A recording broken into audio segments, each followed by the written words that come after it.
IV over 60 hours at a medical center because of some risks of fainting. It works in just 48 hours by restoring normal balance in the brain that's disrupted around childbirth.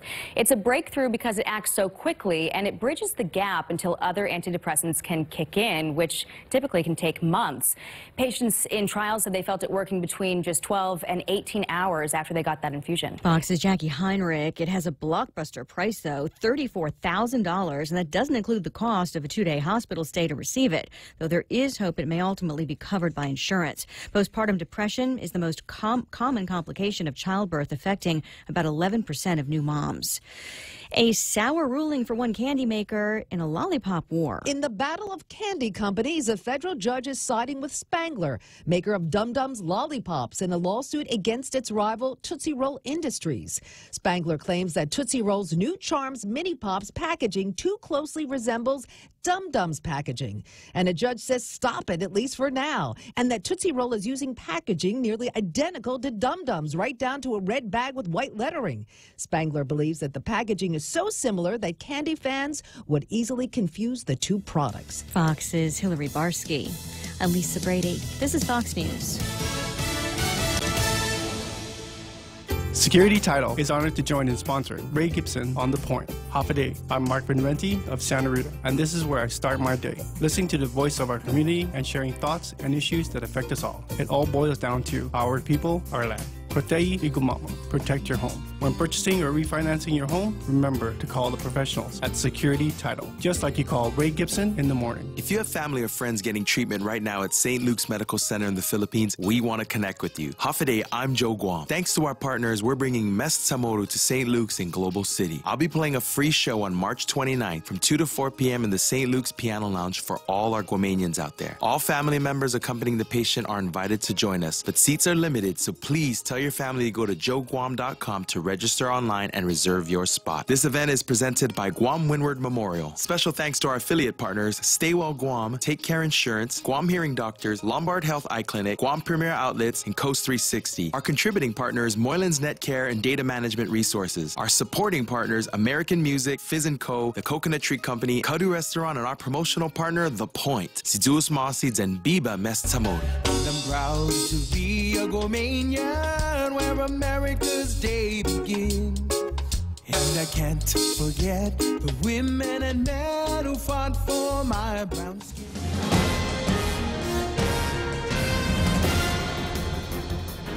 Half a day and good morning, Guam. News time here at The Point is 7 minutes past 6 a.m. this Thursday morning. I'm Kevin Kerrigan. Here's a look now at some of the top stories from the Guam Daily Post. Closing arguments expected today in Superior Court in the misdemeanor trial against Ray Tenorio. The former lieutenant governor took the stand in his own defense yesterday, telling the six-member jury that he did not intend to grab a police officer's gun. Tenorio is facing allegations of reckless conduct and obstruction of government functions in connection with a gun-grabbing incident during a block party in Tumon last July.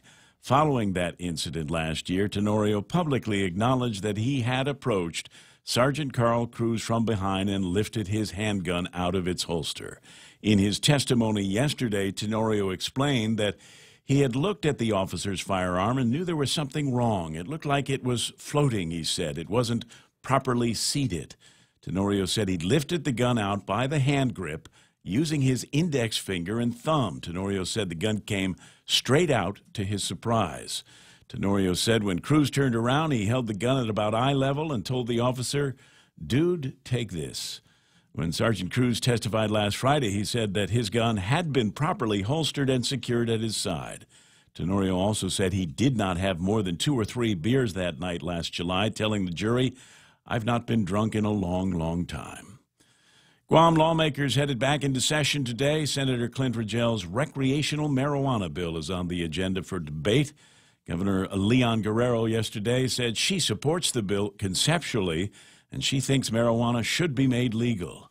Bill 32 proposes to regulate the production, sale, and taxation of marijuana.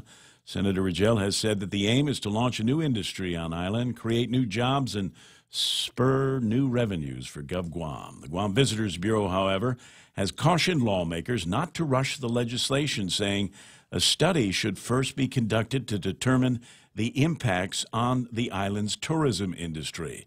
The Guam Chamber of Commerce also issuing a statement opposing the bill, saying a more thorough analysis of an array of issues needs to be addressed. The Attorney General's office also raising concerns about the cash-only nature of the marijuana business that could encourage more crimes. Neither the Guam Police Department or the Department of Education submitted any testimony on the bill.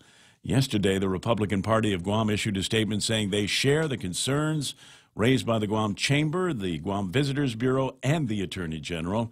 The GOP statement expressed concerns about the potential social impact of legalized recreational marijuana and called for a referendum to let all the people of Guam decide rather than just 15 senators.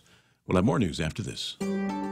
Guam Regional Medical City. We bring the healthcare advances of the world directly to you. We are an acute care hospital that complements your needs with our robust outpatient specialty clinics. From preventative care to critical care, we strive for consistent excellence at GRMC. Our core philosophy is where patients are partners, which means we work as a team to make a healthier version of you. For more information about GRMC, visit us at grmc.gu. Lent-friendly burgers at Chili's. Indulge in a selection of our famous burgers with a black bean patty. Black bean patties combine beans with onions, parsley, bell peppers, and cilantro. Served with dill pickles and fries. More Lenten entrees include the spicy shrimp tacos, Cajun pasta with shrimp, or grilled ancho salmon. Best of all, each entree is just $15 and comes with a refreshing Coca-Cola, iced tea, or Heineken on draft. Our fresh house salad with an entree for just $15. Chili's 3 for Me Lent menu. Available for a limited time. Chili's. More life happens here. 11 minutes past 6 a.m. here at The Point. The former Assistant Attorney General who launched an investigation into the Port 7 6 years ago says he was removed from the case after things became complicated because of a letter he sent to the Civil Service Commission in 2013 advising that he'd launched the investigation into allegations over an allegedly fraudulent workers' compensation claim at the port. Former Guam Assistant Attorney General Nelson Werner told the Guam Daily Post he doesn't know why the case was not pursued. The investigation is related to the 7 Port Authority of Guam employees who were fired more than 6 years ago. The issue has resurfaced recently at Dan Tydenko's confirmation hearing to the airport's board of directors. Werner currently works for the government of Palau. In 2013, he was assigned responsibility for investigating the Port 7 case, and he sent a letter to the Civil Service Commission advising that he'd launched a criminal investigation. Then Senator Rory Respicio called on then Attorney General Lenny Rapadas to put a stop to what Respicio called Werner's prosecutorial misconduct. The next day, Rapadas sent a letter to the CSC withdrawing Werner's criminal investigation letter. Werner, however, told the Post that he rejects any notion that there was any prosecutorial misconduct with respect to any aspect of the investigation. Yesterday, when she was asked whether she thinks the Office of the Attorney General should relaunch its investigation into the Port 7 case, Governor Leon Guerrero said if there's a move for finality in this whole issue, that might be a good strategy, she said, but that's up to the Attorney General. Governor Leon Guerrero has expressed the hope that Senator Talina Nelson will allow all the members of her committee to review Dan Tydenko's nomination to the airport board and then vote on it up or down. Senator Nelson sent a letter to the governor on Tuesday advising that Tydenko's nomination would not proceed to the floor. Yesterday, the governor said she hopes the senator would allow her committee to make that decision and let the members of her committee read the documents that have been submitted over the Port 7 controversy before they decide. The governor said she still stands by her nominee. She's very much behind Dan Tydenko, she said. For these stories and more, log on to postguam.com or pick up a copy of today's Guam Daily Post. Ray and Mike now with some weather. Let's see what we got here today. Partly cloudy with isolated light showers. Northeast winds 10 to 15 miles an hour with highs around 88 hot degrees today and overnight lows 77. Sunset tonight at 6:31. Sunrise this morning should be about sunset tonight 6:31. Sunrise this morning should be about 6:25. And a note here from my weather whisperer: the vernal equinox takes place at 7:58 this morning. That's right. Yeah, if we could see the clouds, they would be green. Ah. Yeah, because of the spring. Yeah. You just destroyed all of the credibility that we built up in the last year and a half, right? And then you start talking about green clouds at 7:58 here this morning. All right, so we got that working for us. Let me just scare up the radar so you can take a look at this and rebuild slowly this credibility that you have with the audience on weather. What do we? Oh, what's that? Oh, I got some cool videos I'm gonna play for you a little bit later on. Right on. As far as credibility goes, that could take a while. So, looking at the radar here, got some isolated showers rolling through. Can we move that radar up just a little bit? Fine. That way we're kind of in the middle. Most of it, once again, up to our northwest. It's been kind of the pattern for the past few days. And we do have some stuff down to the east, but it looks like everything in moving in a general northeast to southwest direction. So we might get a shower or two. We might not. This morning was kind of weird. Walked out to the car, and I could feel droplets on me, but I looked up, and there was not much of a cloud there. So kind of weird. It was like that yesterday afternoon. I could feel the same thing. Just a little bit of just a hint of a cloud out somewhere, and tiny drops, but not enough to turn into anything. And frankly, it was so hot yesterday that was very disappointing. I thought, what? Hey, no more teas in here. That's enough with the tease me. It's going to rain and cool me off stuff. Yeah, if it were warmer, if we were into the summer season, that actually would probably have fallen as virga. Virga is rain that actually does not reach the ground. It evaporates before it reaches the ground. It's been hot like that. All right, so there's the satellite imagery. Anything particular there? We've just got the ITCZ, the Intertropical Convergence Zone, down to the south. 96W is down there as well, but it's starting to fizzle out. Over us, we can see what looks like the possibility of a new shear line coming on down. So let's hope that does move on through. It looks like we're getting an impulse of a little ripple of air. If you look at it very closely and you've got good visuals on this, you can quite literally see there's like a ripple of energy moving down through the Marianas right now. So that could be a bit of northerly influence. Let's hope so. Yesterday was kind of cool. That's why we had dew on the cars. Not that the moisture was high, but the temperature had gotten low enough to hit the dew point. That'll probably happen next couple of days. The air is drier over us now. That's why we're not expecting too many showers. Happened at my house and on my car. 6:15 in the morning, and that's news and weather together, brought to you by Bank Pacific, where others put branches, they place roots. Do you know someone who has difficulty following conversation in noisy places or turns up the TV a little too loud? These may be signs of a hearing loss. Ross Hearing Aids specializes in hearing evaluations, custom-fit hearing aids using the latest in wireless digital technology, and custom-fit hearing protectors. Call Ross Hearing Aids today to schedule a complimentary hearing consultation. 637-HEAR, 637-HEAR. Ross Hearing Aids, located across Shirley's in Harmon. And before we say thank you very much to everybody on Facebook Live, and thank you very much to people that help bring this program to you on a daily basis, including Guam Regional Medical City, the first choice for your specialty care needs. Micronesia Renewable Energy. There's never been a better time to go solar. American President Lines of Shipping the Future. And, of course, King's Restaurant, where they have got, I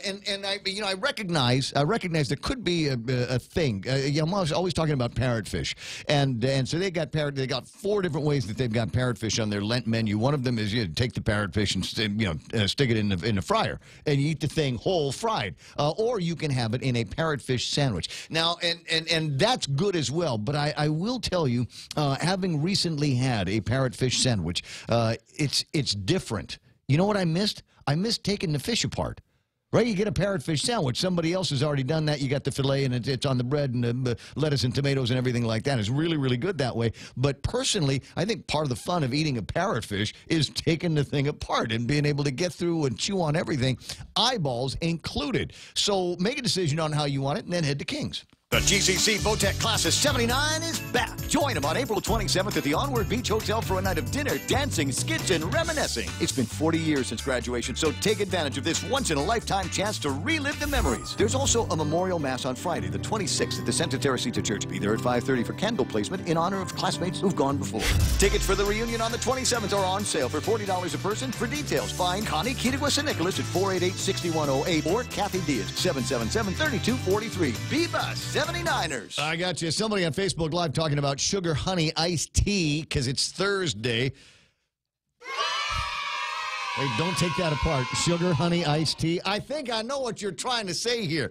They've got freshly brewed Honest green tea over at Wendy's with the fresh-caught North Pacific cod fillets and the wildly freshly chopped garden salad. That's how they're bundling up their meals for Lent. And over at Nanbo, they're bundling up their plans to help try to save you up to 50% on your insurance. Call them today at 477-9754. Ray Gibson Show also brought to you by Cars Plus. Joey, Jen, Dunge, all kinds of other folks up there wanting to take good care of you and your automotive needs at Cars Plus. They're driven by you. The Ray Gibson Show. Morning talk that matters. Call now, 888-TALK. That's 888-8255.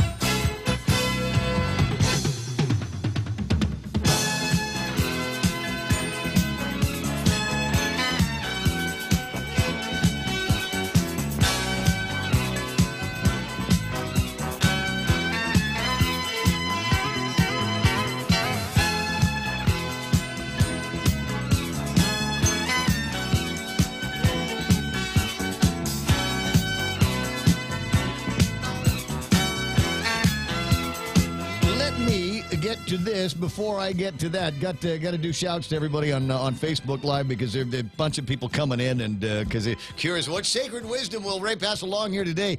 You have a clue in the title of today's Facebook Live broadcast. The G in GOP don't stand for guts. I'll just tell you that right now. I got Ismail, as usual, got in first.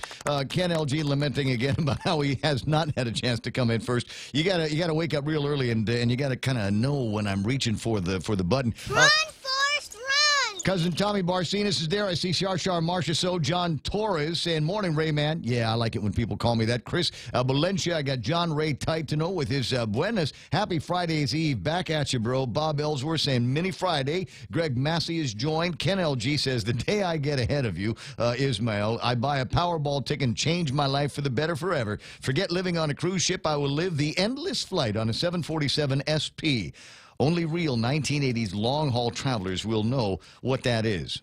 I'll need explains on that later on. We can start now because Mo Cotton's on. Let me see. Carl Leon Guerrero, Randy Kruger, Vicky Ganashis Borjas there, Carl Leon Guerrero Blas, Tony and Annette and Pinko Ada. Debbie Picklesheimer says, listening. Well, you can watch and listen at the same time. That's the beauty of Facebook Live. Rico Blancaflor is there.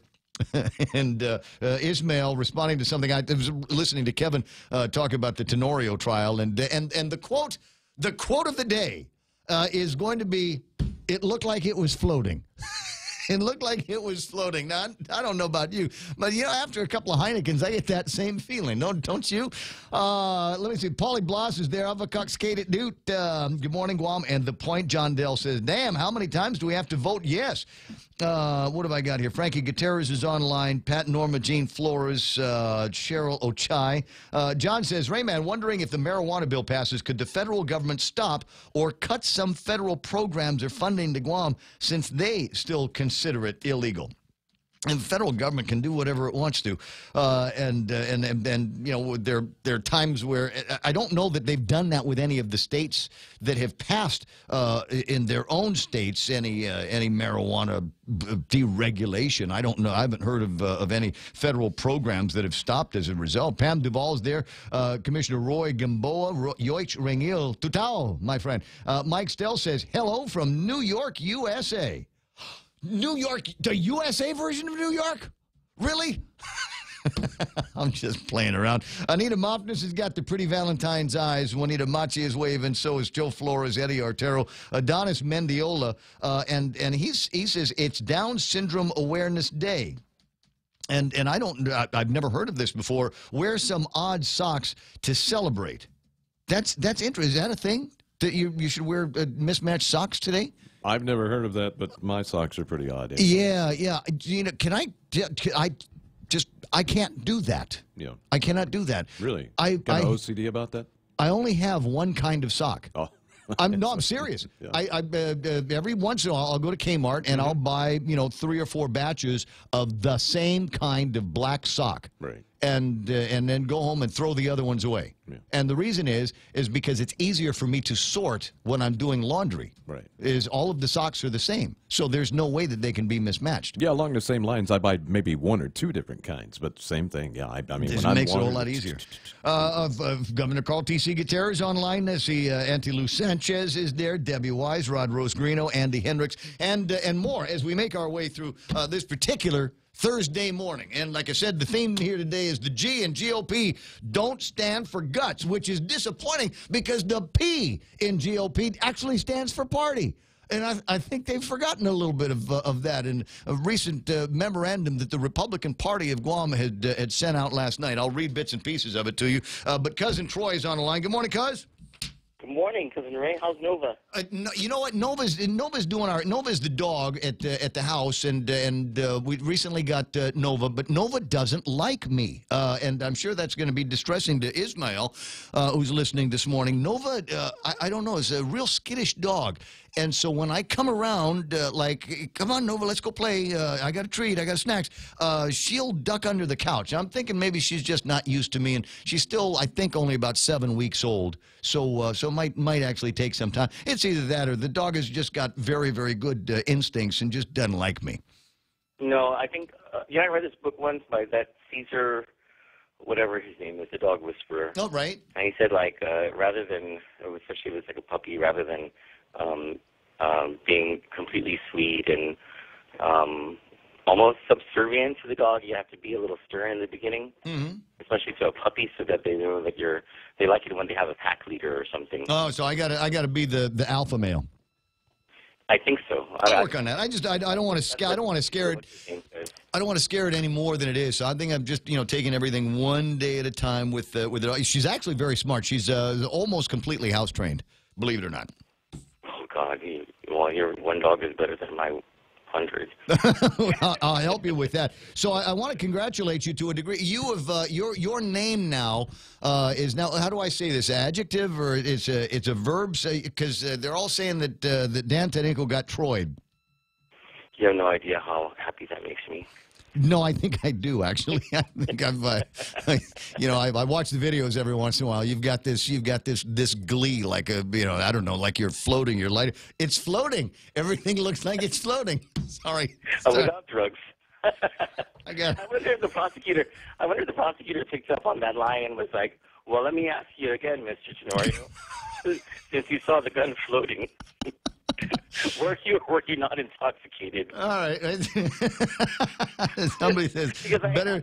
I asked the law enforcement friend. I was like, "Is a floating gun is that a thing? Is that part of the terminology that you use in training school?" They're like, "No, never heard that one." Hey, I'll tell you that. Big Sister Shelley says better than Gravedigger. Oh well, 6:25 in the morning. Hey, now I'm sure you've got an opinion or two on where this marijuana bill may or may not be going today. It looks like some of the support has begun to waver. Well, I find it disingenuous on the part of the Republican Party because one. Well, let's just start with the Republican Party itself.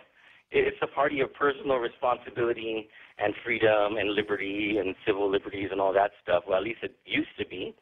And now there's an opportunity to decriminalize or whatever this narcotic or whatever it's called that really has been relatively harmless to society. I don't ever recall there being a gun spree after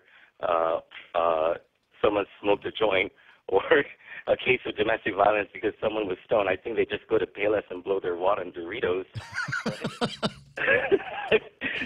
But for the Republican Party to come out and just be the wet blanket in this whole thing, it just doesn't seem like the Republican thing to do, and I think it's just because the party is just straight too far from its values for political reasons. But then also more specifically to those Republican senators, not all of them, Viva Mary Torres, but especially to Will Castro and Luis Muñoz, if they do not support this bill, they were there when Governor Eddie Calvo introduced a recreational marijuana bill that, as I understand it, is almost identical to Senator Clinton Rigel's bill.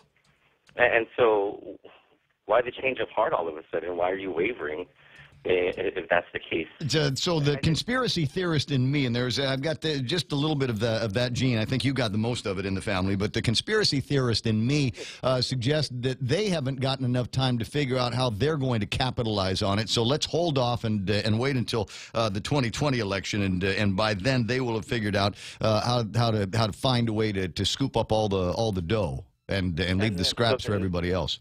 And so then, it's about them, and it's no longer about the people who they're supposed to be serving. And the other reason I'm Well, can I tell you what annoys me to pieces is that most of the time the legislature and the parties are content to let the legislature do the speaking and the thinking for the entire community. Now all of a sudden they're saying, no, this is too much for just those 15 people. My goodness, we'll have to put this on a referendum and ask the entire community in one great vote what they think about all of this. And how many times have they taken very important, it was going into the weekend, immediate shutdown, newsrooms were all closed, and there was tinkering over at the legislature, sometimes the worst kind, and that was something that should have gone to referendum. So that was the Republican Party again. I believe, well, I don't know. I want to say that that was led by an attempt by Dennis Rodriguez. I mean, his heart was in the right place. We got to figure out how we're going to fund the problems at Guam Memorial Hospital, and then it just devolved from there. And it was something that came about from the fiscal team over at the governor's office.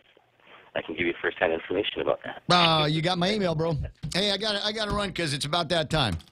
All right, thanks, Cousin Ray. All right, you have a fantastic day. I think it'll be an interesting conversation wherever he happens to have it on the Facebooks and all of that. And it doesn't look like there's too much disagreement here coming in from the Facebook Live guys. We'll look over some of their thoughts and some of the comments that are happening. And as I said, I don't necessarily have a hard time saying it. I'm disappointed in the position that the Guam GOP has taken. They issued this statement last night. Let the public decide on recreational marijuana, not 15 senators. The Republican Party of Guam shares the economic concerns raised by the Guam Chamber of Commerce and the Guam Visitors Bureau. We also share the legal concerns raised by the Attorney General of Guam. In addition, we are very concerned about the potential social impact legalized recreational marijuana will have on our local families and children, which are at the root of our culture. When in doubt, always mention the culture. Always got to throw that in there. Of course it's the root of our culture.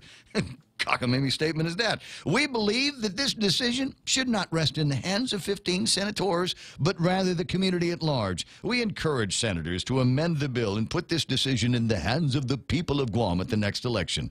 This will allow more time for public discourse and allow voters to make individual decisions based on how they believe this bill will or will not impact their family and community. That translates into, we wanted to issue a statement that really coddles our Republican base, you know, conservative folks, but we want to straddle the line just enough so that if it does passes, we don't piss off that bunch too. Right? Which part is the middle? 6:31 in the morning and time for headlines from the Guam Daily Post. That's Kevin Kerrigan. Half a day and good morning, Guam. In the headlines from the Daily Post this morning, Governor Leon Guerrero urging island contractors to take advantage of the exemptions offered to Guam in the National Defense Authorization Act and apply for the skilled foreign labor they need under the H-2B program, even if their projects are not directly related to the military buildup. The governor spoke at the Guam Contractors Association General Membership meeting yesterday at the Hyatt. All projects in Guam are integral to the military, said the governor, and she encouraged the contractors to apply for H-2B visas for the workers they need on projects like multifamily and single-family homes, as well as private business construction.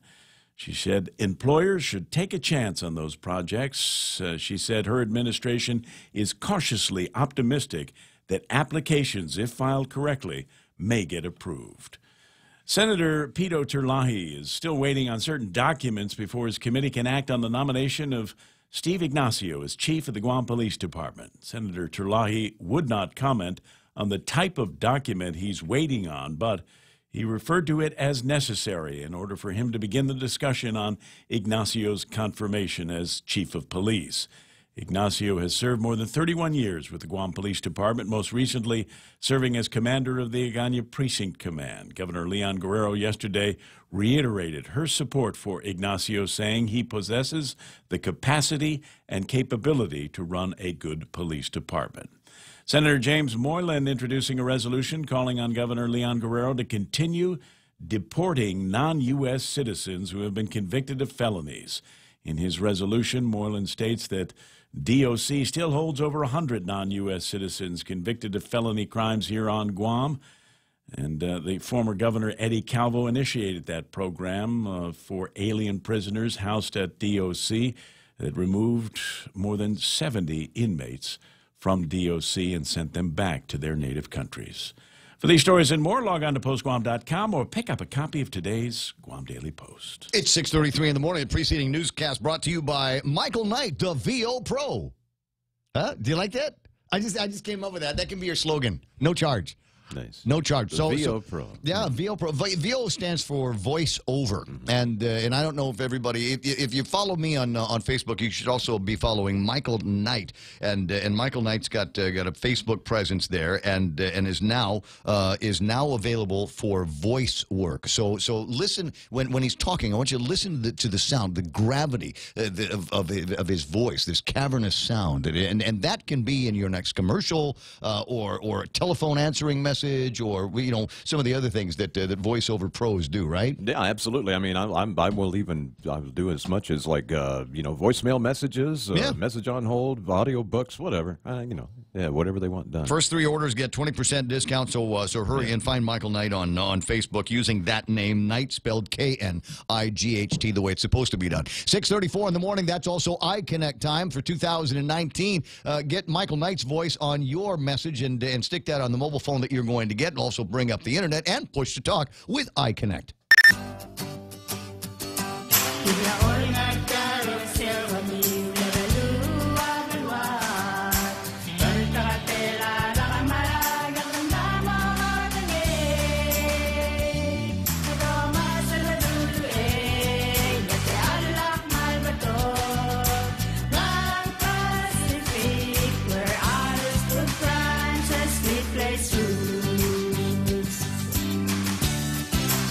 It's 6:35 in the morning, lunchtime. Maybe you're going to be in a hurry. Swing by a Subway. There's like 14, 15 Subway locations on Guam, and all of them are serving their Lenten special, which is shrimp and guacamole. So figure out what kind of bread you want that on. Me, I'd put it in a wrap. I've been enjoying wraps these days over at Subway. So you get all your favorite meals like this one here, whole shrimp, guacamole, all in the wrap. Your favorite veggies on top of that. It could not possibly get any better.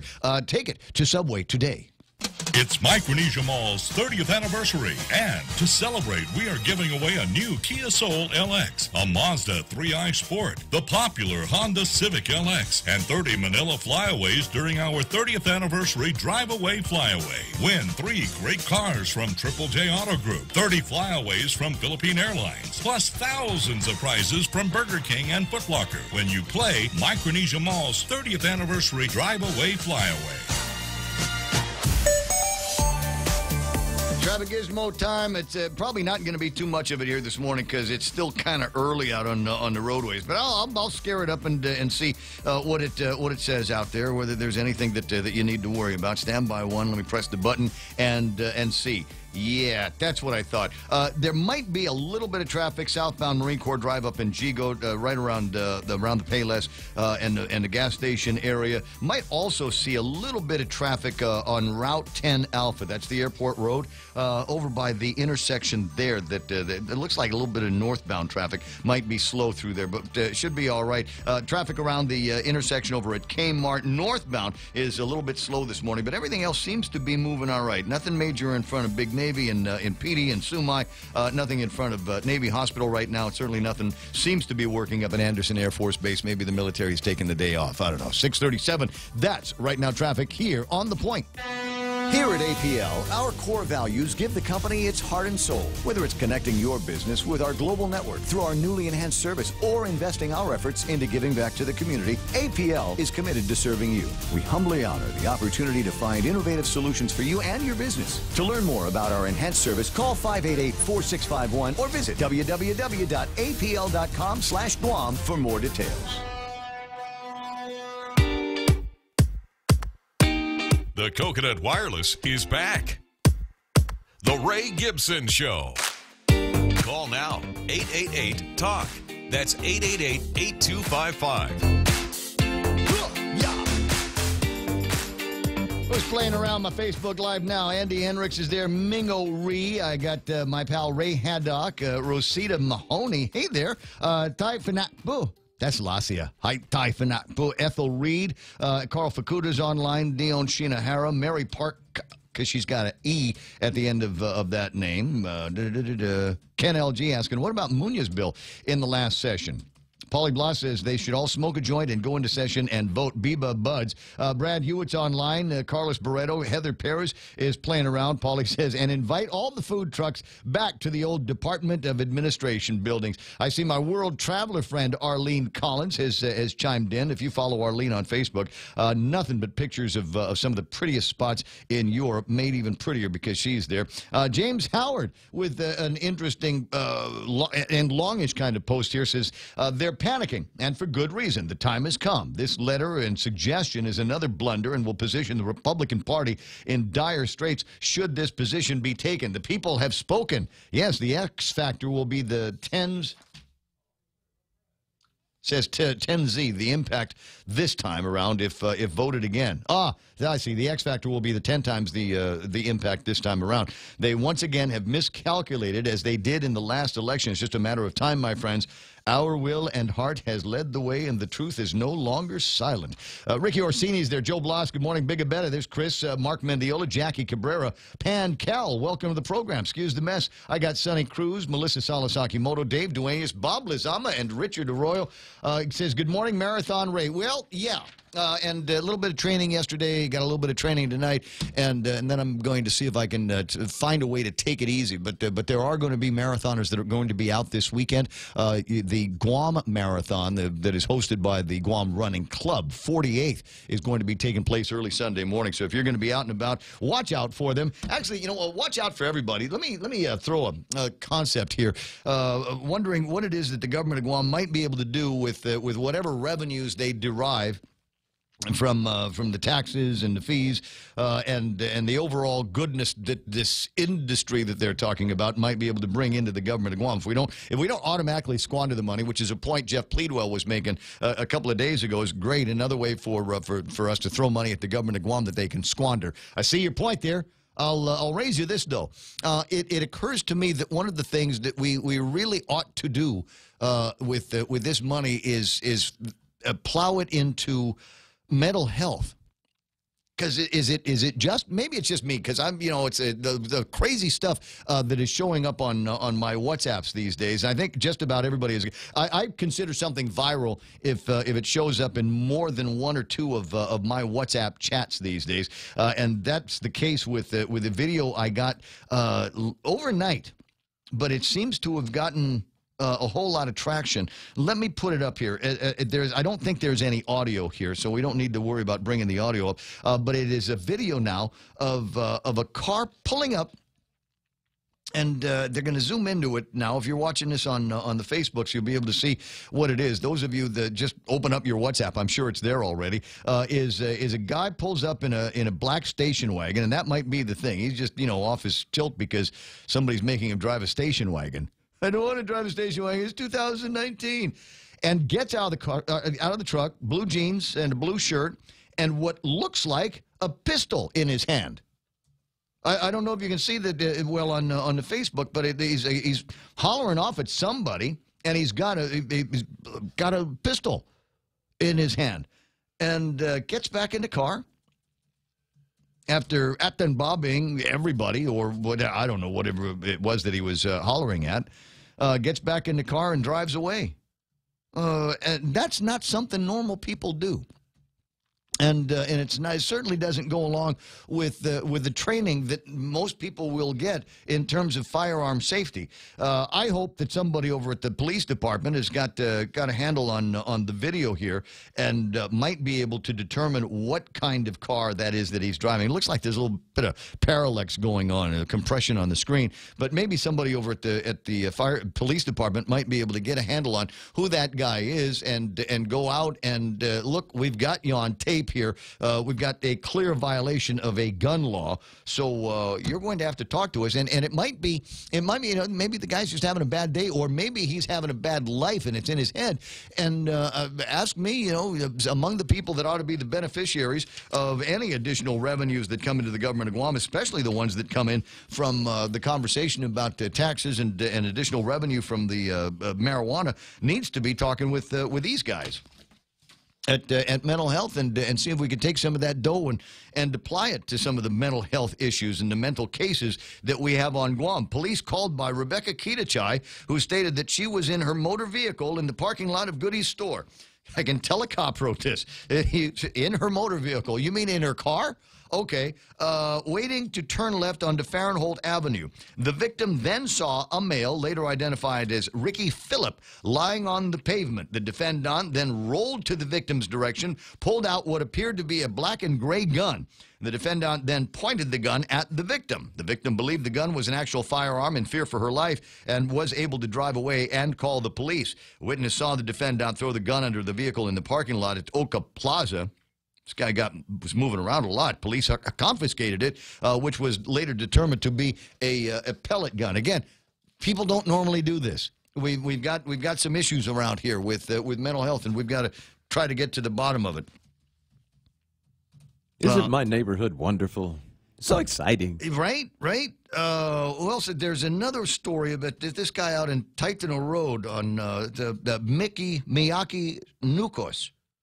Was called by the cops, told him about 9:30 he was driving to work on Adrian Sanchez Road when a male individual, a.k.a. a man, walking by Taitano Road, punched his company vehicle.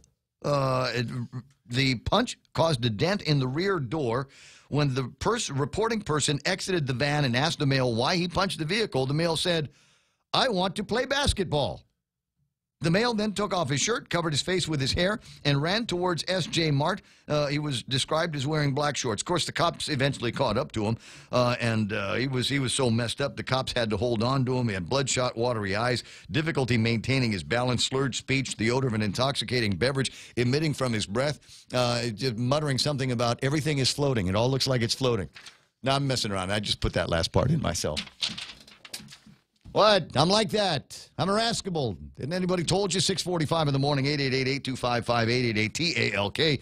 But that's where my head is at these days. I've been concentrating on the marijuana thing because it looks like it could be an actual ghost show. I'm not a big marijuana guy. Most people that know me know that the way that I take the edge off a bad day or put a sharp edge on a good day is I like my beer. That's my thing. I've always found that if I smoke marijuana, it just makes me sleepy and it makes my mouth dry. And so I don't know that I get. We went through this whole thing with CBDs a few weeks ago, and everybody raving about CBDs, and I took some of this stuff, and I'm like, okay, I'm not feeling it. Is there supposed to be something that happens? Is there supposed to be unicorns with rainbow dodos, or what's supposed to be happening? Because it wasn't happening to me. Anyway, so I think everybody's different. There's a peculiarity there. But I believe after thinking about this, doing a little bit of research, that there could be some serious opportunities for businesses. I was with a guy. I won't tell you his name. But I was goofing off with a buddy of mine last night, and he manufactures a local snack. And we were talking about medicinal, we were talking about recreational marijuana and all of this stuff. He said, well, there's nothing in it for me. I don't smoke. And I said, yeah, but you manufacture a snack. He says, yeah. I said, this will be a great opportunity for you to manufacture a snack with particular flavors in it. Because you can flavor this kind of snack, and particular flavors in it that might appeal to somebody that wants to eat something crunchy that has a flavor that stoned people like. I don't know. Make it taste like brownies or something like that. I don't know, but there's going to be, and sure enough, it got him thinking. Pretty soon, I was saying, you want a pen? You want a piece of paper and a pen? Because I know you're getting ideas right now. Stone people like crunchy snacks because it makes their eyeballs vibrate. I heard. And so you don't need to smoke it. The whole thing about this is, then we got a couple of people come by and started telling me about how it's beginning to unravel. My understanding is that, and that's when I got this thing here from the Republican, used to be a party of Guam, that said that we're uncomfortable, we're concerned. They have concerns about everything all of a sudden, and want this to be left up to the people as opposed to the 15 members of the legislature that we've elected to represent us. All right, well that's one way to do it, I suppose. But my understanding is that even among the co-sponsors of the bill, and I gotta independently verify it, i.e., ask the guy. But my understanding is that Joe San Augustin, originally a co-sponsor on the bill, might be wavering on his support, and there is, at least that I know of, one Republican co-sponsor of the bill who might be out as well. One thing I can say, there were almost 20,000 that turned out to vote on the referendum for medicinal marijuana, which, by the way, nothing's been done, and that's why people are reluctant to even put this to a referendum, because it's like, what difference does it make? GovGuam doesn't care what the people think as long, as GovGuam is putting money in their coffers. I guarantee you, they put this up to a referendum, there will be more than 20,000 people that will show up, and it'll be overwhelming. Well, that's is maybe part of a point here, and it was, I think we missed an opportunity in the last go-round, in the last primary election, last general election, to ask this question. To ask, among other things, this question about recreational marijuana could have been put on the last election, and now these guys are going to want to wait out another year and a half before we get to playing around with another opportunity to ask the people of Guam. Otherwise, we'll see what happens over at the legislature today. They will go into their session at 10 o'clock this morning, and I am wondering out loud whether or not there might be one or two people that will show up, if for no other reason, just to look at them. I want to be in the room. I want to be able to look at this guy in the face as he says no on all of this. What do we got on the Facebook Live? What are people talking about? Carmen Lozano's there. Ken Leonguro says, with the self-grow provisions, I don't see a lot of taxable revenue. Sonny Cruz, the guy says he was arrested. Roy Gimbaugh, something again about floating pistols. Jennifer Post-Schnitger is online. Ken LG. There we go. Cannabis chicken wings coming soon to a fine eating establishment near you. Dude, it'll be coming to all of them. It'll be coming to all of them. Bill Pettit is online as well. So we'll see what happens there. I mean, otherwise, the only other stories that we get to play around with here on the table of contents are, frankly, stories that we've already been playing around with for an awful long time. We've got the Governor Calvo taking the stand yesterday, and former Lieutenant Governor Ray Tenorio taking the stand yesterday and responding to a number of questions. Now, as far as I know, the defense has rested, and does that mean now it's going to the jury, Mr. Kevin Kerrigan? Who was there for the whole thing? You need to have closing arguments, and I was not there for any of it. Oh, sorry. Closing arguments, and then it will be handed off to the jury and determine what's going to happen. That's it. Do you think that they'll come up with something? Because it's like Thursday today. I mean, what's it going to take for closing arguments? 20 minutes each from the guys? It should be over by today. Yeah. All right. Well, then it'll go to the jury, and then who knows how long they'll take. What's the rule on a quick verdict from the jury? I don't know that there are any rules. They're given the amount of time they need. No, I know, but isn't there a thing that with if usually when the jury comes back fast, it's an acquittal, right? We'll see. Yeah. All right. Well, either way, it'll be newsworthy, huh? Absolutely, absolutely. And I'm wondering to what degree everybody is going to be satisfied with the conversation. Also interesting is despite what Vice Speaker Tilena Nelson had to say in her letter to Governor Lou Leon Guerrero, Lou Leon Guerrero indicated a couple of days ago that she's still got a lot of support for Dan, and has communicated with folks over at the legislature and in the media that she sure would like it if they were able to have this conversation in committee. I don't know that anything has happened with Dan's nomination in the committee. It went in, obviously, for the public hearing, and then Tilena Nelson said, no, I don't think it's going to go any further than this. Governor Leon Guerrero would like to have the debate at least take place in committee. She's not asking for it to go for an up-down vote on the floor, but she would like to see some debate on the committee and let the committee itself decide that it shouldn't go any further, as opposed to Senator Tilena Nelson doing it on her own. So you got that, and then yesterday, towards the end of the program, I got a note that said that Vivian Leon had filed a complaint against Paul Salas. Now, Paul Salas was the security guy. Kev, you read the complaint and listened to the tape, did you? Of that Vivian had sent along yesterday. Yes. So she is alleging now, with some degree of proof, that Paul Salas had fudged some of the paperwork that was used as part of the termination activities over at the port. Yeah, that's the allegation that she's made. Then she's filed that with Port General Manager Rory Respicio and the Port Police. And Rory's out of town, as far as I Guam know. Attorney General's office. It was not filed with the AGs. No. All right, so just part of the investigation then that seems to be continuing over at the port on the Port 7 case. So even that story here has not come to any kind of conclusion. So that's, in my mind, going to be one of those things. I'm wondering if there's going to be a return to that investigation. You were able to catch up with the guy, though, right? Yeah. Found him in Palau, of all places. Yes, he's working for the government of Palau. All right, and now, obviously familiar with the case. What was the reasoning? And I know it's in the Daily Post, but I wanted to ask you what was the reasoning behind why that case was dropped? He doesn't know why, and that's the question. Why was just all of a sudden there was a letter apparently from Rory Respicio asking for them to drop the case? He informed the Civil Service Commission this is under investigation. Yeah.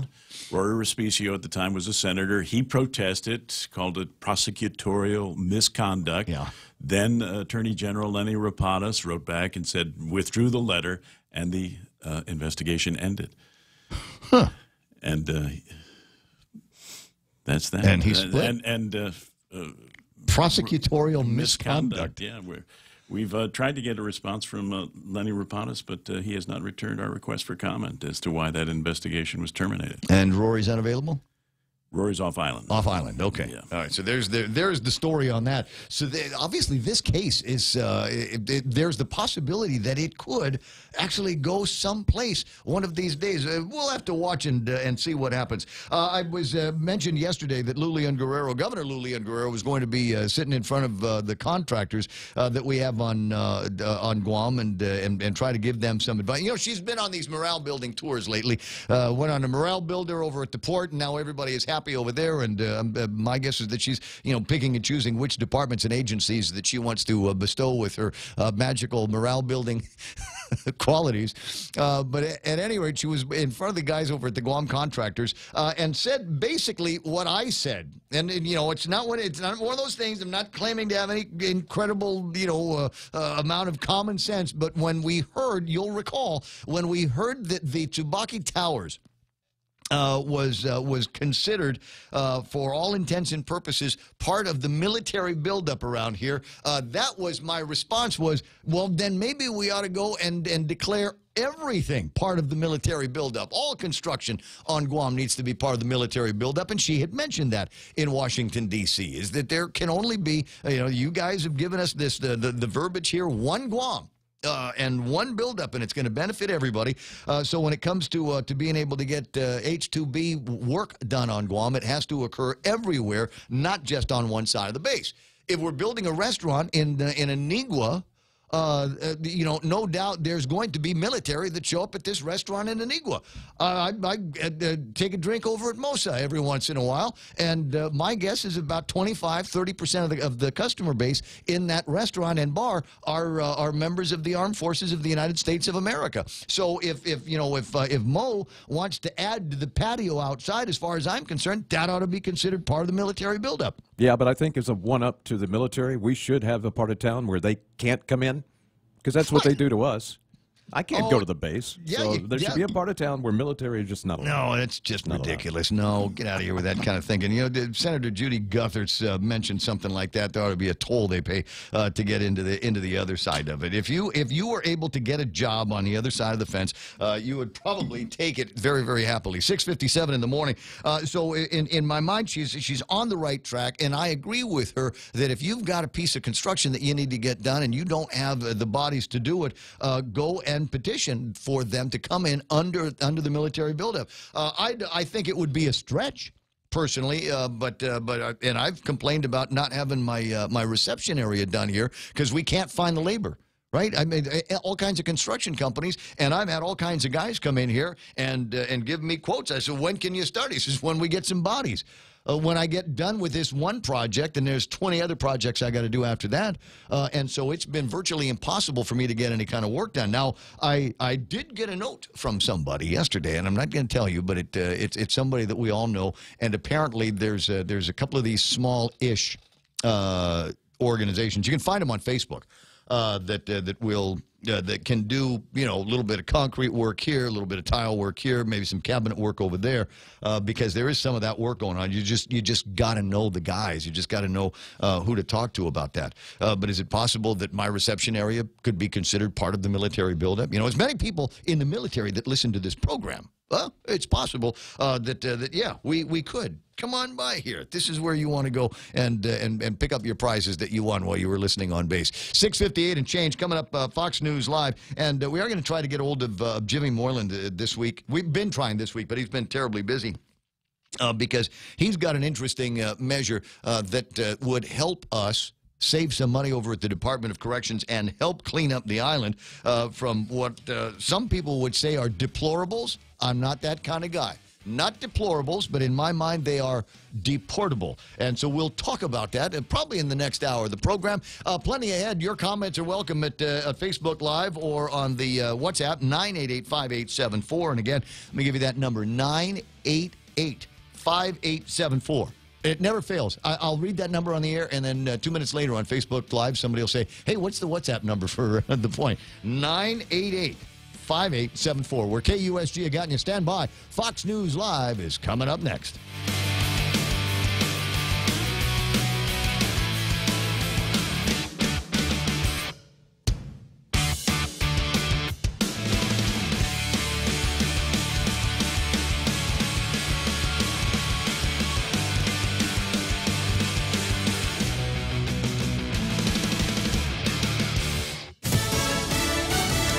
He won't back down. I'm Lisa Brady, Fox News. President Trump facing renewed criticism over his renewed attacks on the late Senator John McCain, digs in, saying again he never liked him much. I've really probably never will. But there are certain reasons for it, and I'll tell you. Speaking at an Ohio plant that makes Army tanks, the president lashing out at McCain's deciding vote against Obamacare and the anti-Trump dossier. And what did he do? Didn't call me.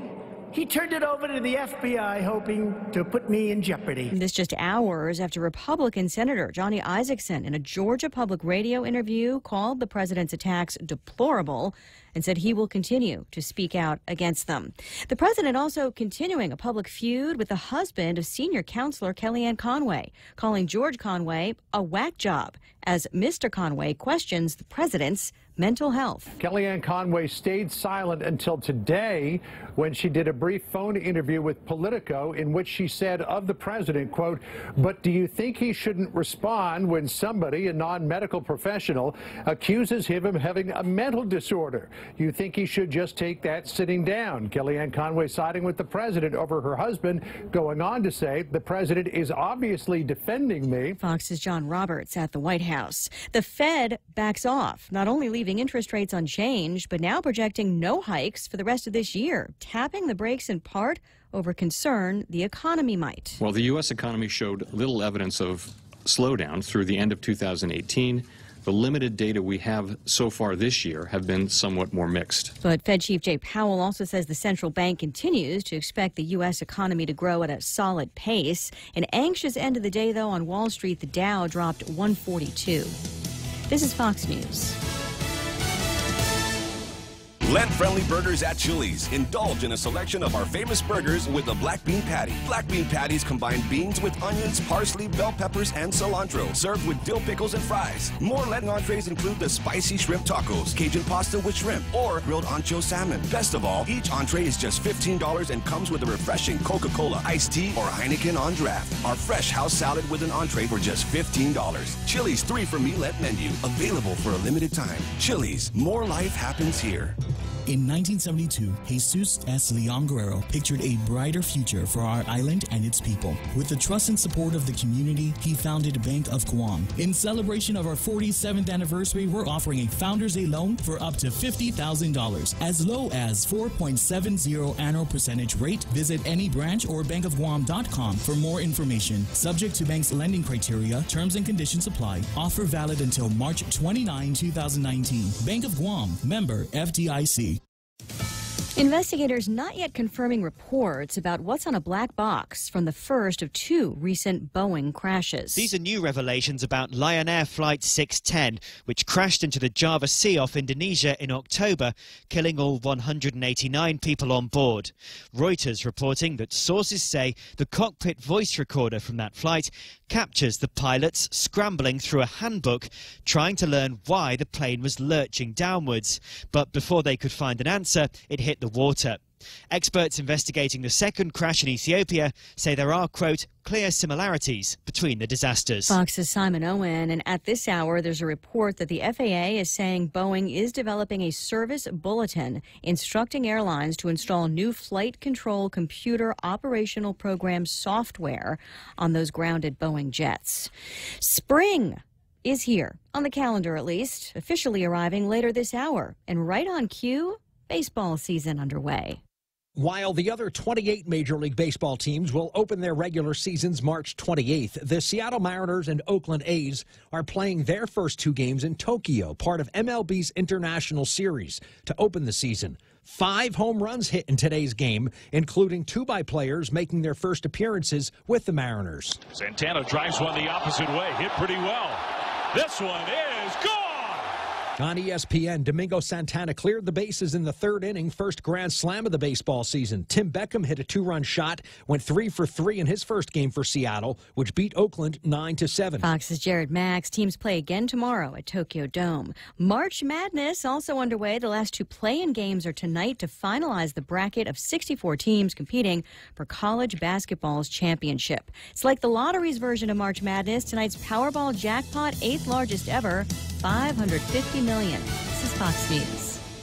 Shrimp and guacamole for Lent at Subway. The all-new shrimp and guacamole combines generous portions of whole shrimp and a spread of guacamole served on freshly baked bread, paired with vegetables cut fresh daily in restaurants and sauces that are sure to excite your taste buds. Hurry in, it's only available for a limited time. Other fresh Lenten flavors include the classic tuna or the mouth-watering greatness of our seafood sensation. Don't forget the Veggie Max, a delicious and tasty vegetarian patty. Visit any of our convenient locations today. At Subway, you make it what you want. If you have family or friends getting treatment right now at St. Luke's Medical Center in the Philippines, we want to connect with you. Hafaday, I'm Joe Guam. Thanks to our partners, we're bringing Mes Tsamoru to St. Luke's in Global City. I'll be playing a free show on March 29th from 2 to 4 p.m. in the St. Luke's Piano Lounge for all our Guamanians out there. All family members accompanying the patient are invited to join us, but seats are limited, so please tell your family to go to joeguam.com to register online and reserve your spot. This event is presented by Guam Windward Memorial. Special thanks to our affiliate partners, Stay Well Guam, Take Care Insurance, Guam Hearing Doctors, Lombard Health Eye Clinic, Guam Premier Outlets, and Coast 360. Our contributing partners, Moylan's Net Care and Data Management Resources. Our supporting partners, American Music, Fizz & Co., The Coconut Tree Company, Kadu Restaurant, and our promotional partner, The Point, Sidus Mossids, and Biba Mes Tsamoru. I'm proud to be a Guamanian where America's day begins. And I can't forget the women and men who fought for my brown skin.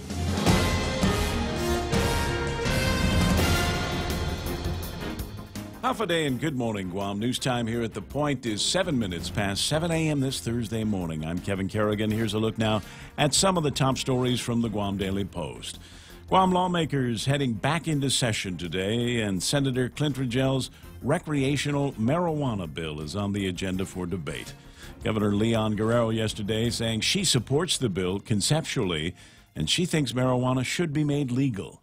Bill 32 proposes to regulate the production, sale, and taxation of marijuana. Senator Rigel has said the aim is to launch a new industry on island, create new jobs, and spur new revenues for Gov Guam. Guam Visitors Bureau, however, has cautioned lawmakers not to rush the legislation, saying a study first must be conducted to determine its impact on the island's tourism industry. The Guam Chamber of Commerce issuing a statement opposing the bill, saying a more thorough analysis on an array of issues needs to be addressed. And the Attorney General's office raising concerns about the cash-only nature of the marijuana business that could encourage more crime. Neither the Guam Police Department or the Department of Education has submitted any testimony on the bill. Yesterday, the Republican Party of Guam issued a statement saying they share the concerns raised by the Guam Chamber, the Guam Visitors Bureau, and the Attorney General.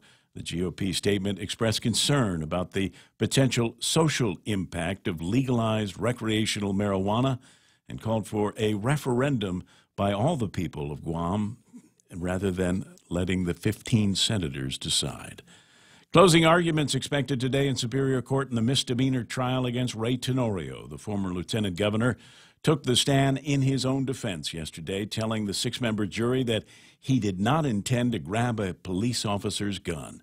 Tenorio faces allegations of reckless conduct and obstruction of government functions in connection with a gun-grabbing incident during a block party in Tumon last July. Following that incident last year, Tenorio publicly acknowledged that he did approach Sergeant Carl Cruz from behind and lifted his handgun out of its holster. In his testimony yesterday, Tenorio explained that he had looked at the officer's firearm and knew there was something wrong. He said it looked like it was floating. It wasn't properly seated, he said. Tenorio said he lifted the gun out by the hand grip using his index finger and thumb. Tenorio said the gun came straight out to his surprise. Tenorio said when Cruz turned around, he held the gun at about eye level and told the officer, "Dude, take this." When Sergeant Cruz testified last Friday, he said the gun had been properly holstered and secured at his side. Tenorio also said yesterday he did not have more than 2 or 3 beers, telling the jury, "I haven't been drunk in a long, long time." We'll have more news after this. Attention homeowners, if you don't have a solar energy system on your roof from Micronesia Renewable Energy, now is the time to get one. MRE solar energy systems now come with battery storage for 0 money down. This means that your home will have power even when the island power isn't available, like during power outages or during and after storms. The inconvenience of not having power for your home is a thing of the past. Don't be left in the dark. Call 632-2613 for a free consultation. MRE, the smarter choice. Looking for a great deal on a new Chrysler, Dodge, Jeep, or Ram? Then get to Cars Plus in Mighty now for our spring sales event. Like a new Jeep Compass Sport, $166 per paycheck. Or a new Chrysler Pacifica LX, $220 per paycheck. Or save $8,500 on a new Ram 1500. How about a new Jeep Wrangler Sport, only $274 per paycheck. Low 1.99% financing is available on approved credit. Save thousands during our spring sales event going on now at Cars Plus in Mighty. Cars Plus, driven by you. 11 minutes past 7 a.m. here at The Point. Governor Lou Leon Guerrero is urging island contractors to take advantage of the exemptions offered to Guam in the National Defense Authorization Act and applied for the skilled foreign labor they need under the H-2B program, even if their projects are not directly related to the military buildup. Governor spoke at the Guam Contractors Association General Membership meeting yesterday at the Hyatt. She said all projects in Guam are integral to the military, and she encouraged the contractors to apply for H-2B visas for workers building projects like multi-family homes and single-family homes, as well as private business construction. She said that she encourages the employers to take a chance on these kinds of projects. She said her administration is cautiously optimistic that applications, if filed correctly, may be approved. She said the Guam Department of Labor would help any contractor with ideas on how to qualify for additional H-2B workers. Senator Pito Terlahi still waiting on certain documents before his committee can act on the nomination of Stephen Ignacio as chief of the Guam Police Department.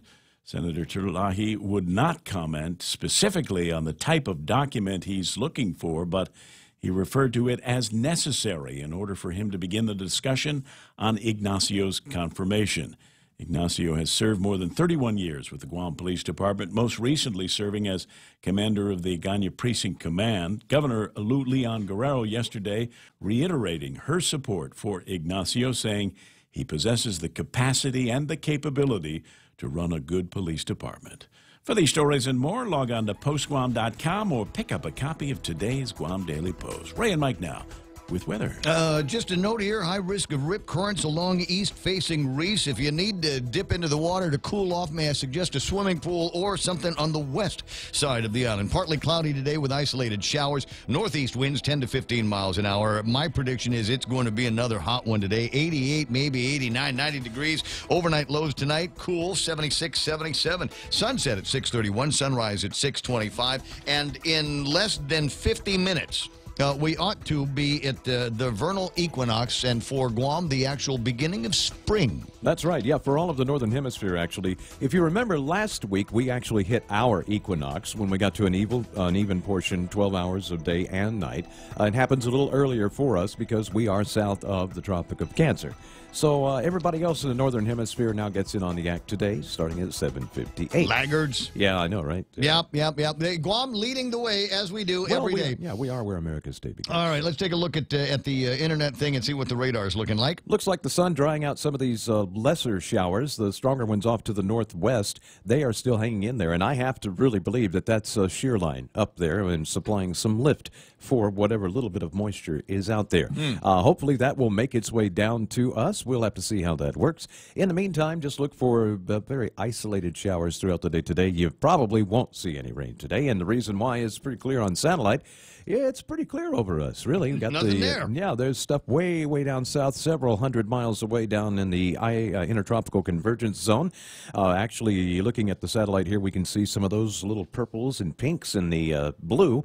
And that means dry air and also some little ripples of energy coming in from the northwest. Hopefully one of those ripples will kind of cool things off and kick our winds up a little bit. That may happen by later this weekend, but there are no promises. Are you suggesting those ripples of energy are floating in the area? Yeah, absolutely floating, yes. 7:14. That's what they look like. Could have used that word all day long in my conversations. All right, that's what happening. News and weather together. Jerry Roberts, Extra Point. Coming up, we take a look at what happened in the markets and where oil is at today. That's all ahead right here on The Point. Help celebrate Earth Month with 93.3 The Point and the return of the Upcycle Mascot Showdown. Stay tuned for details on the upcoming live event and how you can support your favorite school. The Upcycle Mascot Showdown, brought to you by Lolita Cammett from Remax Diamond Realty, the Agana Shopping Center, Sylvan Learning Center, PBS Guam, and 93.3 The Point. American President Lines is shipping the future. Want to do shouts to the guys over at Micronesia Renewable Energy. There's never been a better time to go solar. Guam Regional Medical City had the guys in here yesterday, had the doctor,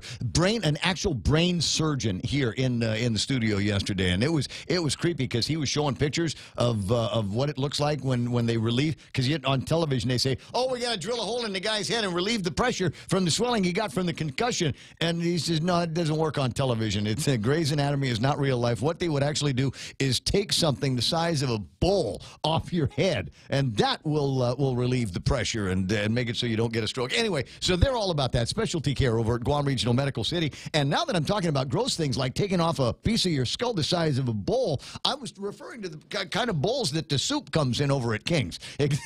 Exactly that kind of thing. So it's Lent, and you can get parrotfish escabeche. Now, doesn't that sound? Put the two of them together in your head. My conversation about the brain surgeon and fish escabeche over at King's. Now, that is devilishly delicious for Lent. Experience the Take Care difference. Take Care members can count on accessing a high-quality, credentialed network of on-island providers, including the convenient one-stop FHP Health Center and Urgent Care, access to an extensive off-island network of providers, and the island's largest offering of free fitness classes and health education programs. You can count on Take Care to deliver comprehensive, accredited insurance coverage and quality health care when and where you need it. Take Care. Our island, your health plan. Learn more at takecareasia.com. And portions of the Ray Gibson Show also brought to you by the guys over at what was this, Take Care? Do I say Take Care? No, we play Take Care. The guys at Cars Plus, Jen and Dunge and Joey and the guys there. We say Cars Plus because in addition to getting fine automobiles, Jeep included, you can also get motorcycle and Harley Davidson that they sell there. Also, think about getting something to eat over at Wendy's later on. They've bundled up their food offerings for Lent. They've got a deal here where you can get a delicious fresh chopped salad and one of those sandwiches, the North Pacific cod salad, which is like stateside version of parrotfish. It's so good, and they deep fry it with Japanese punko bread crumbs, and then you wash it down with honest green iced tea. Find that for lunch today at Wendy's. Real Talk Radio is back. Welcome to The Point. Guam's FM News Talk Superstation.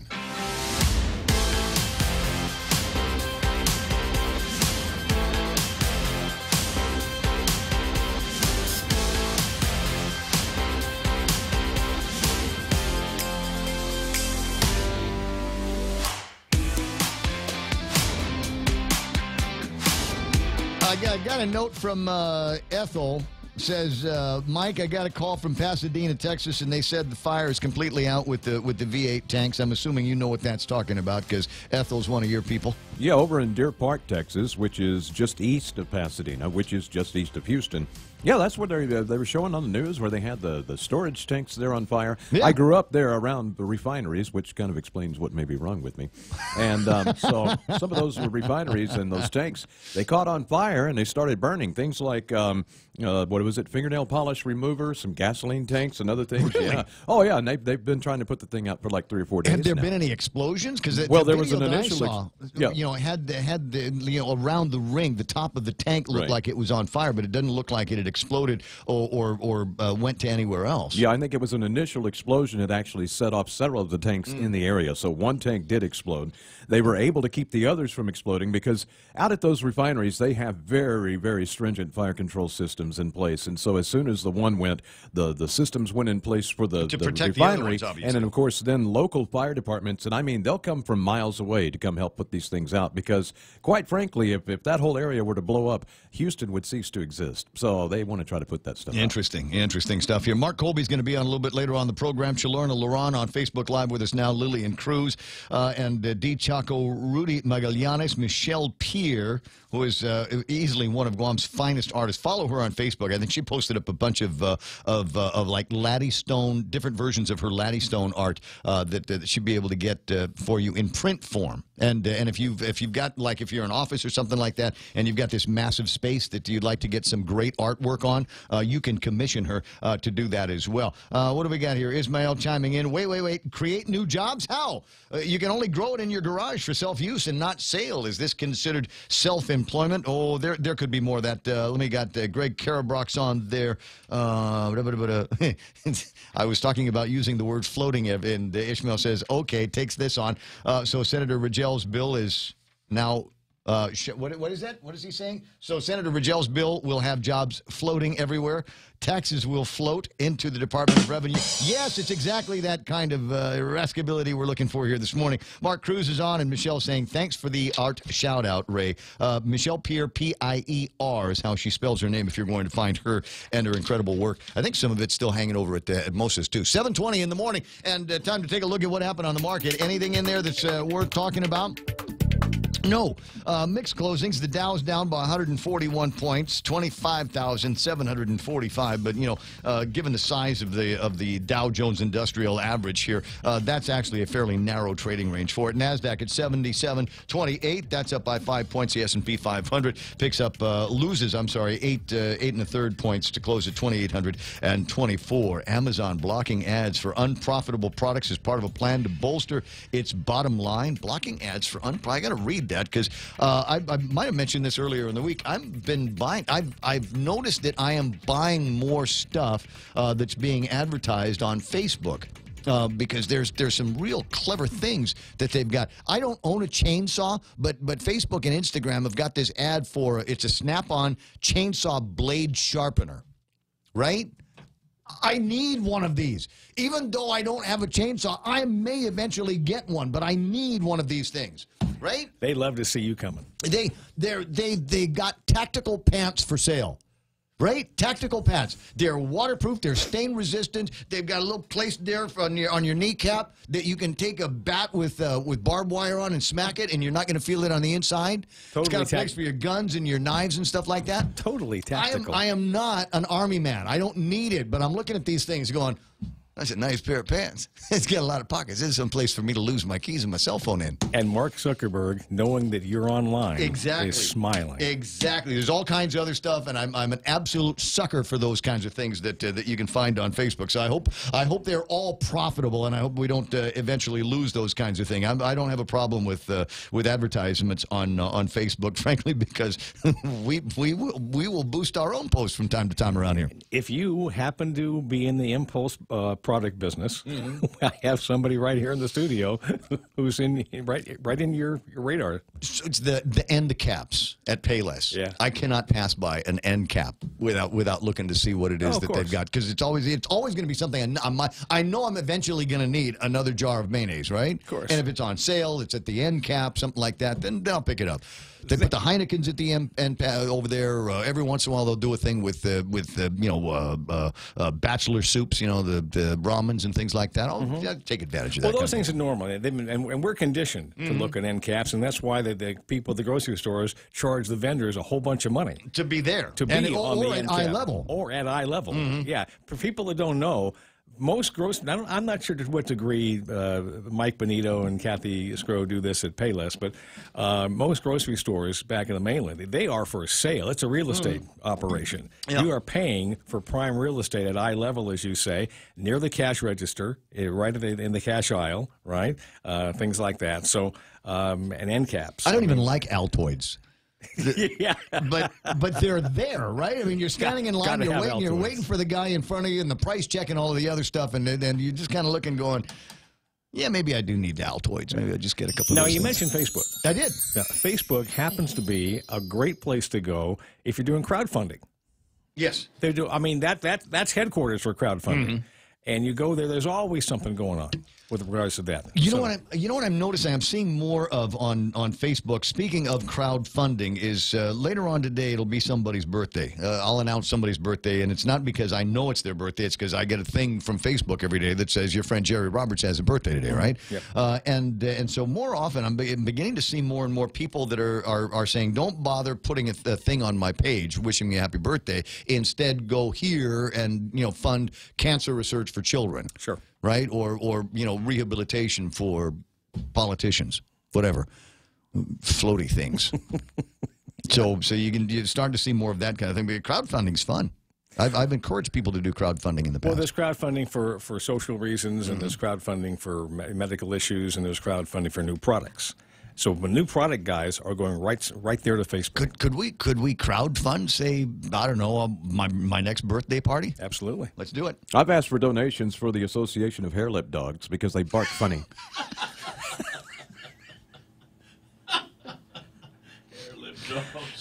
Just now, I'm not going to tell you the whole joke because these are the politically correct times, and doubtless somebody is going to give me a hard time about it. But the punchline of the joke is, would I hair lip?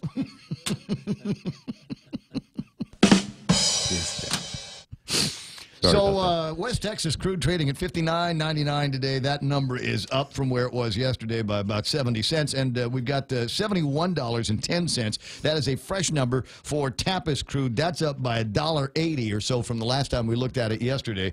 So fend the gasoline in your car at today prices, even though it's, where are we, $4.15 now for a gallon of gasoline at the gas stations?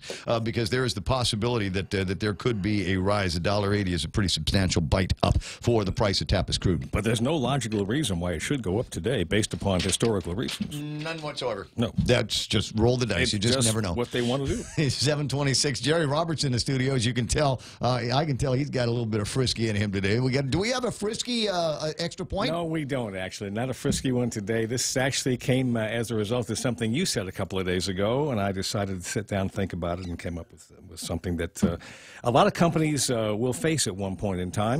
Hopefully not yours anytime soon. All right, well, let's riff on that. Ladies and gentlemen, Jerry Roberts in today's Extra Point, being brought to you by Guahan Insurance Services and First Hawaiian Bank, where it all starts with yes. You've worked at your job for years and leadership has been steady. Then one day your leader is no longer the leader.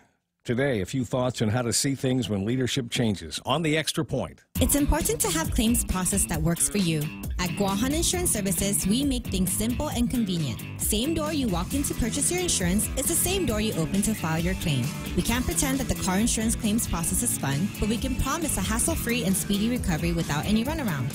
For your home, auto, and business insurance, visit us at the Camacho Landmark Center on Marine Corps Drive in Tamuning. Don't forget to like us on Facebook or give us a call at 475-1162 or text 929-SAVE. That's 929-7288. 8283. You got to get to the nearest First Hawaiian Bank. Mine is in a place used to be the old Royal Lanes, but you swing by there and ask about their service ambassadors. Somebody will walk you through the process of getting their First Hawaiian Bank mobile app on your phone, iPhone, Android, Pixel, whatever, and show you how you can use that to move money around from your different accounts. You to go from your checking account, make a payment to your credit card. You got a check from somebody. In fact, I did this yesterday. I got a check from somebody for some work that I did for him, and I didn't have to fill out anything. I opened up the app, took a picture of the front, took a picture of the back, and as far as I'm concerned, that check is now deposited. Super easy, super convenient. Find out how it works by talking to a service ambassador today at First Hawaiian Bank. It all starts with yes. This is a tough subject, but it's one that deserves to be aired out. When the overall leader of an organization suddenly quits, is terminated, or dies, so many things are disrupted. There may be major challenges to handle the normal day-to-day operations. Morale can plummet. Vendors and customers may worry over the operation's ability to function normally. A lot of companies see dips in performance, as well as employees leaving over uncertainty for the future. For a moment, let's focus our attention away from the company issues and consider what's happening to the individuals involved. When leadership changes, for whatever reason, it's natural for people to worry about their job security. They think about who might become the new leader, changes that may be coming, and they often deal with a lack of official information, which makes it easy for rumors and gossip to gain momentum. Frankly, that's the last thing anyone needs in difficult times. Stay out of the gossip circles and give the new leadership a chance to get on top of things. On a personal level, the loss of a relationship is mourned, and this is true even in cases where we're not referring to someone dying. These feelings can be particularly strong when the departed leader gave the employee his or her start or played a significant role in their growth. Motivation and productivity often slips. People who are operating with a heavy heart may have trouble getting back up to speed right away. Further, all of this is likely magnified in smaller organizations. It's unlikely that anyone will rush to put a happy face on any of this, but it does create a unique opportunity for managers to add to already good relationships with workers and to hit the reset button on those that need help. Whatever the circumstances, this is a shared experience. Everybody is working through it together. That gives you something to build on. In a worst-case scenario, where the leader has suddenly passed away, the person or people who assume control will be faced with some immediate concerns. First, operations must continue in as normal a fashion as possible. This brings stability to the organization, which will be important and beneficial for everyone. In addition, giving workers an opportunity to vent and express their feelings is a good idea. In some cases, bringing in a grief counselor has helped. Nobody likes to imagine themselves in this kind of painful situation, but a bit of planning can be beneficial. If you own a company, it might be good to ask yourself, if I don't make it in tomorrow, what will happen? Is there a succession plan in place that will enable the operation to smoothly transition to the new leader, or will things be chaotic and uncertain? Sadly, most small to medium-sized companies are not prepared to deal with this kind of challenge. There's a lot to chew on with this topic. Your lawyer, accountant, tax advisor, and company leaders can help develop the conversation. That's the Extra Point. Get out there and make something good happen today. For 93.3, The Ray Gibson Show, Guahan Insurance Services, and First Hawaiian Bank. I'm Jerry Roberts. Of course, it's possible that in the event of a loss of a key man, a company might actually work and perform better. Well, in some cases, I guess that's true. I've seen it work. I've seen it happen. Yeah, there's something else I wanted to add to this. So that I can get in that. It's not just the overall leader. Let me just throw the hoop. I mean, if someone doesn't show up tomorrow, who is in power? That's the overall leader. But what happens if the CFO, the chief financial person, doesn't show up? How about the financial, the information, the tax matters, the banking, the payroll? What happens if your IT person doesn't show up? Or the passwords logged somewhere where someone can get in there and know what's going on? What if your HR person doesn't show up tomorrow? I mean, there's a lot of things that go into this, and small companies are at danger, at risk, if they don't have these things put together. Well, I just tell you what, as far as the IT thing is concerned, we don't necessarily have a problem. We've only got 2 passwords here. One of them is actually the word password, and 1, 2, 3, 4.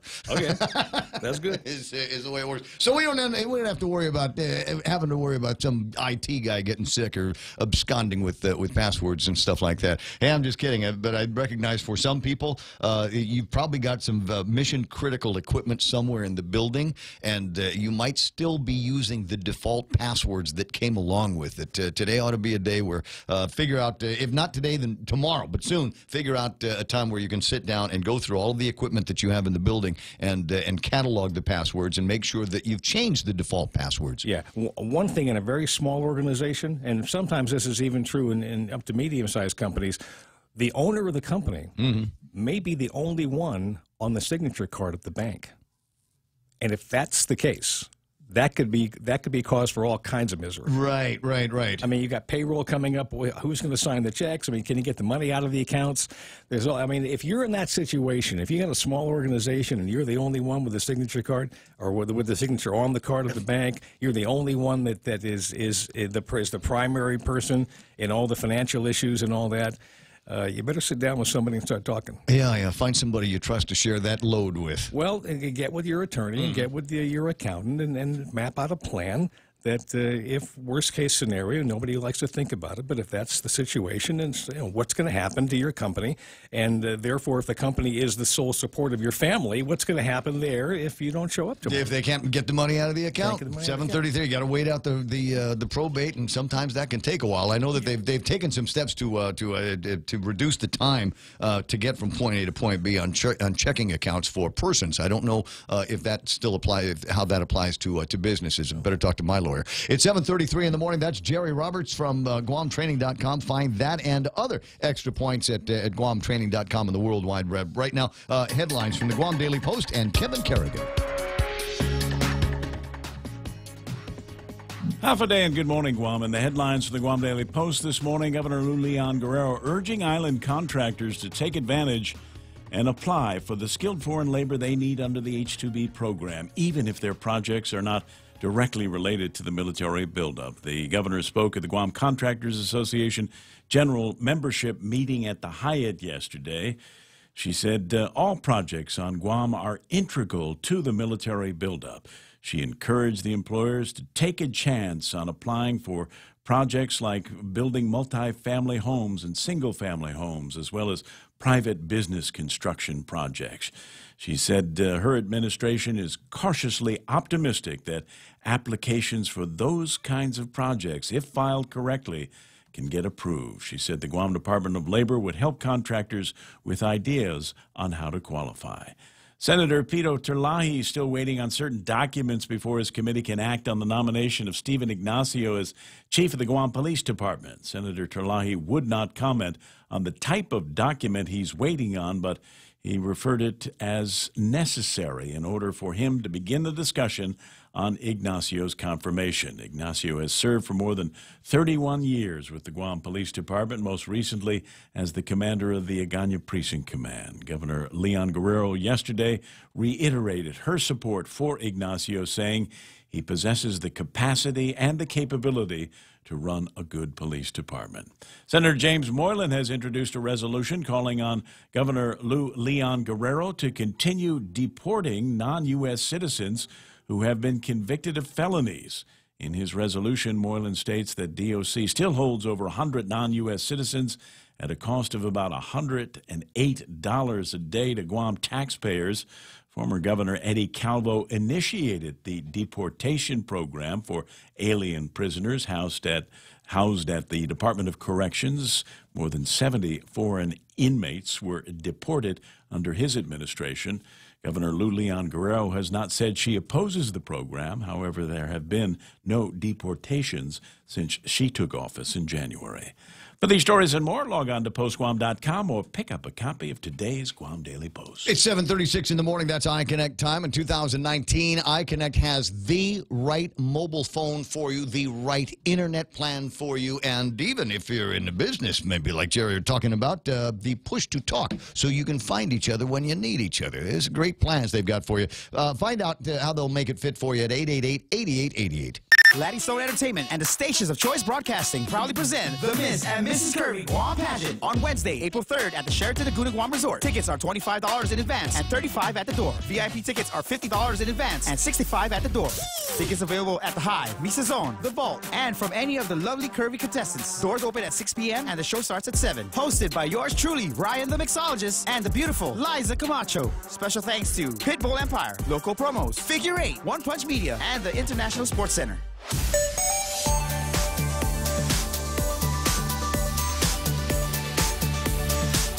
Let's see what's happening in the traffic now. Okay, last hour I told you that there wasn't much in front of Anderson Air Force Base. They changed their mind, and now there's something in front of Anderson Air Force Base. Traffic in both directions. Route 10 from about where the University of Guam is towards the intersection past the church.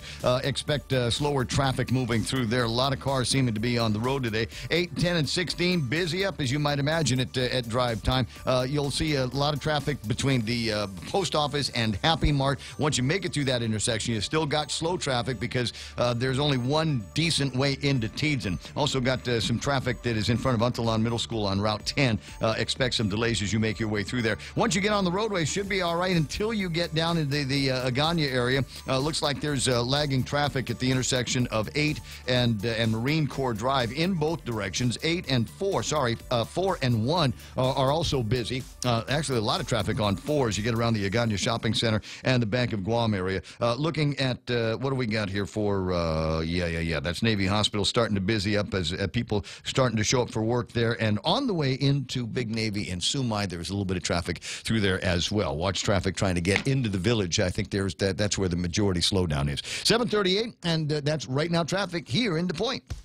Family Finance has been serving the people of Guam since 1959, and they'll continue to be there for you in the years to come. Whether you're looking to get a personal loan for that summer vacation or paying off those long overdue bills, Family Finance has got you covered. Apply for a personal loan from $1,000 up to $3,600 by calling Family Finance in Agutya at 475-4545, Upper Tumon at 647-5626, or in Dededo, 633-4473. Family Finance, serving the people of Guam since 1959.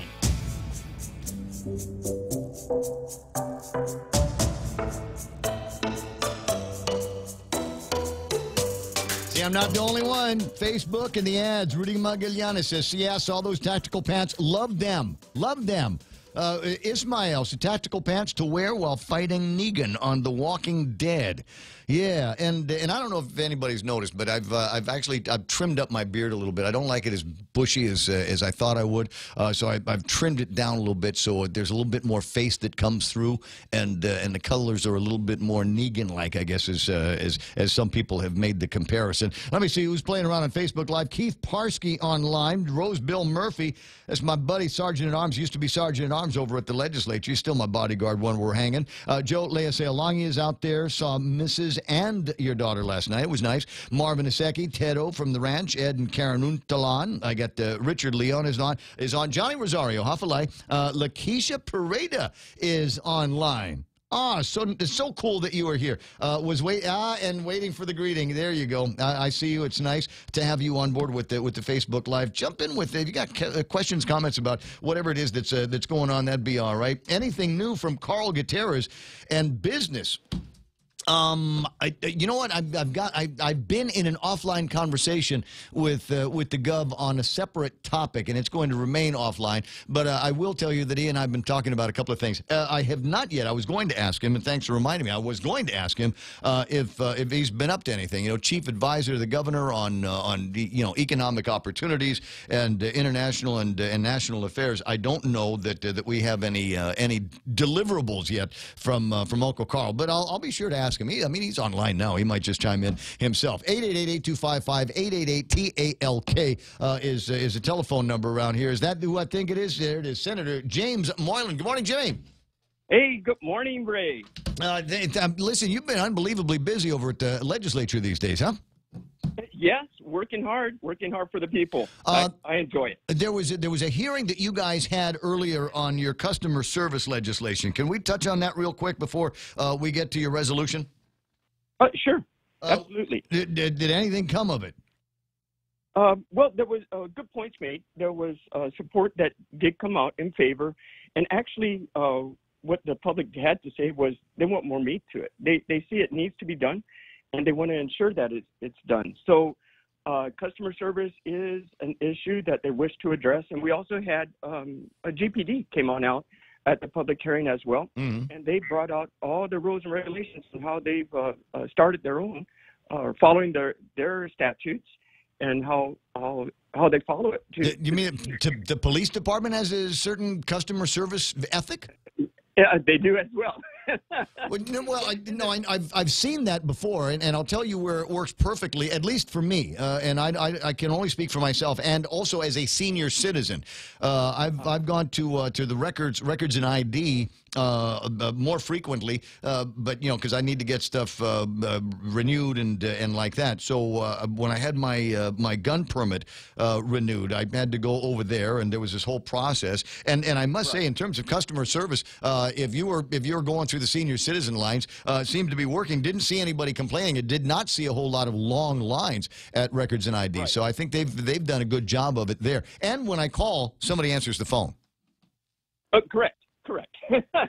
So it's a good example.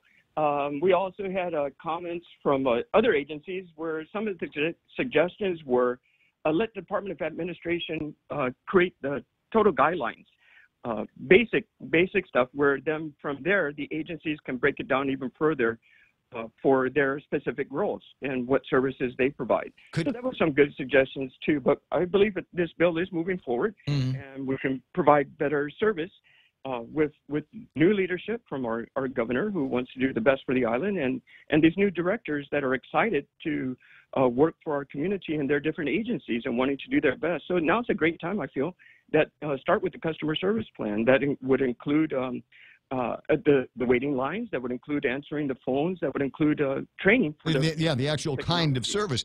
Now, it's interesting that they're saying, well, maybe we ought to have the Department of Administration do this. And can I be the devil's advocate here and say what we don't need is the government telling the government how to do something. If we want to get good at customer service, you need to look outside the government. You need to look at the private sector. You need to go and get served at Infusion.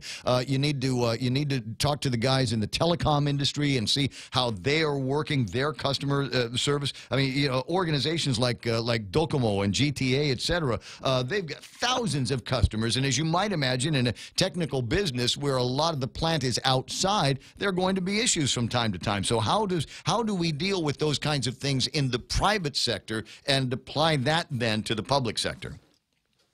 Very true, and it's a lot about attitude, right, and how we perceive and what our job is and how we relate that to the customers, our taxpayers, right, when they come in for service. But you mentioned some great companies, even like Panda Express. When I walk in there, and I feel happy when I walk into that place, just because how they initially greet me, and they're always trying to do the next sale up for me as well. Well, but the ethic here, and there's a couple of things that are at play here, is the private sector, and they want to do a good job for their customers. But here's the problem, and why it's got to be drilled in a little bit harder, because if we provide, if I got what was the name of that weed place that I was going to open up when the bill passes? I was going to open up a weed bar, right? I forget the name of it. I don't know. It's the Bong Palace. The Bong Palace. Okay, so let's say it's the Bong Palace. Ray Gibson's Bong Palace gets opened as a result of all of this. If my customer service is no good, then they will go to Kevin's weed joint, which is going to be right next door. And maybe his customer service will be better than mine. See, that's the problem in the government of Guam is that if the service at the Department of Rev and Tax is lousy, it's not like it can go to another Rev and Tax. If the service at the Department of Administration or Public Health is sucking, I'm hearing some terrible things about public health these days. But if the service at Public Health sucks, it's not like I can go to another Public Health and get the same service. True. And one of the things that also came out in the public hearing was a rating system for the employees, and that being customer service, if they do provide that for themselves specifically, would be rated as well, which would affect their increments. So they'll to perform with that in mind, because it will be rated. So that's why they're kind of wanting to get, I guess, DOA involved as well. Yeah. So if you're rated on your performance, if you're front line at dealing with the customers in the long line, and there's a suggestion box there, and some other things where a system can be put up where maybe somebody can just go to the kiosk and, how was your experience here today? Well, I dealt with Derek in the line, and he was the best guy ever, and I hope next time I get in line with him too. Or the opposite could happen too. And then that information is directly goes to the director of that department, and maybe even up to the governor, and she can hear these things regularly and see how are we performing on customers with our customers, the people of Guam. So it could be a rating base for increments or for promotion. Interesting. On the subject of customer service, I'm not sure if he was in attendance at the hearing, but I've got the other Governor, Leon Guerrero, on the line. That's Ken Leon Guerrero, and he'd like to join in the conversation. Good morning, Ken. Good morning. I just wanted to, comment on the fact that, the business of government in Guam is customer service. It doesn't make anything, doesn't grow anything other than frustration. But basically, the whole purpose of the government is service. We provide protection service, education service, and, it's ironic that we have to draft legislation to get that function handled within government of Guam. And I hope that it's successful, and I hope that it changes things, because we had a problem when I lived in Nevada. We had a problem with DMV. Everybody has a problem with DMV everywhere. And what happened was when they put in a customer service tracking system, after a year, they made massive changes. And it got to the point where in Reno, it used to take me like 5 or 6 hours to renew a license or registration. They cut it down to 20 minutes. Same amount of people, but by changing the processes within the way they did business, focusing more on serving the customers, less on serving the bureaucracy. Bureaucrats. Yeah, the bureaucrats.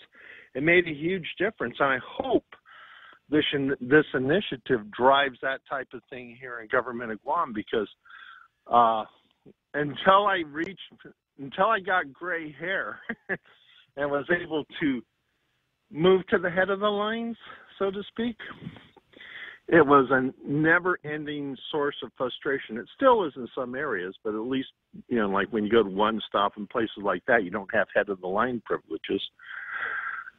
But I'm hoping that this drives things for the better, because that's all government of Guam does is provide is be in the service. Yeah, what's the widget that you're in line for? A card or some kind of license plate or something like that. Ken, I'll let you run. I appreciate the points here. We're looking for perhaps the idea that there's going to be some automation technology that we might be able to put at play along with this to satisfy some of those needs. It's also worth pointing out that even without being told, the folks over at the Department of Revenue and Taxation have recognized that there is a problem and that there will be a massive push for real IDs and driver's license renewals, registrations, things like that. And so they've opened up certain parts of the Department of Revenue and Taxation on Saturdays, and there's 2 more Saturdays left in the month. And we've already seen in the hundreds more people going on Saturdays to get this work done, relieving them of some of the pressure during the week at Rev Tax. So I certainly applaud Daphne and her team there at the Department of Revenue and Taxation for thinking out of the bureaucratic box. Are you still there? Are we talking to me or are you talking to Ken? No, I was talking to you. Oh, well, I was talking. Well, I'm on the radio, so I'm kind of talking to everybody. But that's so. There is a resolution that you have on deportation, and I don't want to call these people deplorable. I just want them gone. They're deportable, and there's so many cases of folks that not necessarily from around these parts given an opportunity to come here and do something valuable with their lives, and then screw it up for everybody. And so we need them to be vamoosed. But it seems to me that there have been deportations. Why do we need a resolution? Well, good point. So, yesterday we did have the hearing for Director of DOC Brennan. Yeah. And so we were talking, right, and some of the questions came out. So how's our population, or what is the inmate count? Have we exceeded our numbers? And basically she said, we far exceeded that. Our inmate count, if I recall correctly, is just over 600. So I was, of course, I had some experience at Department of Corrections. I was there for 7 years as a parole officer, and I recall this when immigrations would, we turned them over after they completed a certain percentage of their crime. and then turn them over to immigrations, and then they take it from there, and then they're deported. So it's the federal government is the one footing the bill for any deportation. Our part in Gov Guam is the commutation of their sentence, basically to commute their sentence to allow for the federal government to act and cover the expense to deport them back to their original origin. So this practice kind of came into more effective, or at the time, Governor Calvo back in 2016 said, let's take more advantage of this. Let's work with the federal government closely. We had a overpopulation situation then at Department of Corrections, and back in the 90s, we were overpopulated as well for all those years. And today, the soon-to-be director was also saying, we need more officers. We need a better facility. We need more money. We're busting at the seams, unfortunately, because of the amount of incarcerated folks we have here on Guam. Yeah, well, and I want the federal government, if they're going to continue to allow this kind of unchecked migration, to build me a new prison facility and take us off off all of these consent decrees and watch lists, because we've got our own problem around here with jugheads on ICE, but and we ought to be able to handle that without overburdening our prison population. I think they need to build up their own facilities so that when these guys get in trouble, they're not a burden for the taxpayers here. Absolutely. They have that little one down in Agana, and I'm sure that's over the maximum as well, too. And they're requiring us to, or the government of Guam to man that as well, and it's just too much. And I think with our new director, Brennan, I think she's having some good plans in mind that she's going to provide us with her vision or plan of action, hopefully within the next 4 years. And if our government or if our economy approves, then we can find something in working with the federal government to provide a bigger facility at less cost to us, and something more with the technology and the right build, requiring less officers too. But in the meantime, we have a crisis, and how can we reduce that? Well, we have I think there's over 100 that may qualify for possible commuting of their sentence, and then removing from the island of Guam, but never to return. So let's take the conversation there. I know that the Calvo administration had deported a number of people who met whatever their criteria was for deportation. Are you aware of any deportees that have been remanded back to their home islands or home countries since the Leon Guerrero Tenorio administration has taken place? No, and I did ask that question if they're looking into it during the public hearing with the director, Brennan. There, she did mention that they are in discussion with the immigration system as well. So I'm sure it's in the works, but it's just not. We're coming up to our first 100 days, So what I'm trying to do is just say, hey, this is important. Please, Governor and Department of Corrections there, let's look at this as an alternative. It was working before. I think Governor Calvo may have sent or reduced the population by 70-some folks. 70-some inmates. So let's get some more. I mean, you've got criteria here, and to a degree, I will disagree with one or two of them. Victims involved must agree to the deportation of the convicted felon. I don't know that. I mean, in a sense of, I don't know, some kind of a personnel crimes that might take place. Yeah, maybe they need to be talked to, but I mean, depending on the nature of the crime, you know what? I'm not going to wait around for 3 strikes, and I don't think the community should wait around to decide whether or not a victim feels good or bad about what happened to them. Must have served more than 50% of their sentence. Again, I'm trying to balance that against what is it, $108 a day for housing and feeding and caring for these guys? Right. Yeah. I'll tell you what, depending on the nature of the crime or whether or not they've been cooperative and found Jesus, let's not put a percentage on it. If these guys have got to go, they got to go. I'm not one of those guys that say, you commit a crime on Guam, you have to serve out your sentence here on Guam. Your punishment is you can't come back here. That in my mind is sufficient, and have not been convicted of a heinous crime. Look, the worse the crime is, the more immediate my desire is to get them out of this zip code. Okay, good point. And it will be up to the governor if she wishes to make any changes to that. In regards to informing victims, on a regular parole release, we do inform the victims, and we actually inform the neighbors as well when the person is going to be paroled, which is an extension of you're still incarcerated, but you're on conditional release. So, but the victims are notified. But again, it will be the governor's choice if she wishes to change some of that. It's her options. I'm just hoping we move forward, and this is a way that we can save, and those that we reduce, whether it be 5 or 10 or just as a show me a list, dude. Just get me a list of these guys over at DepCorp, and I'll make a I'll put it together. We'll use with the Ray qualifications, right? Did you commit a crime? Are you from here? Did you commit a crime? If the answer is yes on both of those, okay, goodbye. See you later. You had your chance. You got your one chance to get it right, but instead you decided that you were going to get drunk and you were going to rock somebody or get in some kind of weird road rage incident, or that you were just going to be a screw-off, and it's time to go. There you go. And which is, that's the federal law. And by providing that list from the Department of Corrections, that goes to the governor, and then she works that out with immigrations and parole board and GPD are involved and custom is involved, and they all sit down at the table and they say, okay, here's the list, here's what it's down to, U.S. immigration, the ball's in your court. Right. So, and if it's not, then I'm going to use all of the mileage that we have in the Government of Guam mileage bank, and there's supposed to be millions of miles in there, and start using that instead of, I get it, we need to send kids off to these things or whatever, off-island competitions, but when we're not doing that, let's use some of those miles and get them on a plane out of here. Saving $108 per day, and also improving the safety and the standards at our Department of Corrections.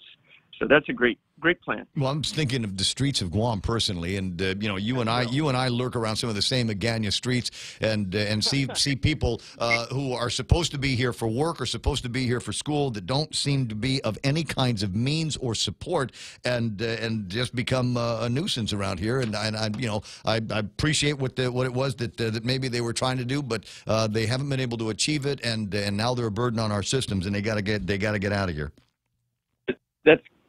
Unfortunately, that's what it's going to come down to be, and it's correct. We each have to do our service to our community, and we need to be productive. And of course, we have some struggles, but there's programs available for those that want to make a difference to help them and get a job and get housing and so forth. Which is available to everybody that lives here. Hey, listen, I gotta let you go. People are wondering if I'm going to give you a hard time about the Republicans' position on the cannabis bill, and the answer to that is I already did. We were together for a little bit last night, and I suggested that the G in GOP stands for everything except guts. Actually, I used a word that rhymes with wussy, but I don't want to get into that right now because it's just early still, only 8 o'clock. Jimmy, I'll talk to you pretty soon, Senator. Have a great morning. We're KUSG gotten you headquarters for Fox News Live, and that's coming up in 9 seconds or so. And then after that, Kevin's going to be on the radio, and then Mike and I are going to pretend to talk about sports. Stick around, Brown. Continuing the criticism, I'm Lisa Lacera, Fox News. Even as fellow Republicans defend him, President Trump again going after former Arizona Senator John McCain. President Trump spent about 5 minutes in an Ohio tank plant speaking about the late Arizona Republican Senator John McCain. What do you think of McCain? What do you think? Not my kind of guy. It followed days of tweets and public remarks from President Trump critical of McCain's service in the Senate and academic career at the Naval Academy. It's deplorable what he said. Georgia Republican Senator Johnny Isakson sent a rebuke to the president on Georgia Public Broadcasting. Senate Majority Leader Mitch McConnell in a tweet called McCain a rare patriot and genuine American hero. Fox's Jared Halpern on Capitol Hill. Andrew Gillum, the Democrat who made a close but unsuccessful bid for governor last fall with what he's billed as a major announcement in Miami, Florida. Fox's Gernal Scott has more live. Lisa, Gillum appears to be setting his sights on next year's election. Politico reports he's starting a voter registration drive that Gillum alluded to in a video posted earlier to his Facebook page. I'm so excited about tonight, and quite frankly, excited about everything between now and Election Day and what we are going to do to flip Florida blue. All of Florida's 29 electoral votes went to President Trump in 2016, and Florida has gone Republican in 7 of the last 10 presidential elections. State Democrats say they want to register 200,000 new voters before 2020. 2020, Lisa. Gernal, the FAA announcing that Boeing is developing what's called a service bulletin instructing airlines to install new flight control computer software in the now grounded 737 MAX 8 jets. Boeing had previously planned a software upgrade. The jets were grounded after 2 fatal crashes in 5 months. On Wall Street, the Dow lost 141. The Nasdaq edged up 5 points. This is Fox News.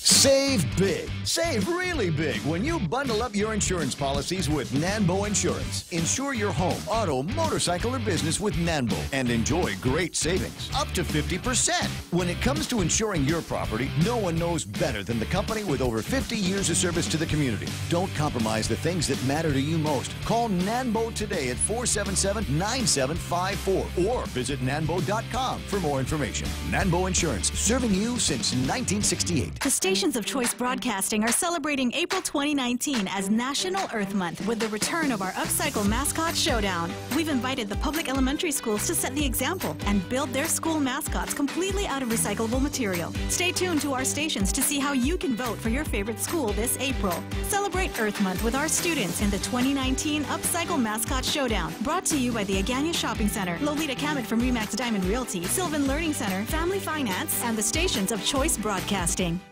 Some good news on a chemical fire that had been burning near Houston. The chemical tanks at International Terminals Company in Deer Park, Texas, near Houston, had been burning since this weekend, and now the company spokesperson Alice Richardson says that fire is out. We're still spraying some foam on the remaining tanks. We want to ensure they don't reignite. Ignition is possible, but with every passing hour, the risk of that is reduced. The fires caused a large black plume of smoke and were burning gasoline and nail polish remover. Eben Brown, Fox News. The National Weather Service warning that flooding in parts of South Dakota and northern Iowa could soon reach historic levels. They're projecting the James River near Scotland, South Dakota, could reach over 21 feet. The worst of the flooding so far has been in Nebraska, southwestern Iowa, and northwestern Missouri. Hundreds of people have been displaced. British Prime Minister Theresa May addressing the nation after asking the EU for an extension to try to reach a Brexit deal. This delay is a matter of great personal regret for me. And of this I am absolutely sure.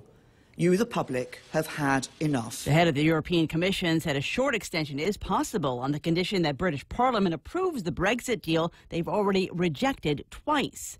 European Union regulators have hit Google with a €1.49 billion fine for what they say is the company's dominant role in online advertising. It's the third time the Commission's been slapped Google with an antitrust penalty.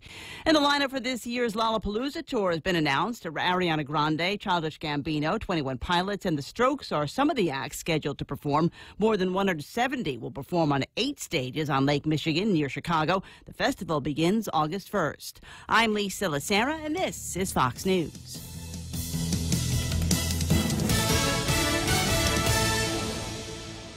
Looking for a great deal on a new Chrysler, Dodge, Jeep, or Ram? Then get to Cars Plus in Mighty now for our spring sales event. Like a new Jeep Compass Sport, $166 per paycheck. Or a new Chrysler Pacifica LX, $220 per paycheck. Or save $8,500 on a new Ram 1500. How about a new Jeep Wrangler Sport? Only $274 per paycheck. Low 1.99% financing is available on approved credit. Save thousands during our spring sales event going on now at Cars Plus in Mighty. Cars Plus, driven by you. The GCC Votech Class of 79 is back. Join them on April 27th at the Onward Beach Hotel for a night of dinner, dancing, skits, and reminiscing. It's been 40 years since graduation, so take advantage of this once-in-a-lifetime chance to relive the memories. There's also a memorial mass on Friday, the 26th at the Santa Teresita Church. Be there at 5:30 for candle placement in honor of classmates who've gone before.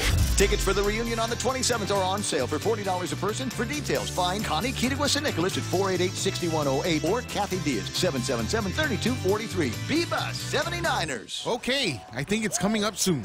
Yeah, we're on Route 1 and near the airport intersection, right? There, see it? What's the keyword? Look for the keyword. Check out the Vantage Digital Billboard and reap the rewards. Catch the keyword on the screen and get a free Americano or tea with menu purchase when you mention the keyword at your next visit to the Hive. Conditions may apply. Did you see it? You got it. I got it. You just focus on driving. Take advantage today and take a look at Vantage Advertising's digital billboard located on Route 1 at the airport intersection.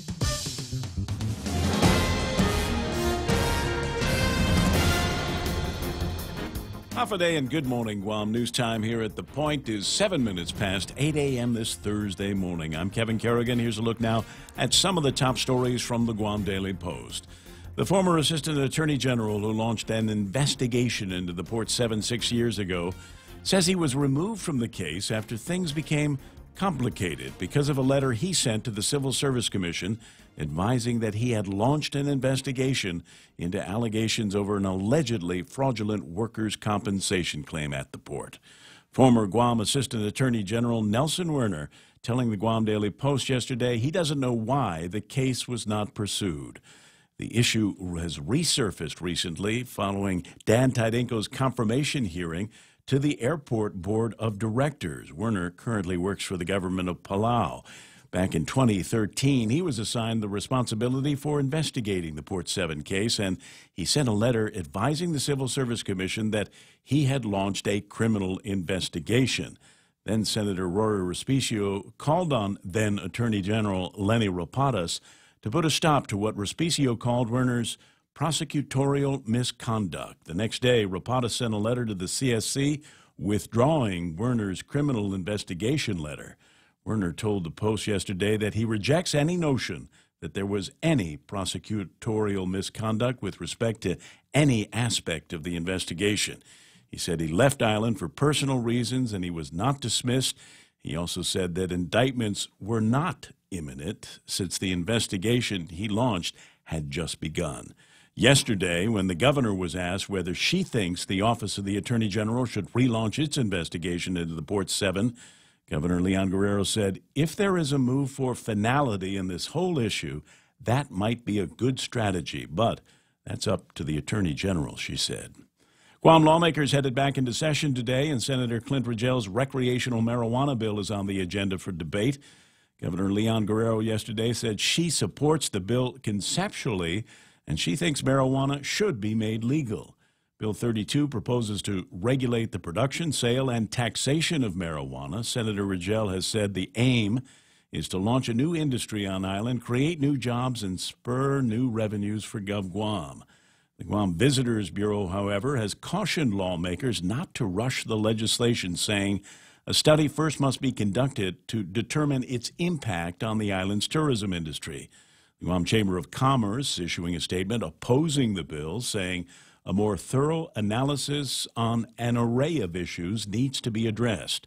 The Attorney General's office also raising concerns about what the cash-only nature of the marijuana business could encourage more crimes. Neither the Guam Police Department or the Department of Education submitted any testimony on the bill.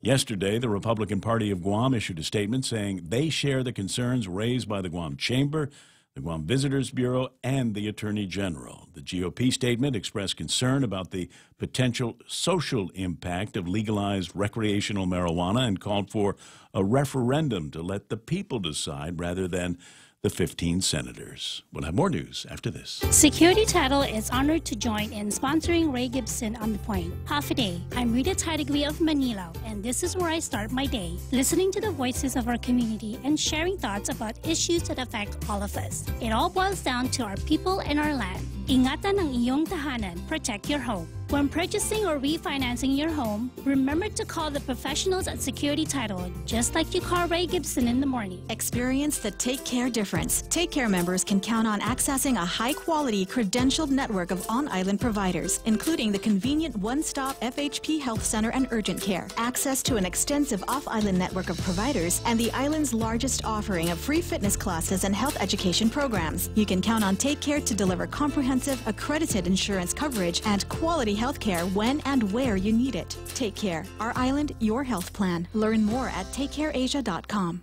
11 minutes past 8 a.m. here at The Point. Closing arguments expected today in Superior Court in the misdemeanor trial against Ray Tenorio. The former lieutenant governor took the stand in his own defense yesterday, telling the 6-member jury that he did not intend to grab a police officer's gun. Tenorio faces allegations of reckless conduct and obstruction of government functions in connection with the gun-grabbing incident during a block party in Tumon last July. Following that incident last year, Tenorio publicly acknowledged that he had approached Sergeant Carl Cruz from behind and lifted his handgun out of its holster. In his testimony yesterday, Tenorio explained that he looked at the officer's firearm and knew there was something wrong. It looked like it was floating, he said. It wasn't properly seated. Tenorio said he lifted the gun out by the hand grip using his index finger and thumb. Tenorio said the gun came straight out to his surprise. Tenorio said when Cruz turned around, he held the gun at about eye level and told the officer, "Dude, take this." When Sergeant Cruz testified last Friday, he said the gun had been properly holstered and secured at his side. Tenorio yesterday also said he did not have more than 2 or 3 beers that night, telling the jury, "I have not been drunk in a long, long time." A bizarre twist in a missing person case has the Borja family both relieved and concerned. Richard Borja was en route to the Guam Police Department Agate precinct yesterday to provide police with an update on the missing person report he filed on his son Nathan Borja. But then he was told when he got there that his son had just left the precinct with his dad. According to the Guam Police Department, 36-year-old Santa Rita resident Nathan Borja showed up at the precinct around 11 a.m. yesterday, almost 3 weeks after he was last seen or heard from. He told police he was okay, and he was accompanied by a man who identified himself as Nathan Borja's father. They left, and the real father showed up. Nathan's brother-in-law, Chris Tahaji, said, "We're relieved because he's alive, but we don't know where he is, and we don't know if he's safe." GPD spokesman Sergeant Paul Tapau said police have closed the case. Nathan Borja's current location is not known. For these stories and more, log on to postguam.com or pick up a copy of today's Guam Daily Post. Ray and Mike now with some weather. All right, what's it going to be like today? 8:13. It's going to be like it has been virtually all week, except in my mind, it's probably going to be even warmer. Partly cloudy skies and isolated light showers in today's forecast. Winds coming out of the northeast as they usually do, 10 to 15 miles an hour, and we've got daytime highs around 88 degrees. Overnight lows should be around 77 degrees. The sun sets tonight at 6:31. Sunrise this morning at 6:25. We are now on this side of the vernal equinox for most everybody else on the planet. That occurred at 7:58 this morning, and I feel like a new man. I feel like it's just a different human being now. Yeah, absolutely regenerated. Except Mercury's still in retrograde. I can feel the Earth's gravitational pull. I can feel the moon's gravitational pull from here. Actually, I'm just that sensitive now. I think it's a strong coffee you're drinking. Could be. Yeah. Could be. Sugar, man. That's my gateway drug, buddy. 8:14 in the morning, and let's take a look at the weather radar, give you an idea of what weather is going to be like over the next couple of hours. Looks like things have really dried up to the east and southeast of us, so not much really expected at this point. Looking out the window right here, and it's kind of weird glass, but I can see just a few clouds out there and nice blue sky. Mm-hmm. Do have some rain up to the northwest of us. I'm thinking that's a bit of a shear line that's pushing on down. Let's hope that keeps on pushing down. See down here on the satellite, we've got the intertropical convergence zone very far to the south where it should be this time of year. Moisture just kind of peters out as it gets over the 10 degrees north latitude line and then gets up to Guam, and there's just not much there. And that's what we can expect to continue for the next several days. Just dry trade wind weather. The winds will be lighter than they have been over the past few weeks, down around 10 to 15 miles per hour. Winds could pick up, say, Sunday, maybe Monday, but there's no promises of that. 8:15 in the morning. I feel hot days ahead. Yes. No, absolutely. Definitely some of that. All right, that's news and weather together here on The Point.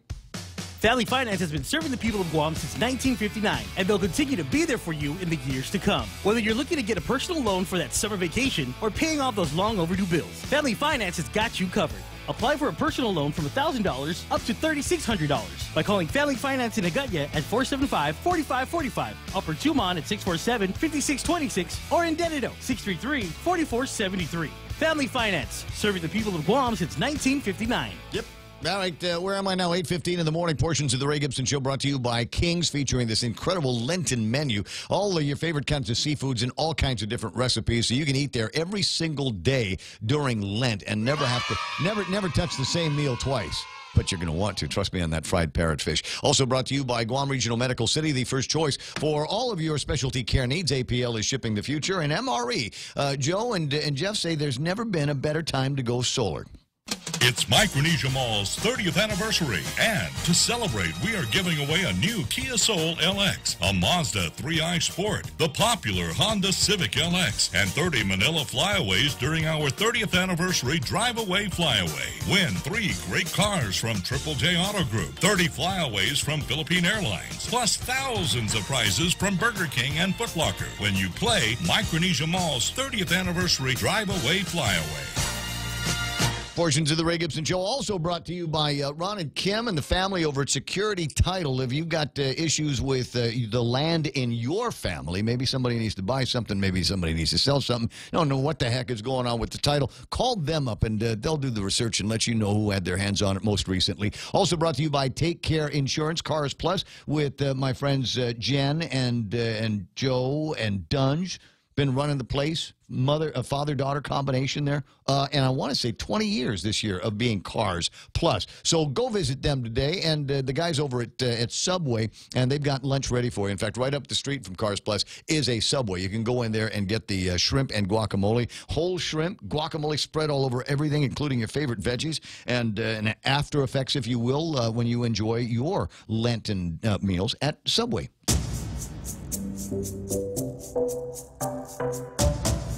Any speaker, anytime. The Ray Gibson Show. Call now, 888-TALK. That's 888-8255.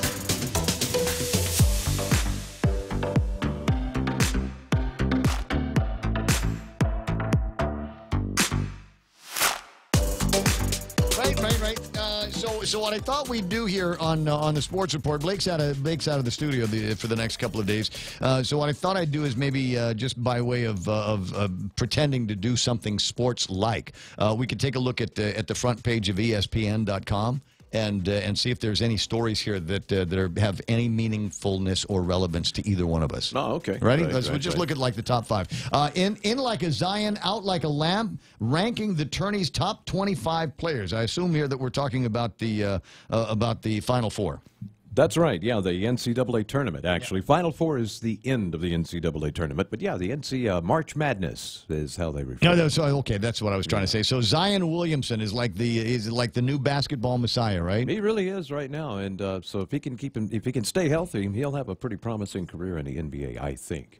Okay, and the first look at the potential 2020 NFL free agent class, 25 names to know. Should we look and see those 25 names? It's too early. They're talking about next year. I didn't think so. Good. It saved me the trouble of right-clicking. Which dominoes are next to fall after Mike Trout's mega deal?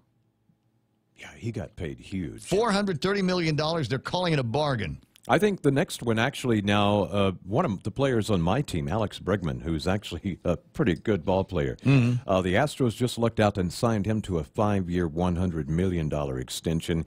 But I think at the end of that 5 years, his contract could very well eclipse even Trout's.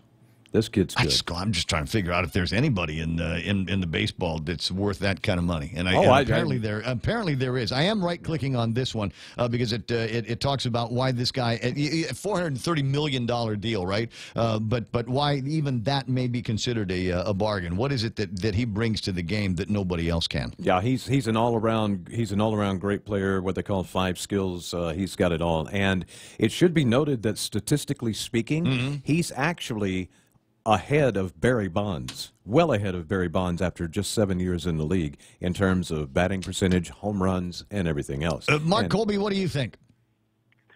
I don't really care about Mike Trout because I'm a Tigers fan, so, you know.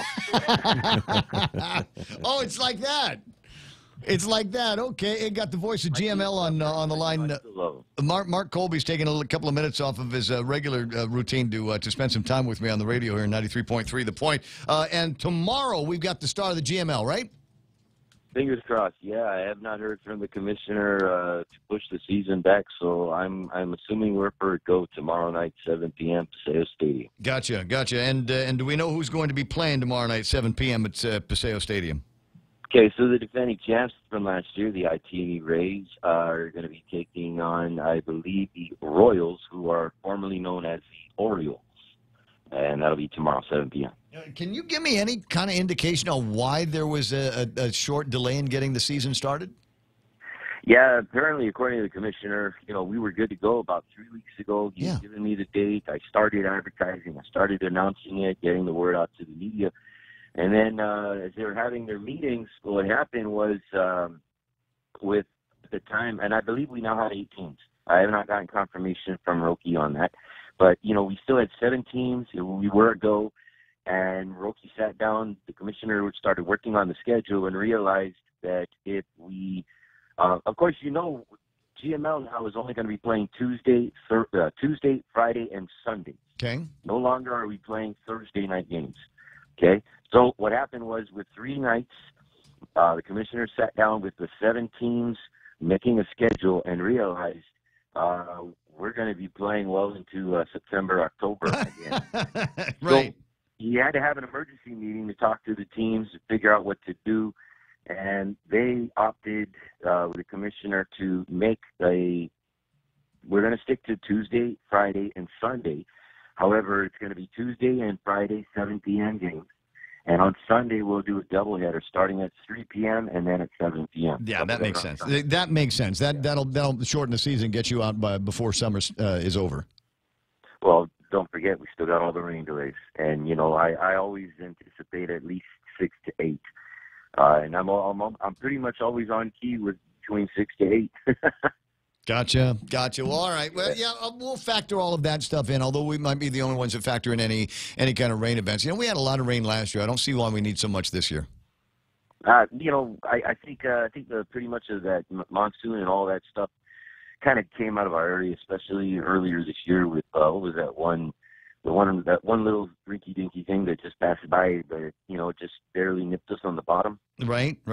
I remember that. Yeah, I remember that one. That one did slow things down a little bit. Plus, and it was just one of those things where you just look at this long season that you guys were in for last year. All right. Well, so we got the Rays versus the Royals, 7 o'clock on Friday night. Mike, you had a question? Yeah, I was going to ask Mark ceremonially who's going to be singing the anthem and throwing out the first pitch at the first game. Governor Lou. I don't know if the governor is actually going to be able to do that. I haven't gotten confirmation on that, but I do have confirmation. I did request Miss Fantasia Riora. She will be doing the national anthem and the Guam hymn. Okay. The Boy Scouts of America Color Guard will present the flags, and I want to give a big shout out to the Scouts as well as Miss Fantasia. And of course, 7 p.m. we'll do. I'll have Miss Fantasia sing us in. And if not the governor, I'm sure it might be the speaker. Or the speaker used to be. She was big in girls softball back in the day.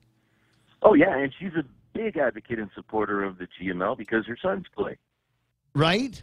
Yeah, Jason and actually, I understand. We did have a couple of our players, including I believe Colby Barnes was actually has been deployed. Mm-hmm. So I did do some scouting a couple of weeks back, and I found out that there is no Gigo Astros, and a number of the big players that were on that team, including gentlemen like Carl Quintanilla and Shane Tenorio, have now been picked up by the Expos. And if you recall, the Expos were a dark horse last year. 76 actually did start slow in the season, but they gelled later on, and they ended up making a push. And they fell short of making the playoffs, but they did make it interesting by forcing a playoff game to go to the playoffs with Zotnia and the Smokies, if you recall that. So they did add some weaponry to their arsenal, did the Expos. All right. Now, I don't know if you guys ever do anything for the fans in the stands, but I know of at least one hardcore GML fan who tries to make it out to all the games. Her name is Chanel Mariano Borjas Salazar. She works over at the Guam Daily Post, and she is a huge nut for GML. So keep an eye. It's hard to miss because she's so pretty. But when you see her, always acknowledge her, and then maybe she'll start bringing over some of her hot friends. And it'll be like super hot fan night over at the GML. Well, let me give a shout out, Miss Janelle. Come on up to the press box. You can get the best seat in the house. Nice. Okay, wait, listen. I know how busy you are, so I'm gonna let you run. I'll talk to you pretty soon. Thank you, sir. You have a wonderful day. I told you I'm gonna. That's my friend Mark Colby, the voice of the Guam Major League, and we'll consider that our official notice that there is gonna be baseball this weekend, Friday night, 7 o'clock, and opening game between the Rays and the Royals. No indication on who it is that's going to be throwing out that first pitch. I was going to nominate you because I've heard you throw like a girl, and I absolutely do. I just wanted to prove them wrong. I absolutely do. I've got when I was younger, I like to think that I had a little bit of talent for the game, and I enjoyed playing it. I was a member of the Guam Cable TV softball league for a number of years, and it was cool because A, we got uniforms, and B, there was always beer. Oh yeah, right. See, and so I didn't even need to play a lot, right? I was the catcher, and I was the worst catcher in the world. I was so bad. Big Cal Palacios used to have to come in from first base to back me up. Oh, yeah, because he knew that I'd freak out on some of those plays. Yeah, I got a runner coming in from home, and somebody from over there is throwing the ball at me at 100 miles an hour, and he's like, "Ray's never going to catch this." So he'd come in and backstop for me. A lot of love for Big Cal Palacios. 8:26 in the morning is one of those hot corners, and I'm looking to see if there's any other big kind of sporty stories that we might be able to talk about here, other than the usual glance at the 5K list. And there's a couple of good ones that are coming up. The Mick 5K. They do that every year for Crime Stoppers. That's coming up this weekend. And then next weekend is Get Your Blue On for autism. There's a 5K that the families and supporters of the autism community are going to be throwing, and that's going to be at the end of the month on the 30th. Now, the other story that I don't have the expertise to talk about it, and unless I get John Fernandez on the line, I hesitate to talk about it. Right. It's something that Blake had pinged on a few weeks ago, and there is a little bit of a write-up here in bottom of the sports page of the Guam Daily Post. GDOE to seek public comment on the idea that they may leave the IIAAG. They may leave that interscholastic league. They've got issues with the kinds of seasons that have been proposed, and there are some in the Department of Education that say it's time that we vamoose, and we'll just play amongst ourselves, and you guys can play amongst yourselves. They're still going to have to hire somebody to do all of that planning, though, and that's a lot of planning. I mean, they will need a full-time person to manage that. So I don't know if they've got the budget for it. But they don't. Yeah. Well, they don't. They barely got enough for textbooks. I mean, I can imagine, how far down the list of priorities, funding for planning and execution of our own inter-school league is going to be. Yeah, I think at this point their best bet would be to talk to the IIAAG folks, have some good input and suggestions on how, not just that this is bad, but how this can be fixed if they're worried about scheduling and things, and try to work with them, because they just don't have the money to deal with it. So this is the part here now that if you've got kids in either one of the leagues, whether they're playing for the public schools or whether they're playing for private schools right now, and you are concerned about their ability to, what's the word I'm looking for, learn through competition, learn through sports, you need to get involved here, but you don't have a whole lot of time to get your testimony together. Members of the community are invited to take part in this discussion at the upcoming Guam Education Board work session on interscholastic sports. The work session will take place from 4 to 5:30 tomorrow at the GDOE Central Office Building in B, first floor gallery. So the first mission is to find out where the heck in the world that is, and then make sure that you're there between 4 and 5:30 tomorrow, and then watch out for the people that, because I'm sure there's going to be more than one or two folks in there that will try to steer that conversation, and maybe away from the points that you would like to make. So be prepared to get into it and make your points a couple of times. That's right. Yeah, it's if they don't want to be part of it, then they need to get in there and really start talking about it. Okay. Earlier today, maybe I can save this. I got headlines coming up with Kevin Kerrigan, but I've got a video that I played of a guy in a car that apparently had been brandishing a weapon. I'm told he fired it twice. I'm told the weapon was actually fired. It's hard to tell because we're watching a video on a surveillance camera, and I don't think there was any sound attached to it. But apparently that guy, thankfully, has been arrested. That's the word that I'm getting through some of my sources on the WhatsApp. Hey, if you want to help share the information, 988-5874. That's 988-5874. You can do it on Facebook Live as well. And all you got to do is just log into Facebook Live and find The Point, and you shouldn't have any problems. 8:30 in the morning, and time, no, not now for headlines, but in a second. Headlines from the Guam Daily Post and Kevin Kerrigan. Here at APL, our core values give the company its heart and soul. Whether it's connecting your business with our global network through our newly enhanced service or investing our efforts into giving back to the community, APL is committed to serving you. We humbly honor the opportunity to find innovative solutions for you and your business. To learn more about our enhanced service, call 588-4651 or visit www.apl.com/Guam for more details.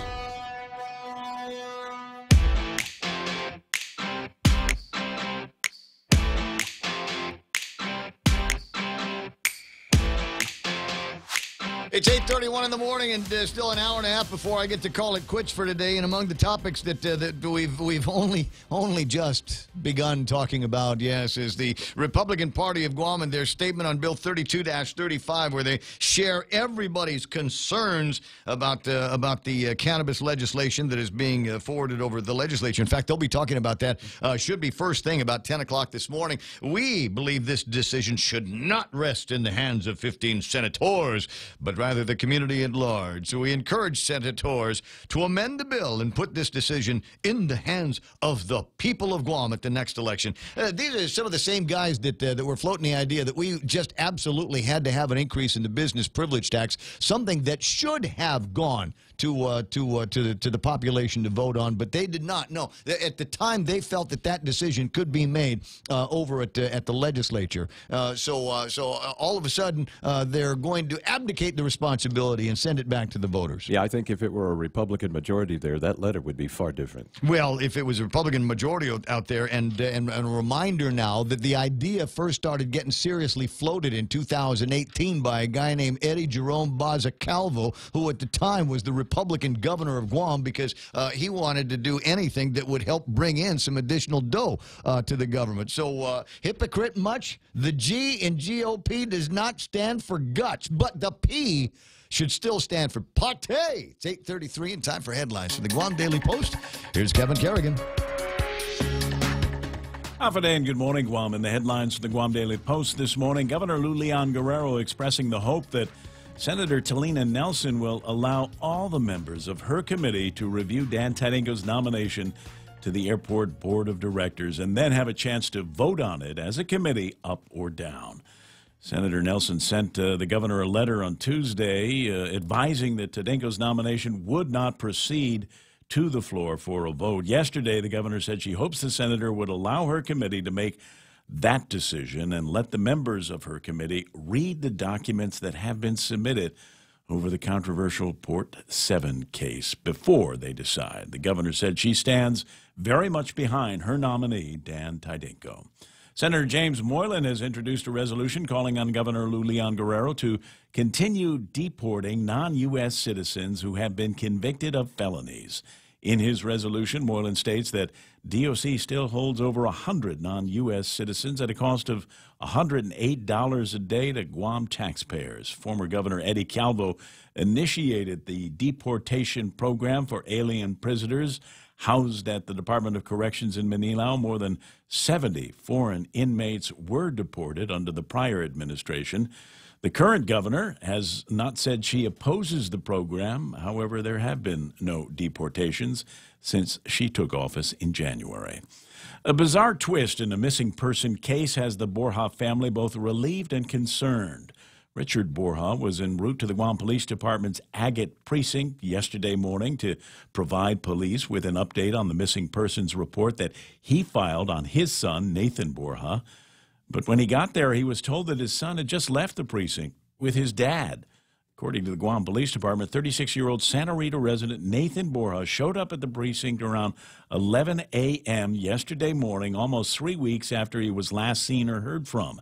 He told police he was okay and was accompanied by a man who identified himself as Nathan Borja's father. They left, and the real father showed up.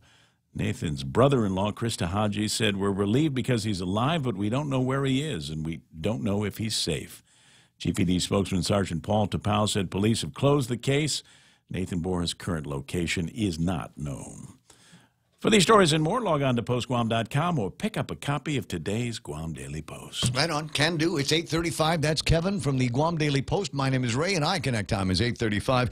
Go to iConnect. They got locations all over the place, and ask them about some incredible plans they want to put together for your communications needs in 2019. Look, if you're just wanting to hit the internet every once in a while, Facebooks and WhatsApps and Instagrams, and for the younger ones, Snapchatty things, and for the frisky young ones, Kick, then you don't need a whole lot. You don't need to spend a whole lot for fancy packages or fancy phones, and they've got all of that stuff. I mean, if you want to, we'll definitely can sell you a fancy phone. But like I said, if your needs are minimal, what do you want to do? I want to make and receive a phone call. iConnect 888-8888. It's Micronesia Mall's 30th anniversary, and to celebrate, we are giving away a new Kia Soul LX, a Mazda 3i Sport, the popular Honda Civic LX, and 30 Manila Flyaways during our 30th anniversary Drive-Away Flyaway. Win 3 great cars from Triple J Auto Group, 30 Flyaways from Philippine Airlines, plus thousands of prizes from Burger King and Foot Locker when you play Micronesia Mall's 30th anniversary Drive-Away Flyaway. The Extra Point with Jerry Roberts of Guam Training every morning on The Ray Gibson Show. Hi, I'm Jerry Roberts, and every day I get to comment on the incredibly diverse, fun, challenging, sometimes frustrating, often exciting, but always interesting world of work. I hope you'll be there with us. You can find daily transcripts of The Extra Point at guamtraining.com. Tune in every weekday morning at 7:20 for The Extra Point with Jerry Roberts. Brought to you by Guahan Insurance Services and First Hawaiian Bank on 93.3 The Point. That's interesting. I see a little bit of traffic trying to actually get out from. Is that getting out to or getting into Big Navy over in Suma? I don't see a whole lot up in the Agana Heights area, so I think everybody that needed to get to Navy Hospital is already there. Traffic into and out of the downtown Agana area shouldn't be any kind of problem. You might see some traffic at the intersections because they put lights there that stop cars from going, and so they'll back up. That's a little bit of a problem, but it doesn't indicate anything major with the traffic flows. What have I got here? Traffic up in Adedido area. Is there anything major that's happening up there? Intersection over at the turn that takes you into the McMobile. No, just the McDonald's at that intersection on Route 16. A little bit of traffic lined up in both directions in front of the Micronesia Mall. Intersection at 1 and 3. Northbound looks like it's moving slower than usual right now, and still a little bit of traffic for people trying to get off of Route 3 onto Marine Corps Drive. But once you're there, it should be clear sailing to wherever it is that you need to go today. It's 8:38. That's Right Now Traffic on the Point.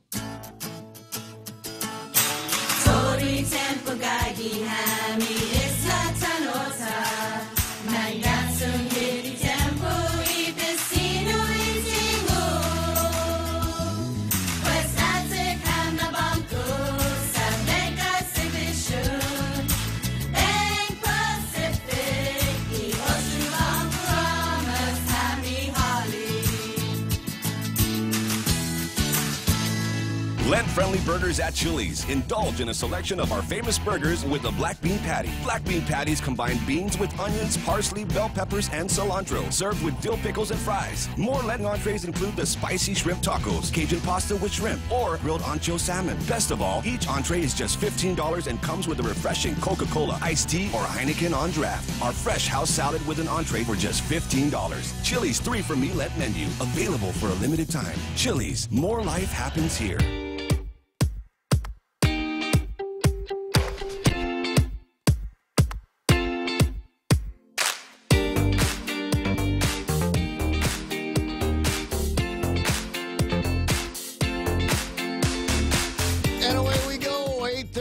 In the morning, it is the Ray Gibson Show until it's not going to be some more. It's usually about 10 o'clock. Who's it? Anybody coming? Is this just me today, right? I don't think I got anybody. I got a couple of folks coming in tomorrow to talk about endometriosis. I have no idea what it is, but the ladies that I've spoken to about it are obviously very, very passionate about it, and we'll see what they've got to say about that and other things. 888-8255. 888-8255 is the telephone number here to this radio station. I mean, if you want to talk. If you want to talk, because I recognize and have for a long, long time that in some cases it's just people just want to hear me riff on stuff, and so I'm happy to do that from time to time and see what we got going on for you. 8:40 in the morning, 888-825-5888-TALK. Very close, very dear personal friend Daphne Shimizu was on the line, and I wanted to take an opportunity, Daph, to congratulate you on what I consider to be probably the most successful thing coming out of a DRT in some time, and that is making sure that everybody can get their real IDs on Saturday. Well, you're welcome, Ray. But, you know, we're just doing it for this month, the month of March. But we recognize that, you know, we were having such a large influx of, or a large demand for Real ID. So we wanted to make sure that we gave people the opportunity, because we had quite a lot of people waiting for very long to try to get their IDs. Right, right. Well, I mean, but the idea, one of the other things is that having, I think, what are the numbers, up to almost 500 people now that have done the Saturday services. That's 500 fewer people that would be adding to the regular weekday congestion at RevTax. Absolutely. And we're grateful to our team because, like, for example, we actually have our supervisor, for example, who he actually works like 6 days a week. Mm-hmm. So it's great to have, we have some really dedicated people that just want to make sure that we're really doing the best that we can to provide good service to our people. Well, and I'm crazy about it, and I think that's a real big home run. You're getting your should be getting confirmed today. Aren't they voting on your confirmation today? Yeah, I believe I saw that I'm on the, I guess, the session agenda. It's possible. You know, I had the session agenda for yesterday in front of me, and I'm almost positive that that's there. Let me see. Yep, Daphne Shimizu, Department of Revenue and Taxation Director. Your appointment will be taken up in this session of the legislature. And so, if you're a member of the 35th Guam Legislature and you're listening right now, Daphne, I want you to vote in favor of Daphne. I think she's brighter than the average bear and is already making some, I think, significant changes at RevTax for the benefit of the government and the community. Well, and thank you, Ray. I really appreciate that. But really, at the end of the day, it's really not me. It's our team. We have a really good group of people. And I'm really very blessed to be here. And I'm grateful to our governor and lieutenant governor as well for giving me the chance to be here as well, so that I can work to make a difference for our island. And I just want to say, since the time that I started, we've been really working on ramping up our collection efforts. And I know I've mentioned this before, but I think it was week 2 after I started, our collections people started going out and pounding the pavement and going and visiting taxpayers. Mm-hmm. And so that was a huge thing that we started doing. But and about a month ago, we sent out a press release that we're going to be sending or referring cases to the Attorney General's office. And in this week, we've done that. And so from our perspective, or from my perspective, you know, our team they've made great leaps and bounds to get to where we are, and I'm very proud of our team. Well, there's the other thing that go ahead. No, I just wanted to say there's other, and while that work is going on, then you also have to ramp up for April the 15th. We're about 3 weeks away from the official the deadline for turning in your returns for 2018. Right, and actually, we're our income tax team and our taxpayer services administrator is working on planning so that we can have at least one satellite office, and so we'll be announcing that very soon. Cool. Our hours and where we're going to be at, so that way we can make it more convenient for people to come and be able to file their returns. Can I just tell you, I'm going to be late. I don't know if I can make the 15th. I'm going to be late, and I'll tell you why. Because the lady that normally does my taxes is now going to be the director of the Department of Revenue and Taxation. So I'm going to be late. It's not my fault. Well, you know what? I'm glad you mentioned that, because people can actually get online and file their extension. So Ray, when you're done with this call, or as you're talking to me, get online, guamtax.com, and file your extension. And you could do that without even, you know, leaving your home or just sitting at your desk. So. Well, yeah, but I still have to pay. Is the point? I'm almost positive that I'm gonna have to pay, but I can file the extension. But somebody's gonna ask me to put some money down somewhere so I don't run off and not pay my taxes this year, because I'm sure I'm gonna owe. Well, I tell people when you owe, it's generally because you are making money, and so that's a good thing. It's great that you're making money and that you're making enough money that you have taxes to pay. Yeah, I just don't know if I adjusted my withholding properly in last year, so I'm not sure where that's going to end up. At any rate, that my own kind of personal issue here. Now, has your landlord come back and said when they're going to install a fire suppression system or a fire alarm system? Well, and it's been in the, I guess in the last week, people are aware that we're on fire watch here at our office, and our landlord has been very receptive into making sure that, we have people who are here who are doing fire watch. And I'm not sure of what's going to be involved in order to get our fire alarm system or fire suppression system, I guess, up to code. But that's something that I'm confident that GFD is working with our landlord on. But in the meantime, well, how long is it? I mean, it's obviously been like that for a long time. How did they get any kind of occupancy from GPD to let all of those people in there, including civilians? Yeah, honestly, those are things that I have no idea. All I do know is that, we became aware of it, and our landlord now is working diligently to make sure that it gets addressed. And really, that's the important thing. We worry about the life and safety of our not just our people that work here, but our customers. So I'm grateful that, that we found out, and that now we're moving forward and trying to remedy it so that we make sure people are safe when they come here. 846, one of the big topics that the legislature is going to be going after today, after they confirm your nomination to Rev Tax. Have I made it clear that I want her at Rev and Tax? Okay.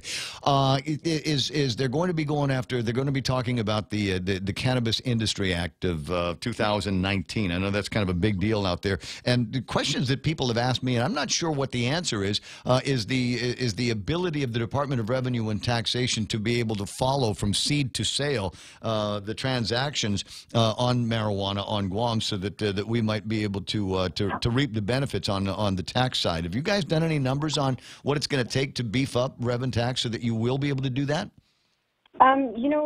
Really at this time, no, we don't have, I guess, real solid numbers in terms of how we're going to be able to enforce. I did share, though, with the legislature that it's going to be important to make sure that we do get funding, though, for enforcement. Mm-hmm.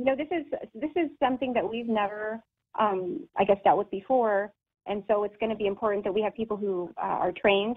It's very different, and our enforcement team recognizes that we're not the technical experts in this, and so that's why one of the other recommendations outside of assisting with funding for enforcement and training is one of the other recommendations that we made in our testimony was with regards to adding the Department of Public Health and Social Services onto the cannabis board. Yep. And so because we recognize that they're really going to be the ones that are going to be the experts in this and not us, and we are going to need their guidance on this. Well, I mean, I'm sure there's best practices in states and communities where they have put together seed to sale programs or some way that you could monitor and enforce collections of taxes. Right, and actually, I was just talking with our deputy tax commissioner the other day, and we were, because we do deal with the IRS directly, and as a resource, the IRS has, reached out to us and asked us if they wanted us to be, to help us to connect with some of the other jurisdictions that are dealing with the issue of marijuana. Mm-hmm. And so that's something that, we are going to be meeting with IRS on so that we can begin to reach out to and to learn from some of these other jurisdictions. There was a point made by Attorney General Levin Camacho, and he had expressed concerns that it's going to be a cash-only business, and there might be a lot of criminals looking over at some of these places where marijuana is sold and going after that cash, trying to knock those guys over. And so I spoke with Phil Flores from Bank Pacific yesterday, and he made reference to a friend of his who, likewise in the mainland, is involved in the marijuana business, but can't bank it there. So what he does is he overpays his taxes and will go on a regular basis and make an estimated deposit into his taxes and then will wait out a refund from the IRS.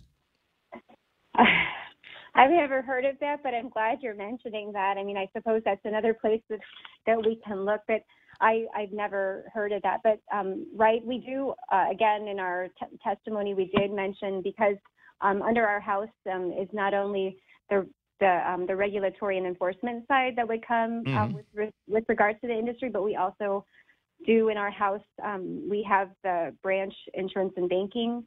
And so one of the items that we did mention, or that I did mention in my testimony, is that because cannabis is still a DEA Scheduled I drug, So proceeds can't be deposited in an FDIC-regulated bank. And we've actually met with a financial institution just this week who's also wanted to come out and make sure that it was very clear to us that, they will not be able to, or they will not accept any proceeds from the sale of marijuana. No, and that'll be fine. The question that I have for him is do you have any place inside your bank with vault and security that I can rent? So as all of a sudden as my cash deposits grow, as my cash grows, is there some place where I can take it at night at the end of my business day where I know it's going to be safe? We don't have to call it a deposit. I'm just going to be putting it on that shelf over there.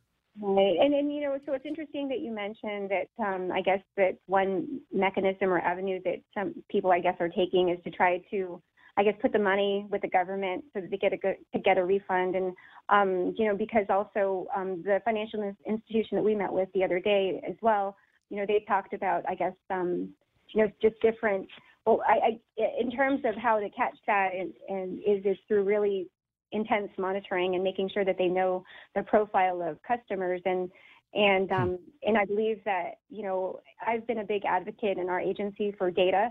We're working to put together a data analytics team, and we're still very in the early stages of it.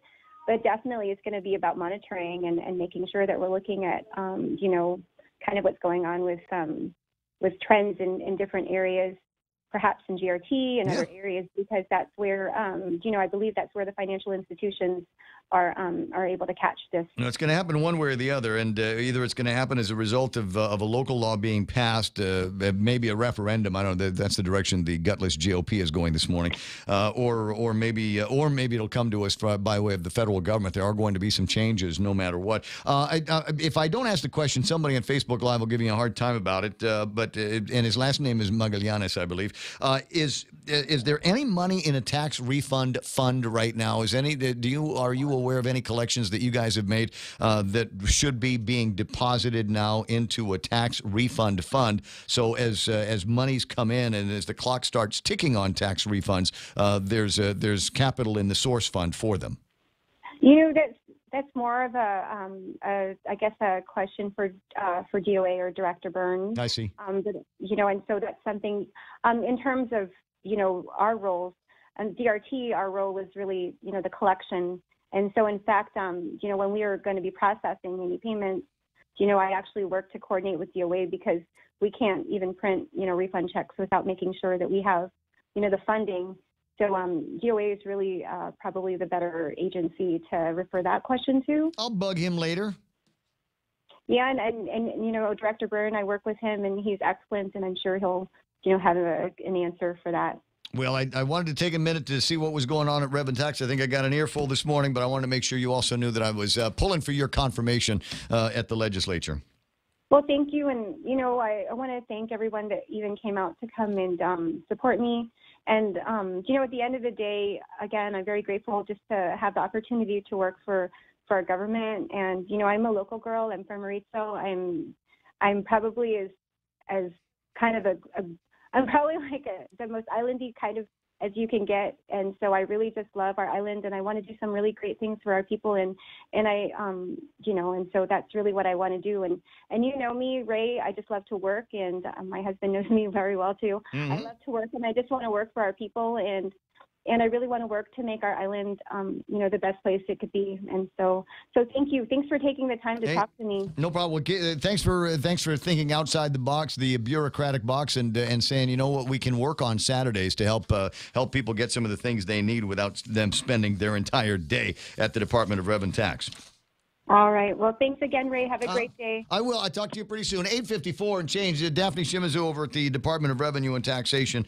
And this is one of those reasons where you just go, man, I hope Lou Leongoro stays in for 8 years so that we can watch and see what it is that DAP's going to be capable of doing if she's able to get that nod for all time. There's a lot that goes on at DRT, as a matter of fact. It's not just, driver's licenses and car registrations and passports. I mean, there's so many other things that take place out there. You know, it only makes sense that as a governor who, with the former experience as being a bank president, accountability, financially speaking, would be kind of on the top of the list. Should be. And Daph's really good with numbers. As I said, she's the lady that heretofore had been doing my taxes. And and you're not in jail yet.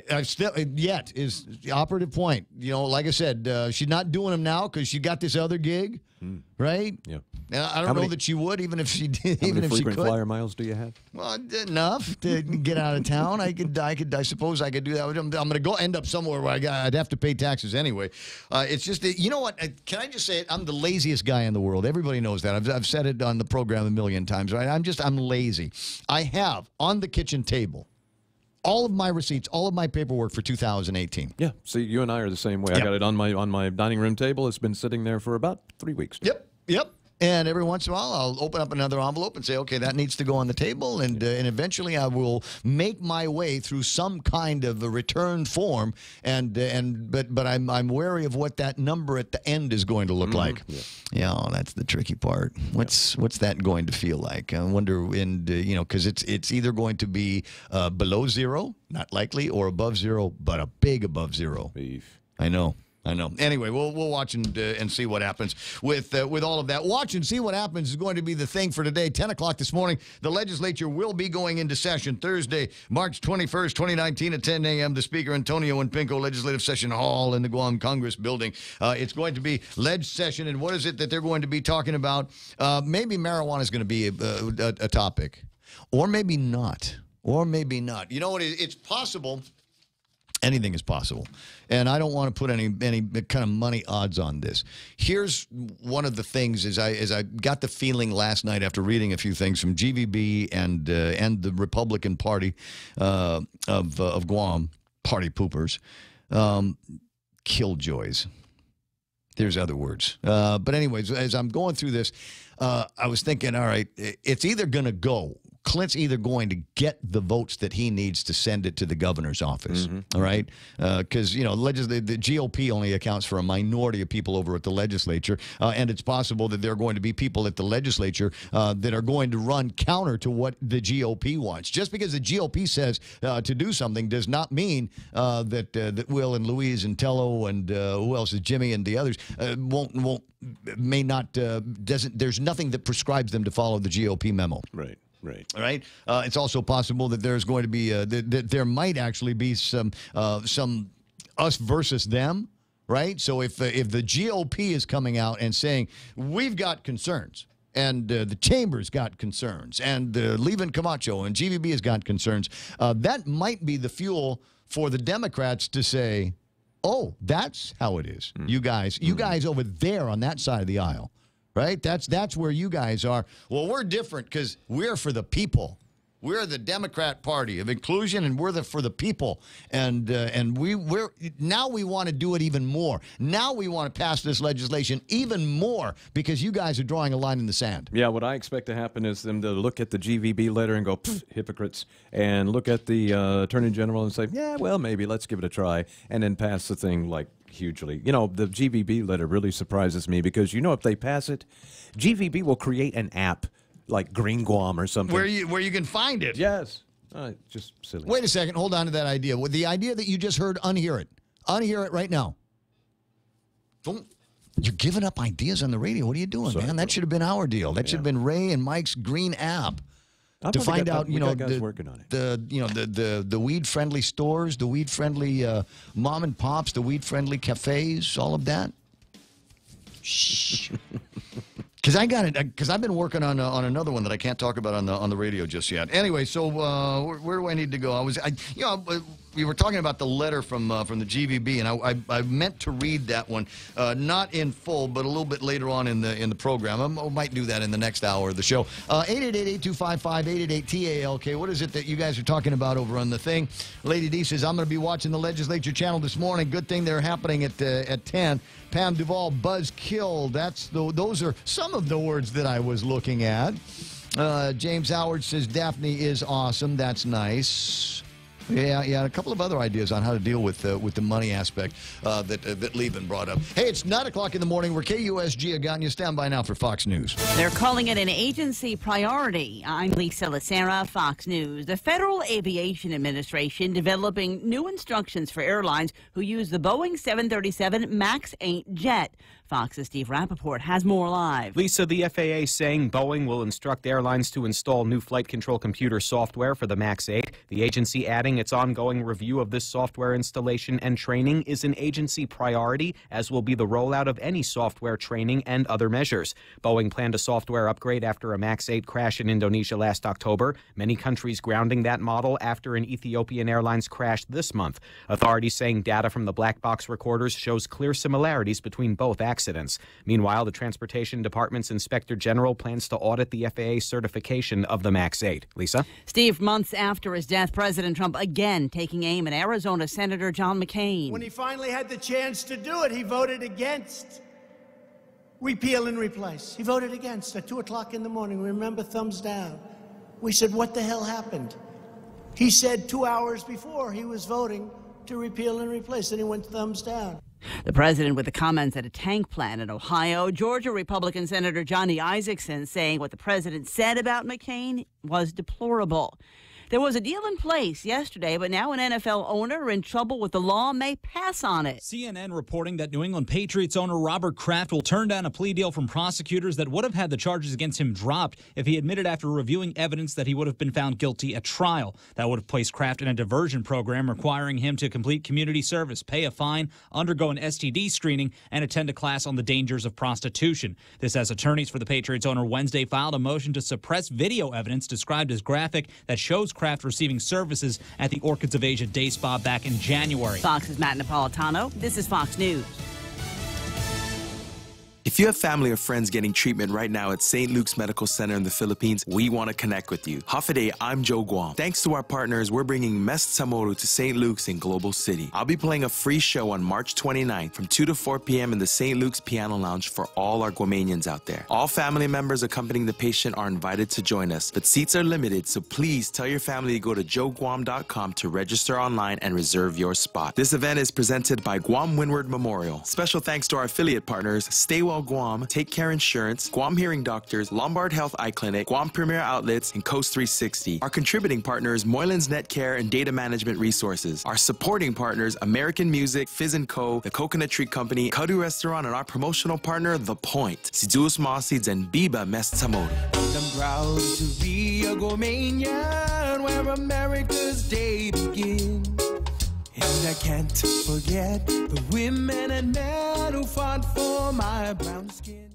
Democrat presidential candidate Bernie Sanders lending a hand to striking research and technical workers at the University of California campuses. I'm here today, I should tell you, not as a candidate for president, but as somebody who has spent the last 40 years of his life walking on picket lines with unionized workers. The employees asking for higher pay and better health care premiums and retirement terms. A man accused of bludgeoning to death a sleeping crew member aboard a commercial fishing vessel in the Gulf of Mexico. Federal authorities say Casey Hickok has been charged with second-degree murder. They found a crew member dead with head injuries. Hickok reportedly told the Coast Guard that the victim had sexually assaulted him in the past. Some fruits and vegetables may not be as healthy as we thought, according to a new study. Even after it's washed, a health advocacy group claims 70% of the fresh produce sold in the United States has pesticide residue on it, and some of them are known carcinogens. According to an analysis of U.S. agriculture data by the Environmental Working Group, 92% of kale tested positive with 2 or more pesticides. Kale, spinach, apples, grapes, and strawberries had the most chemicals. Sweet corn, pineapples, onions, cauliflower, and avocados had the least. 90% of Americans reportedly have detectable levels of pesticide in their urine and blood. Kevin Battle, Fox News. A judge granting a request to push back actress Felicity Huffman's court appearance in Boston on charges she was part of the college cheating scam. She was supposed to appear March 29th, the judge allowing her case to be moved to April 3rd. She was among 50 people charged in the scheme where wealthy people bribed college coaches and other insiders to get their children into prestigious schools. Huffman's accused of paying $15,000 that prosecutors say she disguised as a charitable donation. I'm Lisa Lacera, and this is Fox News.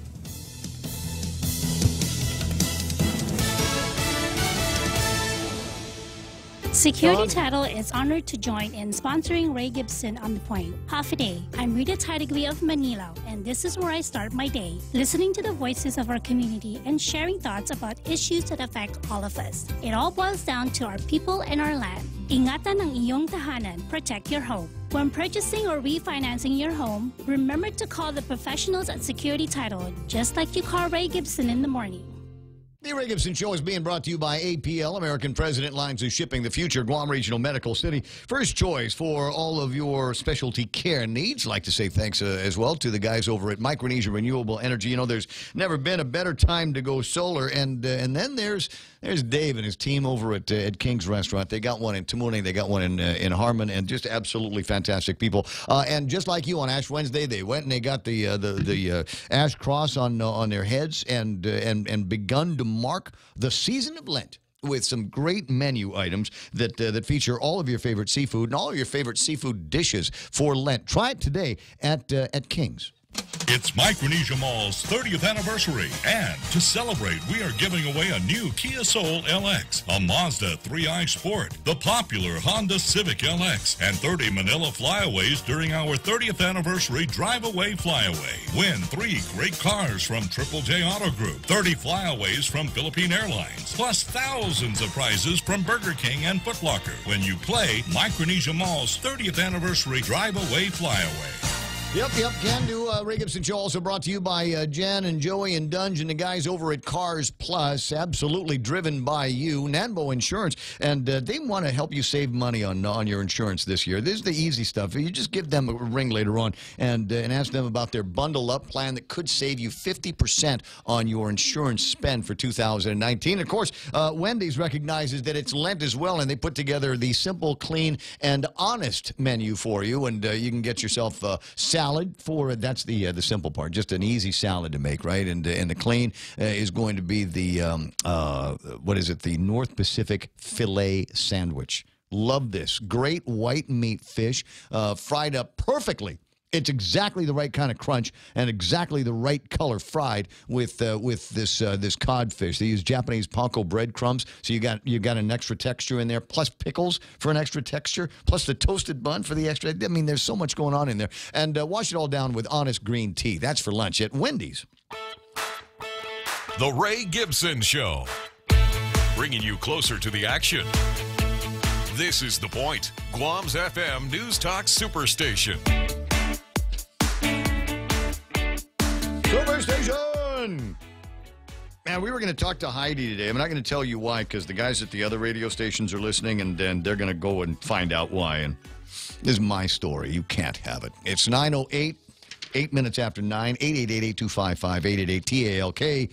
As for GVB saying that this is a family island, a family that smokes together, stays together, I'm not sure if that's a slogan, but it's certainly going to be interesting. And I shouldn't do this. This is not the right way to argue. It's not the right way to argue, and I hate that it's the first thing that popped into my head. But because I wrote it all down and because it's already in my head, I'm going to get it out there. The Guam Visitors Bureau talking and getting, quote, generalized feedback, which means it's not a real study, from our overseas markets on the use of recreational cannabis. They generally agreed it may compromise Guam's image as a family-friendly and safe destination. Okay.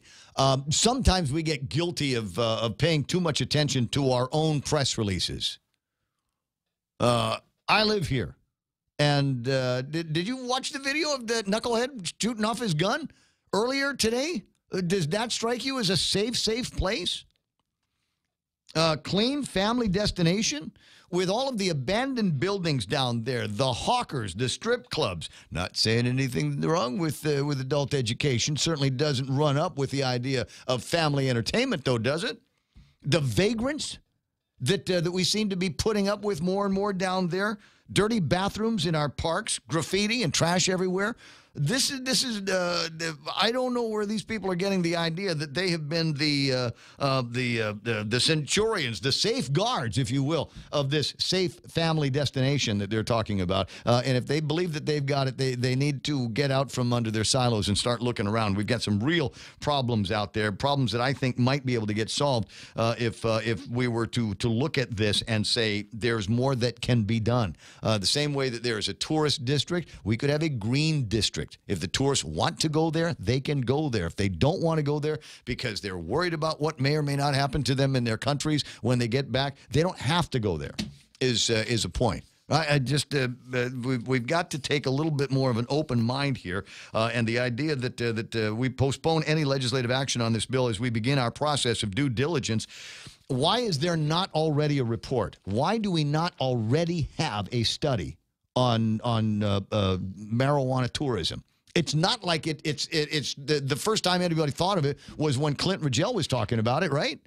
What, guys? Why do we not already have a study put together by a disinterested and independent third party to talk about what the impact might be on tourism here if we were to get involved in recreational marijuana? That is my question. That is my point. I see a couple of calls that are coming in on that subject, but let me take care of this first because I need to talk with Jenna Bloss from the Department of Homeland Security. I've got a list of a bunch of activities that they are involved in, and I don't think it's complete. Guam Homeland Security to host. Wait a second. Let me bring her in. Good morning, Jenna. Hi, good morning, Ray. We've got a bunch of workshops that you're working on, mitigation strategies and opportunities, and then you've got a community resilience training, and then you've got one where you're talking about young people, right? That's right. FEMA is now accepting Youth Preparedness Council applications, so we're pretty excited about that. And we did put out some information because the deadline is March 30th. So we put out some information regarding that. You can find that on our website. And really what this is you have a chance, an opportunity to represent not only Guam, but the region as part of FEMA's Youth Preparedness Council. You get a lot of great opportunities, meeting a lot of our federal counterparts. There is some opportunity for travel. And it's really just meant to engage the youth of the community in emergency preparedness. Okay, can I sign up? You cannot. I'm so sorry. It's strictly for students between 8th through 11th grade. So all the way from 8th grade all the way through 11th grade, anyone in between those grades can apply. I see. Okay, so and we'll go and we'll learn about disaster preparedness and recovery and things like that. You know, because a lot of people, when you think about kids and disasters, in this day and age, the criticism is, we'll see if the kids can survive 24 hours without their cell phones and smartphones and laptops. That's right. And it's just, we had one representative who was from Guam back in 2016 to 2017. Her name is Kiana Espia, and she was actually the first representative that ever represented Region 9 from Guam. So we were very excited about that. And we hope to see the same. Maybe there can be another student from Guam who can represent it again. Yeah. Well, good luck on that. And then you've got a couple of these. In fact, one of them is taking place today, and that's your host community resilience training. Yes, that's right. So we are working closely with the National Disaster Preparedness Training Center. We hold these community resilience trainings annually, so we do get a lot of these. But we are having one today, community resilience, and we do have a lot of members from emergency response capabilities from the government of Guam, our federal and military partners, and our private nonprofit organizations who are here at our office taking this training. And then we have another one scheduled for tomorrow, which is community planning for disaster recovery. So they really take you through the whole recovery process. Was that the good-looking girl with the curly hair that was here before? Is she back for that? This is different. This is a different training, but it's funny that you mentioned that because there is also that disaster response and preparedness training series happening from BIA out of Hawaii. Leslie, the one that you met, we did come on your show.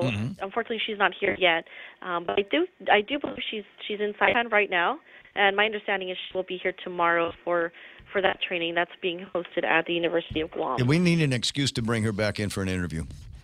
That's right. That's right. So hopefully if she comes in, then we'll be able to give you a call and see if we can fit ourselves in there. You rock, Jenna. You rock. I'll talk to you pretty soon. I just want to make sure that everybody knew what was going on over at Homeland Security. And there's a bill, I guess, that is going to permanize the Department of Homeland Security and Civil Defense. Is kind of its own, I don't want to say agency, but I guess maybe it is moving in that direction, right? That's right. So Senator Will Castro is working closely with our office. You know, they have opened up the floor for some comment. I know that our management are heavily engaged with this, but we're looking forward to seeing what comes out of that bill. I know that there's a component in there that really strengthens the Mariana Regional Fusion Center. So we're pretty excited about that. And just any way that we can assist that emergency management component, we're really looking forward to see what comes out of that. I need to learn a little bit more about the Fusion Center and what it does. So one of these days, maybe we can spend some time talking about that, because the way it was described to me was one of these places where it's like the NIS. You guys can, for whatever reason and at any time, be able to listen in on my phone calls and pull in my feeds off my home security system and all of that. No, they don't have those capabilities. But it's important to highlight what they do. They are trained intel analysts. So one day we can maybe bring on a subject matter expert to come in and talk about. I'd like that. I'd like that very much. Okay. Hey, Liz, I'll talk to you pretty soon. Thanks again, and we'll talk. Send me a PM about Leslie. If she wants to go back on the radio at any time, let me know.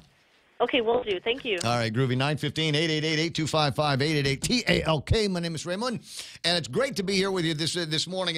One of a couple of things is going to happen over at the legislature. Well, actually, it could be one of three things. Let me see if Tom's got any ideas on how it could go at the legislature today on this marijuana bill.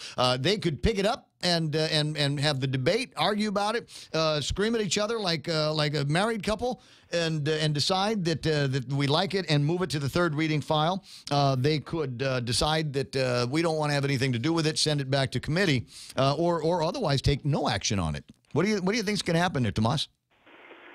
All I know is that this coming election, I am not going to vote for Mr. Ezell.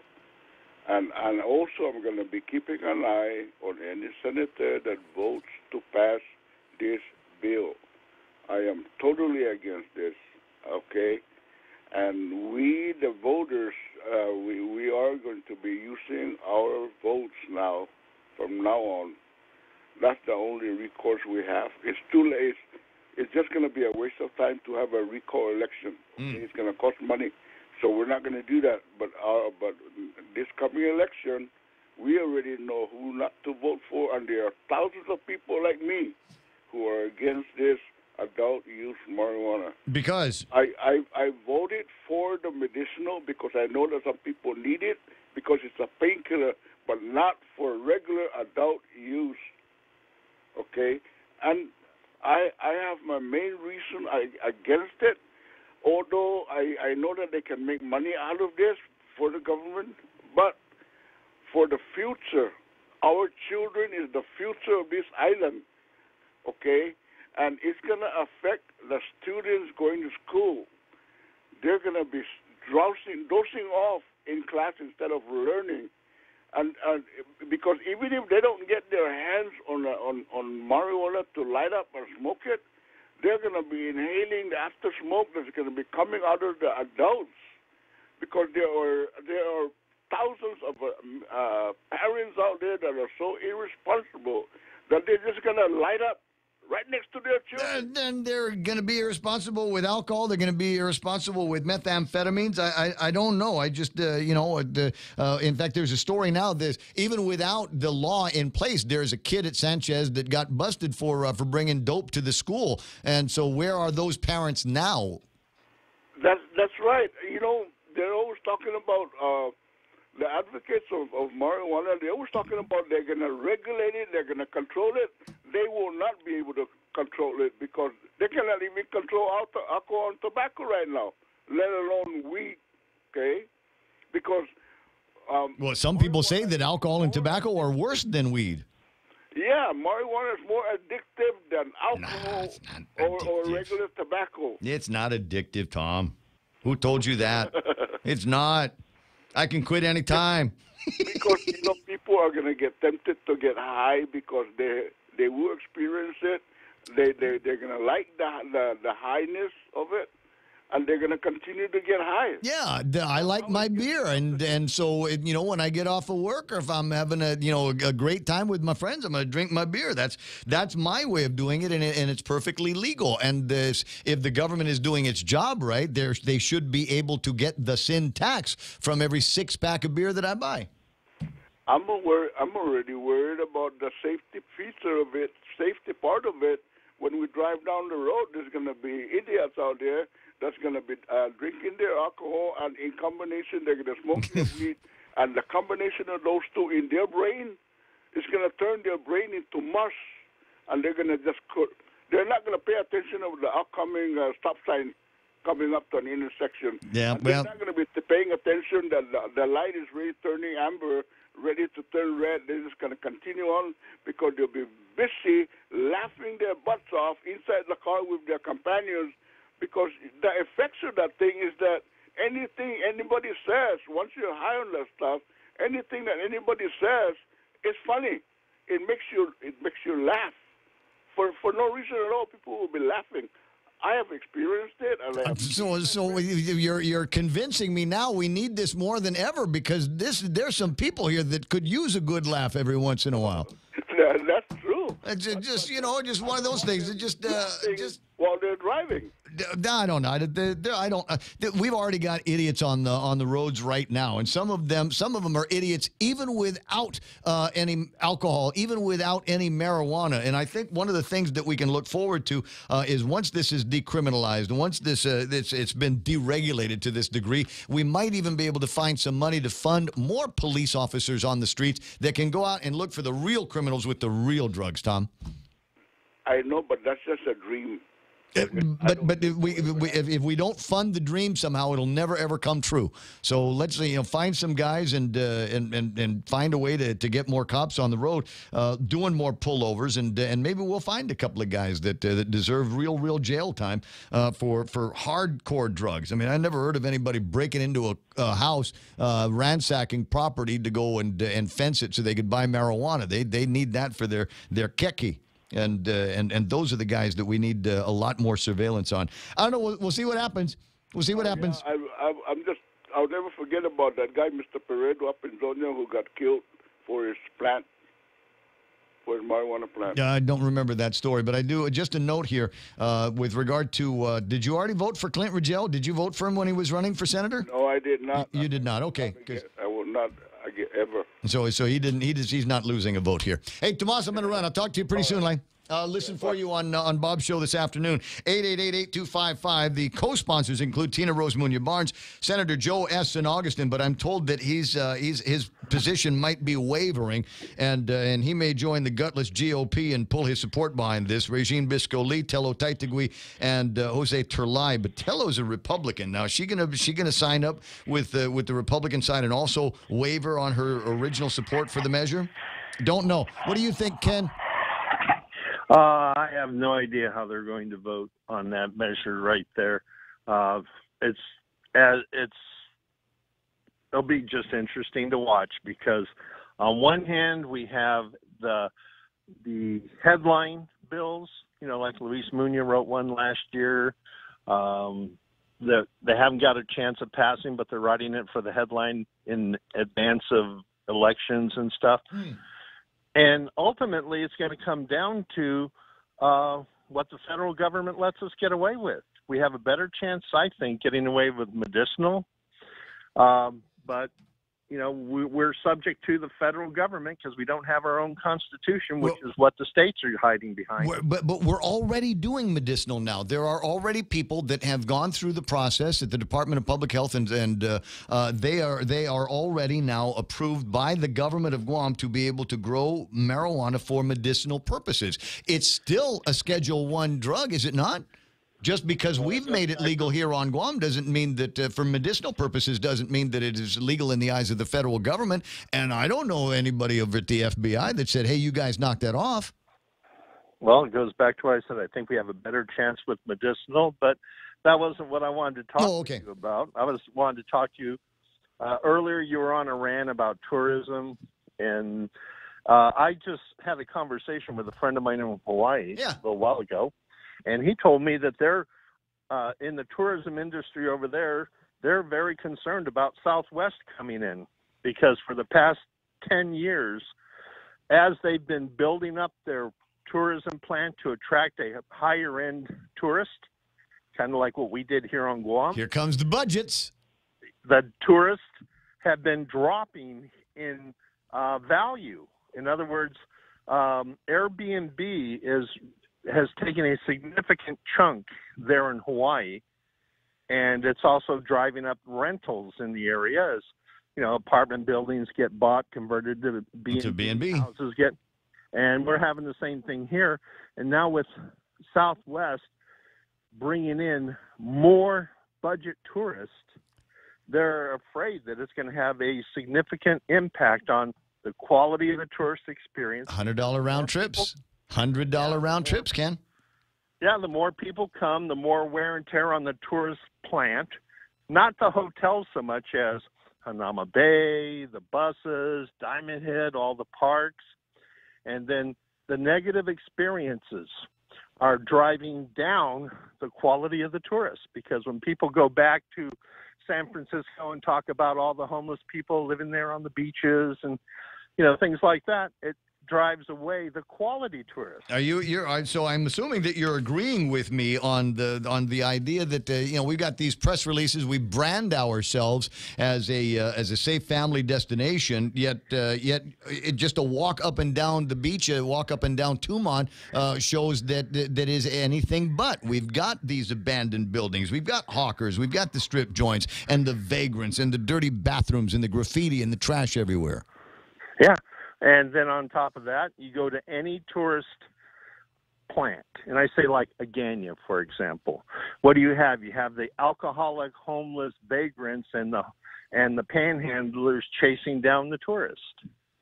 You know, so we're literally destroying 1/3 of our economy, because every time we get a press release from GVB, it comes with 2 lines: arrivals are up and receipts are down.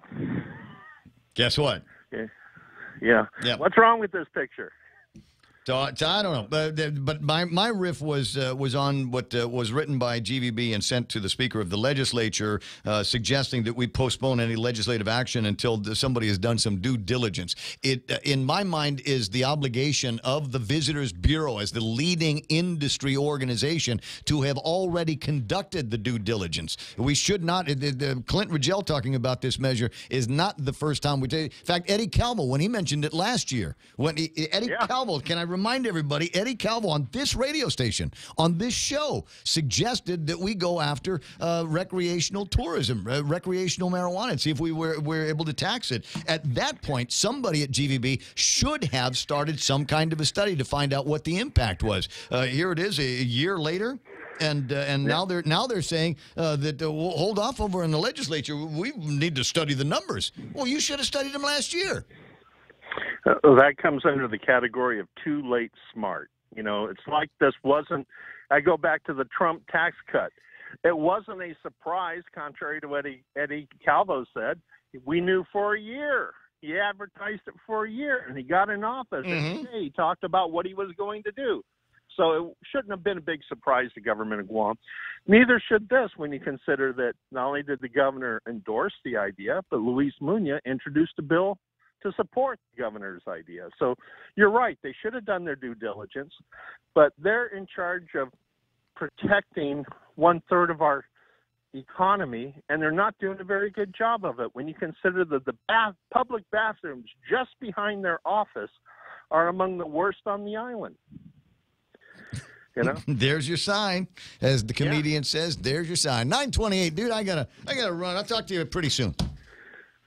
Have a good one. I'll be listening for you this afternoon on Tall Tales with Senator Bob Klitsky, Judge Bob Klitsky. And this is sometimes, just a little bit too familiar with people. I've known Bob Klitsky all of my adult life, and we've worked together, bits and pieces, hand in hand, the Associated Industries. And so, as far as I'm concerned, he's just Bob. But I'm hearing territorial veteran Tom Poole, sir this, sir that. Judge, Your Honor, with all due respect, that kind of thing. And I'm going, man, I probably need to canonize Bob a little bit more in my head. His Honor will be on this afternoon at 4 o'clock right here on 93.3 The Point. Jack, I see you there, and I think I know which direction the conversation is going to take. So let me catch my breath, take a quick break, and then we'll hear from you and your thoughts on the recreational marijuana conversation that is either going to move forward at the legislature or grind to a complete and utter disappointing stop.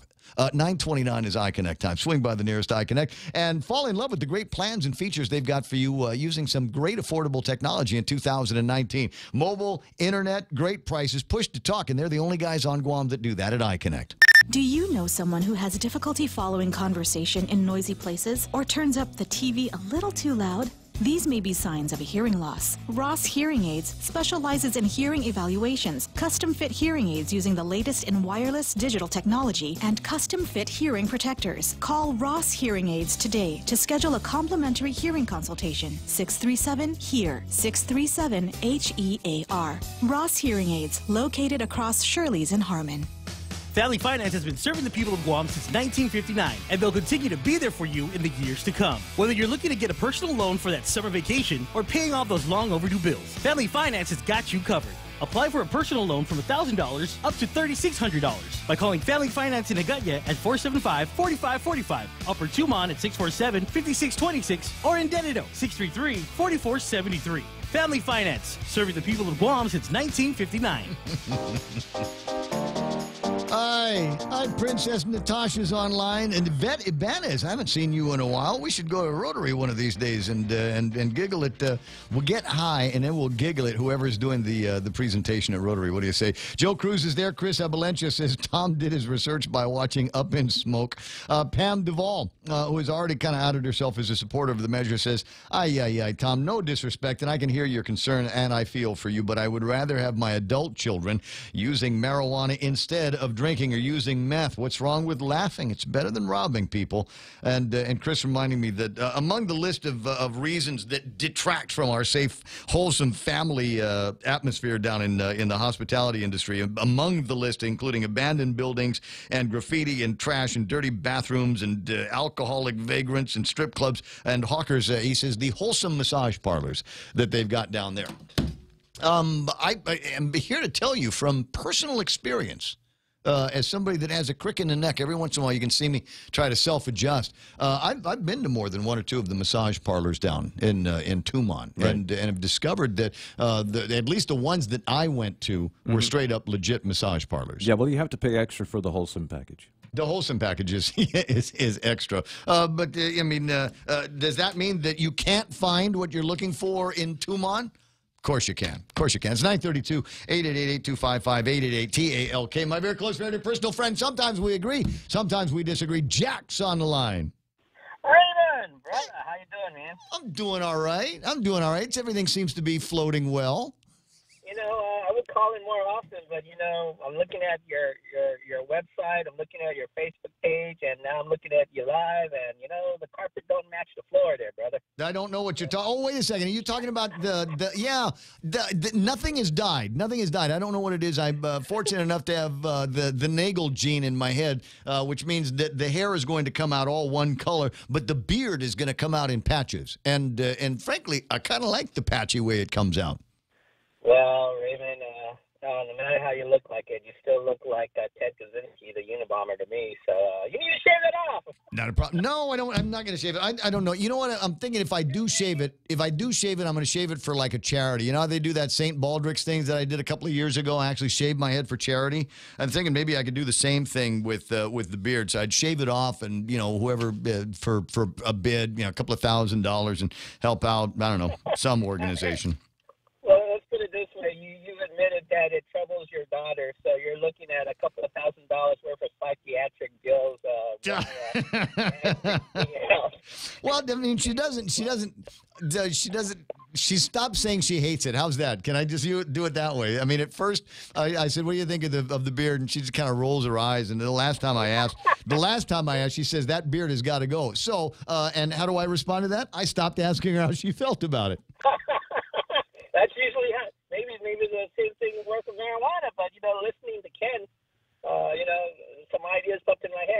I going out making money and we're going about it the wrong way, we should just try to apply for Section 8 and turn it into an Airbnb. How's that sound? Wait, that's brilliant. Wait a second, that is a brilliant idea. Just take some of these Section 8 houses, or no, just an apartment building, and we'll claim property. We'll get ourselves a Section 8 program, and then we could lease that out to the Airbnb people. And since nobody enforces anything around here, you're right. You and I could make an actual fortune. We're basically getting the house, the unit for nothing, and then being able to take the B&B money. And then you would never have come out with that idea of your own weed. So, but listen, I'm just kind of asking. I mean, there's a business owner, in the private sector. I mean, you guys have policies about weed use, right? Where? At Choice Pacific? At Choice Broadcasting, we've got policies on marijuana. Yeah, marijuana uses. Right? Yeah, it's don't smoke it and be on the radio. Yeah, but how about because it metabolites 30 days later. So let's say I've worked in organizations where there was surveillance and there was testing of the employees. But it is my position, and among some of the partners in Choice Broadcasting, that what you do on your own time is your business. And as long as it does not become a problem, as long as you aren't truant, and if you can show up to work on time and sober, and not, it's not like we got a station vehicle that you could get clobbered in an accident on, then don't make a mess of your life with booze or methamphetamine or drugs. Or marijuana. Well, yeah. I work on one of those sites where we do have company vehicles, but we also have high-end tech stuff. So, if you're supposed to press button red instead of button blue, and you press button red, you go in for a test test. Right. Well, that was a question that I asked online. We've had, 3 bus crashes in the last couple of weeks? And I'm asking, has anybody done any drug testing? I don't know who was faulted for the accidents, but because they involved public buses and public bus driving and DOE students, I think just for clarity, I think that people need to go pee-pee in a cup.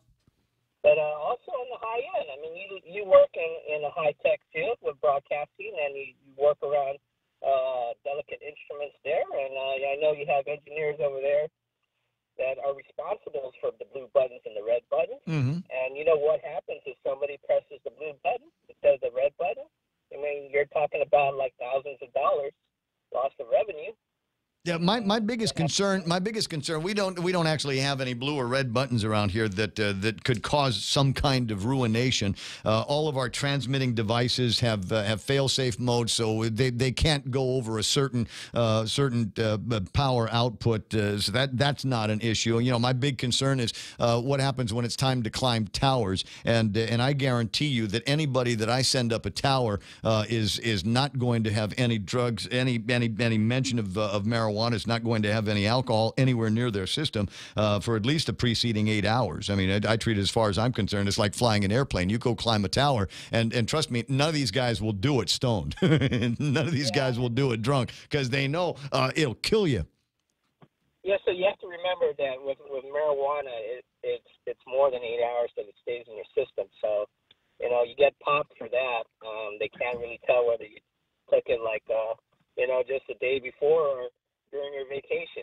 And you're right, today's tech is built in with redundancies, but nothing really is fail-safe. Well, no, and nothing is fail-safe. I mean, but there is an opportunity here, I think, and I don't want us to miss this opportunity because we're scared.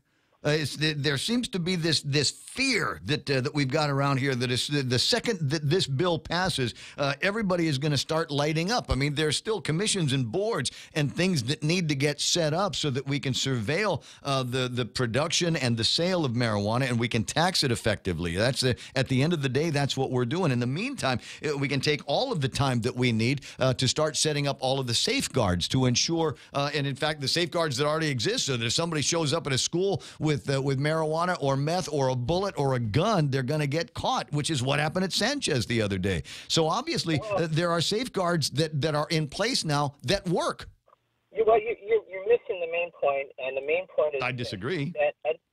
until it gets off Schedule 1, we're just guessing about the whole thing here. So until it gets off Schedule 1, and then we could properly do it, vet it through the FDA. Did the FBI has the FBI gone after anybody over at Public Health for issuing licenses that allow people to grow marijuana for medicinal purposes? Has that been the headline? Has the federal government written a letter to Lulian Guerrero or whoever we've got over at Public Health saying cease and desist immediately? Okay, listen. The real concerns that I have is that marijuana will be the go-to thing for those with lesser income, and the real medicine will be for those who can afford it. So that's the big problem that I have with medicinal, is that it seems to be like the happy-go-lucky, make you feel good pill. And I mentioned this to Bob. I said, listen, man, in '83, something important happened in my life that had me take this conservative and strict view against marijuana, and it's that I grew up. I became an adult. And when you become an adult, you put away your childish things, and you become responsible. And your decisions, your actions, or your inactions, it affects everybody down the line. Yeah, and so my version of that responsibility is looking at something that is, for all intents and purposes, for many intents and purposes, is mostly harmless. And there's opportunities that we have around here that we might be able to make a couple of dollars, but we need to get away from the hysteria in the conversation about marijuana before we can have that conversation. I mean, in my mind, I'm perceiving businesses that will be able to take advantage of the legalization and the recreational use of marijuana here on Guam that don't involve smoking or selling marijuana. Like I said, you're talking to a buddy of mine, local manufacturer of snack goods. And it is possible that he might see a bump in his business because he makes a particularly delicious and crunchy snack for people that might be high and want that kind of snack. And in fact, there are marketing opportunities, I think, to help develop flavors that would appeal more to that crowd. He doesn't smoke. Well, edible underwears too are marketable, but it depends on clientele. So, you're not going to be marketing marijuana brownies to kids and stuff like that. And what? Again, the main concern about it. And listen, I'm all for the herbs and spices, but I think they're best served at Kentucky Fried Chicken. But there is something. There's a thing called the placebo effect. And if you take something and you think it's helping you out, God bless you. Go ahead and do it. Whatever gets you through that big bump in your. Well, but again, we're still talking about medicinal. I never mind that. Let's get to the recreational. Why? What is your concern? And you might say, well, I'm mature now. I've grown up. And so I don't need this in my life. Well, you know what? Somebody wants something different than beer. Somebody wants a different experience, but doesn't want it to be methamphetamine. Somebody just wants to be able to take the edge off the week. And so why does your maturity automatically discount this person's desire to have a smoke and get Chinese eyes? Well, I'm not saying that what beer and marijuana are on the same level. I'm just saying that just because of the attraction of it being natural and everybody's saying that you're really not doing any harm.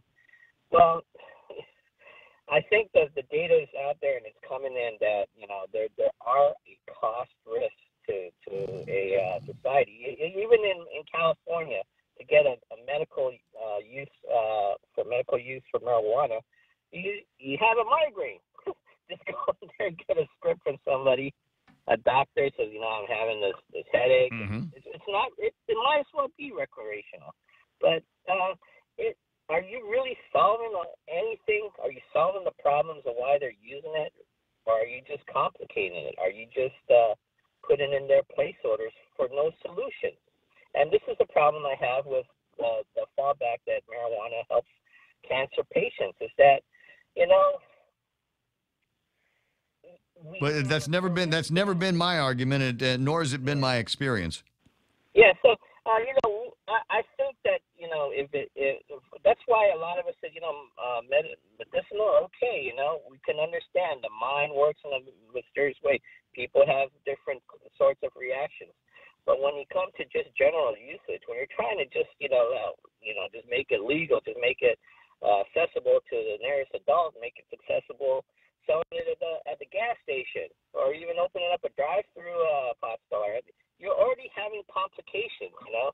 You're putting in more to the problem than you're having a solution, even if you have a profitable idea. Yeah. How are you going to go about banking it? I think, honestly speaking, yeah, cryptocurrency is a way to go for these guys. I mean, that's the bottom line. Is they're really that hard up. But the whole problem with legalizing it on the adult level and for recreational, I don't think it will serve us well in the long run.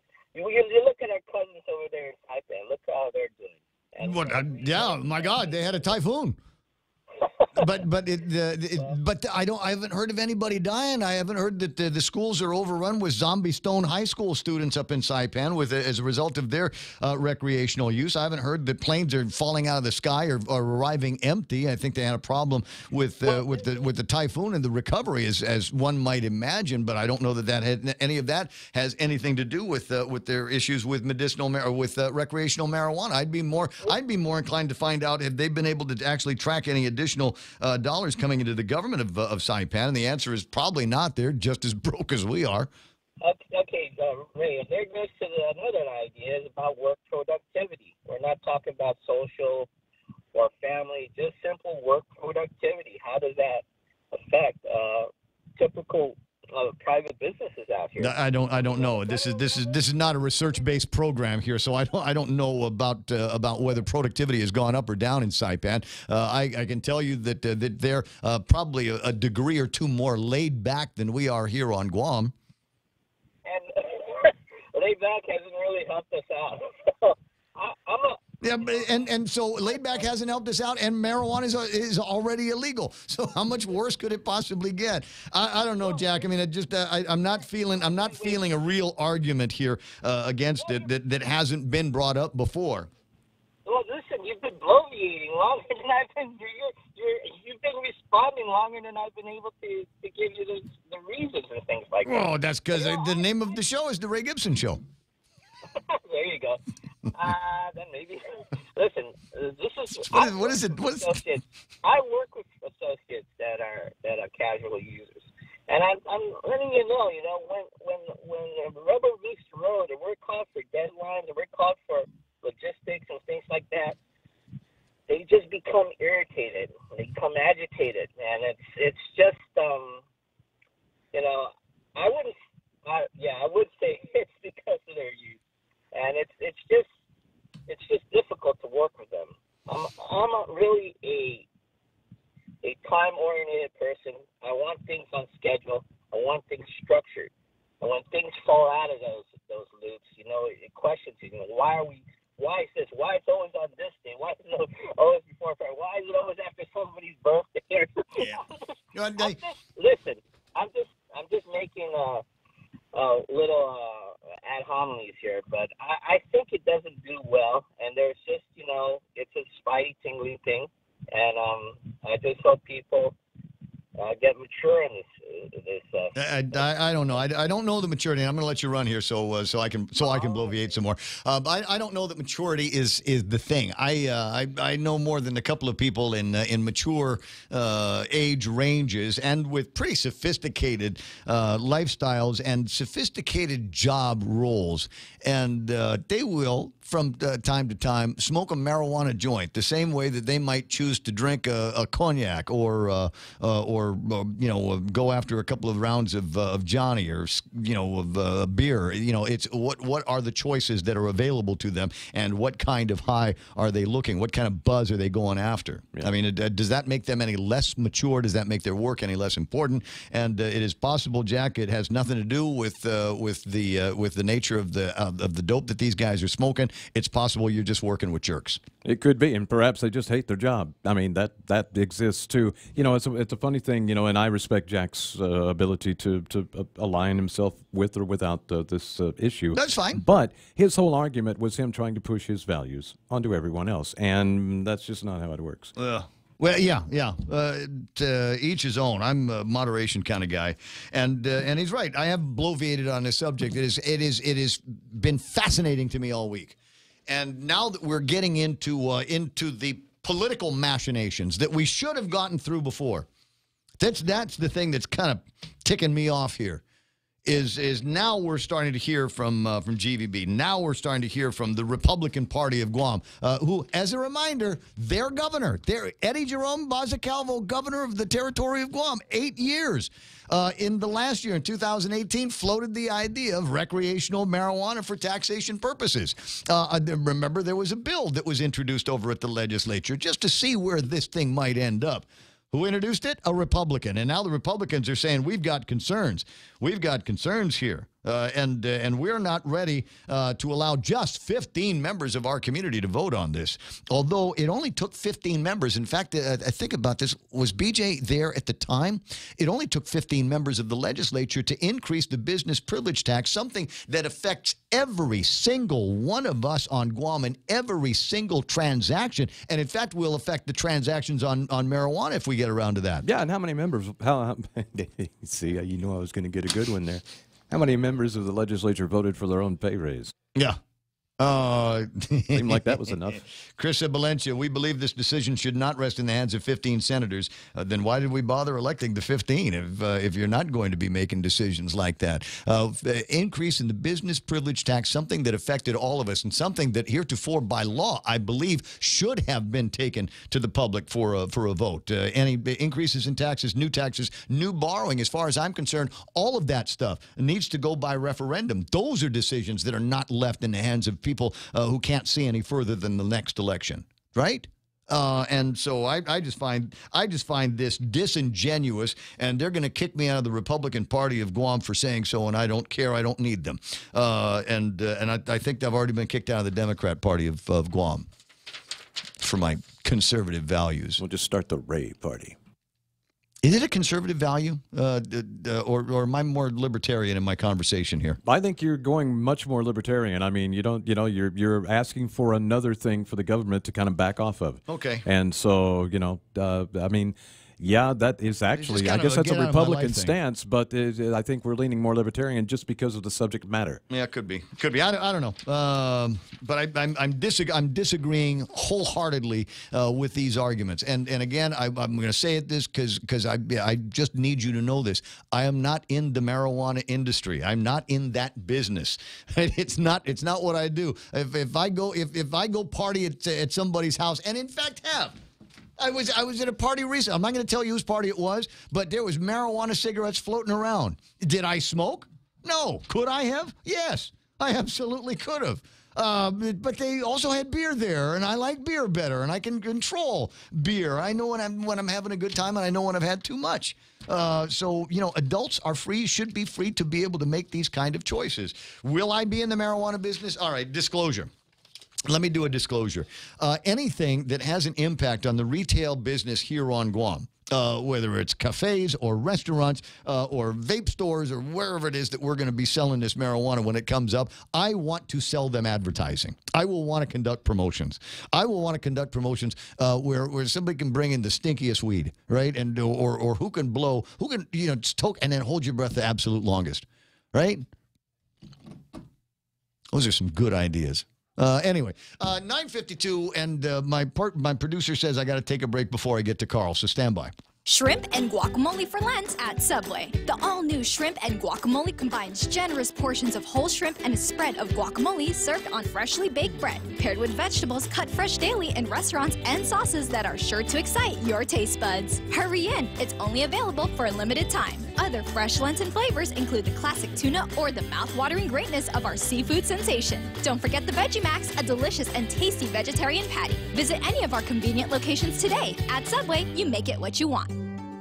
At Guam Regional Medical City, it is our mission to become the island's premier choice for specialty care, like cardiology, pulmonology, neurosciences, orthopedics, oncology services, and more. We aim to protect our island from heart attacks, strokes, cancer, and diabetic complications. But should you suffer from such diseases, we're ready with world-class options, both inpatient and outpatient. For more information, visit us at grmc.gu.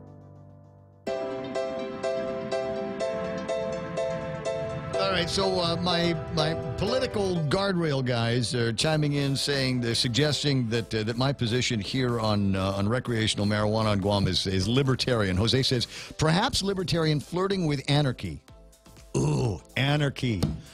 Now, there's a radio show. We should plan that out. We should absolutely plan that out. Just come up with all kinds of ways that the government of Guam or the federal government is in our face, and just try to figure out how to dismantle that from the inside, right? Without going full bird Elizabeth Warren Looney, right? Anarchy. Yeah, I can hear that discussion.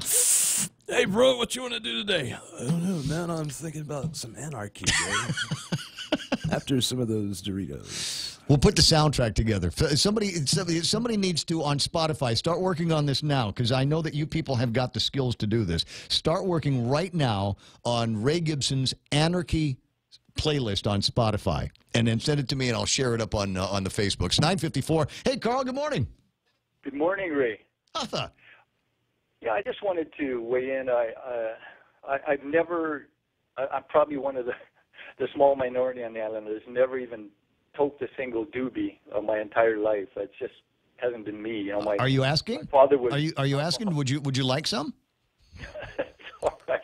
No, put you in touch with Howard. Like he came home drunk 365 nights a year, and it just made me kind of very leery about those things, because I have the same genes as my dad, you know. So I just didn't feel that I would respond well to that, so I just never did it. But I'm glad that the debate is going on locally, because that's where I think it belongs, and that's what I know the writers and the signers of the Constitution envisioned. There are certain fundamental things that are given. The responsibility is given to the federal government, and everything else, according to the 10th Amendment, should go to the states and to the people. And I believe the people means also the territories. And so I think the abortion issue should have gone to the states and the territories. Cockfighting definitely is one of those things. And, of course, the marijuana issue and many other issues. I agree with Bob that the federal government is increasingly becoming a national government. It's taking on more and more power. It's the judicial branch is tending to legislate from the bench, which I think is a terrible thing. Mm-hmm. So I'm just... I've been getting more and more alarmed listening to Kilmeade, and yesterday had a brilliant show where he's outlined basically this new weird kind of ultra-leftist Democrat philosophy that's out there now, where they're talking about making changes to the Supreme Court. They're talking about what is it? Applying voting rights to migrants. And what's the latest? They're having a serious conversation about letting people under the age of 18 vote, giving the vote to people 16 and over. And I'm going, these people last year were eating Tide Pods, for God's sakes. And doing away with the Electoral College, which I think is a really dumb idea, because if they succeeded, hands down. Basically, California and New York and the population centers on the coast would choose every president from then on, which I think is the whole idea, which is why they're pushing that idea. Well, that, Commissioner Roy online saying when you don't win, you change the rules, and that's what they're trying to do. So they've got all these people in there that ran as Democrats, ran as populist Democrats, but now that they're in, are coming in with this far left wacky view on how we're going to run our government, and they're driving us clearly into a socialist nightmare. I agree. You know, as far as marijuana, I don't really have a horse in this race. I would, prefer that people not partake in it. I think we've got enough issues already, but, I'm glad the debate is going on. But one thing I think needs to be done is education. Marijuana is being pushed as a cure-all, and, it'll cure warts, and it'll cure AIDS, and it'll cure everything, But I've read and I've heard before that marijuana actually, as far as the combustion byproducts, the smoke that you inhale, is actually much more damaging to the lungs than cigarettes are. I think it's one doobie is equal to about 3 cigarettes as far as damage to the lungs. Yeah, but that's only one way, like as in many things, that's only one way to ingest it. It's and in some cases, it's not the preferred way. There will be items that you'll be able to go and order in a store and eat on the spot, or maybe there's a cannabis beer that's out there now. There's all kinds of ways that you can ingest it, and in those cases where we've got a processed product, it might actually even be safer for you. You might be able to determine THC levels by reading a label. You might also know what the origin of this stuff came from. You'll know that it was put together on an organized, well-run plantation,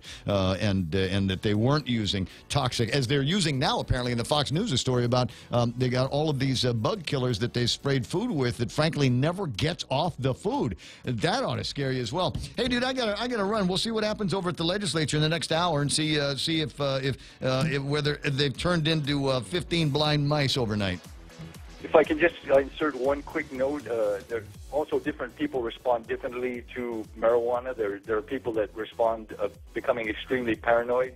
Some people dangerously paranoid. So I think education is critical, Well, I'm sure that'll get funded one way or the other. I'll talk to you soon, Carl. Have a great day. Okay, Rick. Migo, where are we? KUSG had gotten you for Michael and Kevin and Blake. This is Ray Gibson saying thanks for watching. Back with you tomorrow. Sarah, Fox News. European and Canadian regulators set to conduct their own inspections of the Boeing 737 MAX jet involved in 2 deadly crashes in 5 months. Fox's Steve Rappaport has more live. Lisa, the MAX 8 jets will likely remain grounded even longer because of the additional reviews, which are not the norm for air crash investigations. Under an international agreement, planes are certified in the country where they are built, and regulators around the world usually accept that country's decision. The FAA initially said the MAX 8 was still airworthy after one crashed in Ethiopia this month, but the U.S. changed course last week, joining dozens of other nations implementing some form of ban. The Transportation Department's Inspector General plans to audit the FAA's certification of the MAX 8. Lisa? Steve, President Trump taking aim at the spouse of a staffer. The husband of White House senior counselor Kellyanne Conway is firing back after the president called him a stone-cold loser and husband from hell. You are nuts, George Conway wrote in a reply to the president. Earlier, Conway, in a tweet directed at the president, wrote, "You seem determined to prove my point. Good for you," adding the hashtag narcissistic personality disorder. Conway has been a frequent critic of the president and has also publicly questioned the president's mental health. The president writing that George Conway is very jealous of his wife's success. Fox's John Decker at the White House. The president also attacking the late Senator John McCain, saying he gave him the funeral he wanted and didn't get a thank you. Senate Majority Leader Mitch McConnell in a tweet called McCain a rare patriot and genuine American hero. Flooding in parts of South Dakota and northern Iowa could soon reach historic levels. That's the warning from the National Weather Service after days of heavy rain and snowmelt. On Wall Street, the Dow lost 141. The Nasdaq edged up 5 points. This is Fox News.